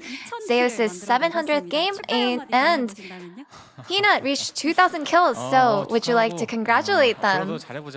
I guess congrats. Let's keep playing well together. So what is Hana Life Esports' goal moving forward? You know, in our own group, I think our biggest goal is to keep on our consecutive victory.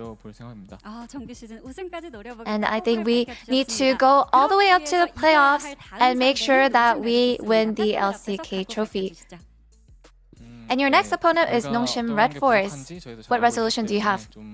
Now, we're very aware of what we lack in, and I want to make sure that we are able to refine and fix it and keep up our good work and keep on winning. And that's the end of the interview with Viper, and back to the space. Thank you. Thank you very much, dear Ayaya, as we... Pentakill! Yes, we congratulate Viper on the POM and the pentakill. Thank you, birthday boy. Woo! All right, we also have an interview with Peanut standing by on his 2,000th and 2001st and beyond kills. So we'll have that for you translated in just a little bit. Let's take a look at the POM. Please, no surprises, right? Everyone did good? Everyone did good. Good job, everyone. Pat in the back all around. Yeah, there really wasn't any argument. I think if you go for player of the game, Zeka might have gotten some votes here because I think his Azir game was actually crazy. He had a really good redemption game after the Annie. Over the series, though, it was not. It was very obvious, right? That Lethality Varus was insane, and the Corki really took over. This was just to like test if you were watching, sort of vote. You know, like if someone didn't vote Viper, they'd be like, no. But actually, no, I don't know about that because they did. There was the They Penta. saw the Penta At the end, so you can like tune in the last 3 minutes. True, actually. Like Penta, and you're like, ah. You could have just looked at the scores, actually. Were you watching? KDA voter. Watching, yeah. Hell yeah. All right, Yeah, this was impossible to mess up, actually. There's no level in which you could mess this up. Unless it was too simple. It was just, you know, you wanted to vote for Peanut for his historic milestone. Let's start with Chronicler first. What was your comment, sir? My comment was Sniper Vipers shoots down the roller coaster. In both games, both with rockets and arrows, very, very hard to deal with.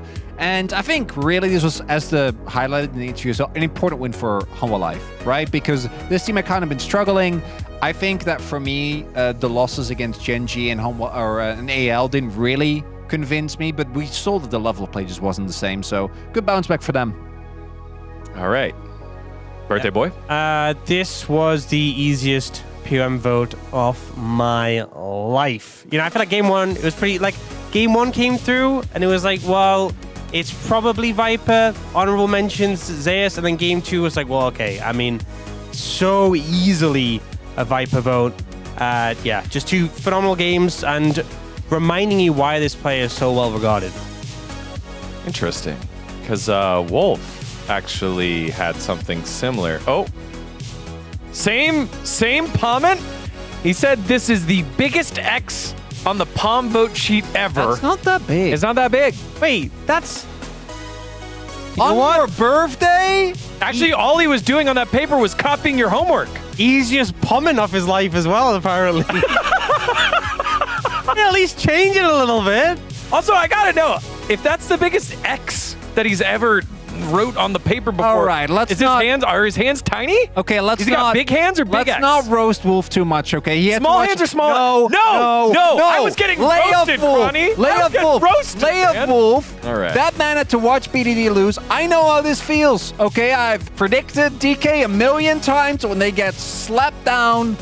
They won give them a today. break. And they broke the undefeated record of BNK FearX. Today... Yeah, well, today I'm winning, but it doesn't take the pain away, does it, D-Gun? No, it doesn't. Every time the bros lose, it does take a little bit out of you. Let's see. All right, Pony. Professor Viper bestowed us one death only. Again, great math by Valdez, a 30 KDA, 30, or 21 in 10. The Heart of Destruction tank. Because it's the orange Humble tank. Life. Yeah. I probably would have said the barrel, honestly, if I'm being real. I don't know if you want to be associated with Barrel because he hasn't been playing very well. Oh, you know. That's part of the scars from the losses. Vipers, arrow pierced through my heart. Cloud Templar going straight to the romance novels this time. All right, we have the interview standing by with Peanut on the Korean desk, so Deer's on the translation. Thank you very much, Digon. We are at the Korean analyst desk.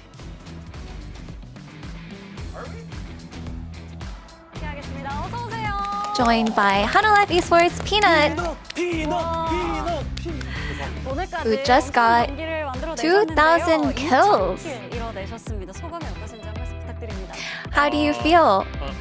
제가 2,000킬을 할 수 있다라는 My 거를 2,000 경기 전부터 kill. 계속 이런 장면이 경기 시작할 때마다 I think I was 나오는데 actually pretty aware that I would get this 2,000 kills is coming up maybe like 2 matches ago. 너무 우려먹는 느낌이라서 그래서 빨리 2,000킬 하고 So I 싶다고 feel like 생각했는데 오늘로써 해서 I was just thinking to myself, I really just want to get there already because they're just they just kept mentioning it and I just didn't get it, so I just felt a little bad. So we have your kill history right here. Do you remember your first kill? 기억은 안 나는데 You know, my first kill, I don't actually remember. I actually don't remember who I killed. 확실히 기억하고 있죠. 데뷔전이. But I think the only thing I remember is that I did play Rengar. 경기가 같이 이어지잖아요. So 기억에 남는 그런 it looks like we have step by step. Is there any match or game that is most memorable for you? 확실히 기억에 뚜렷하게 남고요. I feel like the most memorable one is my debut match, obviously the first kill, and today's match when I was able to reach 2,000 kills. So it looks like you were able to reach all of these milestones in different teams, which is so amazing. And any champion that actually stands out for you, I actually don't know which champion I got the most kill with, but I think it would be either Lee Sin or Nidalee. I would just go with Nidalee because I feel like I've probably got most kills with Nidalee. Yes, as expected from the Nut Dali. 진짜 마음이 넓으시다. 그러면 피너 선수 Are you okay with that nickname? Of course I am. 저희 분석도 같이 하면서 분석 좀 도와주시면 좋을 것 같습니다. 일단 뱀픽을 먼저 And let's 보면서 talk 얘기를 about 나눠보면 game 좋을 것 같은데요. 2.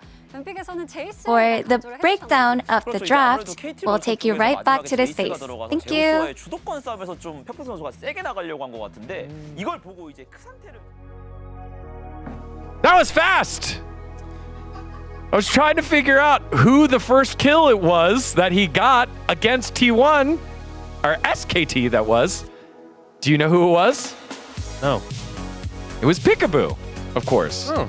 Yes. Yeah, Veigar in the mid lane. So you knew this?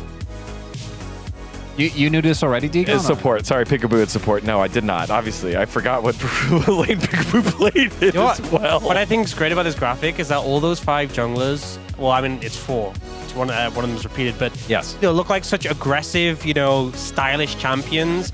And these were definitely a lot of the picks that Peter played early in his career, but it's like, late in the career, we've had so much like Sejuani Maokai, and he's just managed to slide in like the back-to-back Wukong, like Diana, Wukong, and no Sejuani or Maokai to be seen here. Keeping those one hidden, which is funny because we saw like a kill graphic with Canyon, and his had a lot of the tank junglers mixed in, which is not really what he's been known for. Bring back Rengar, dude.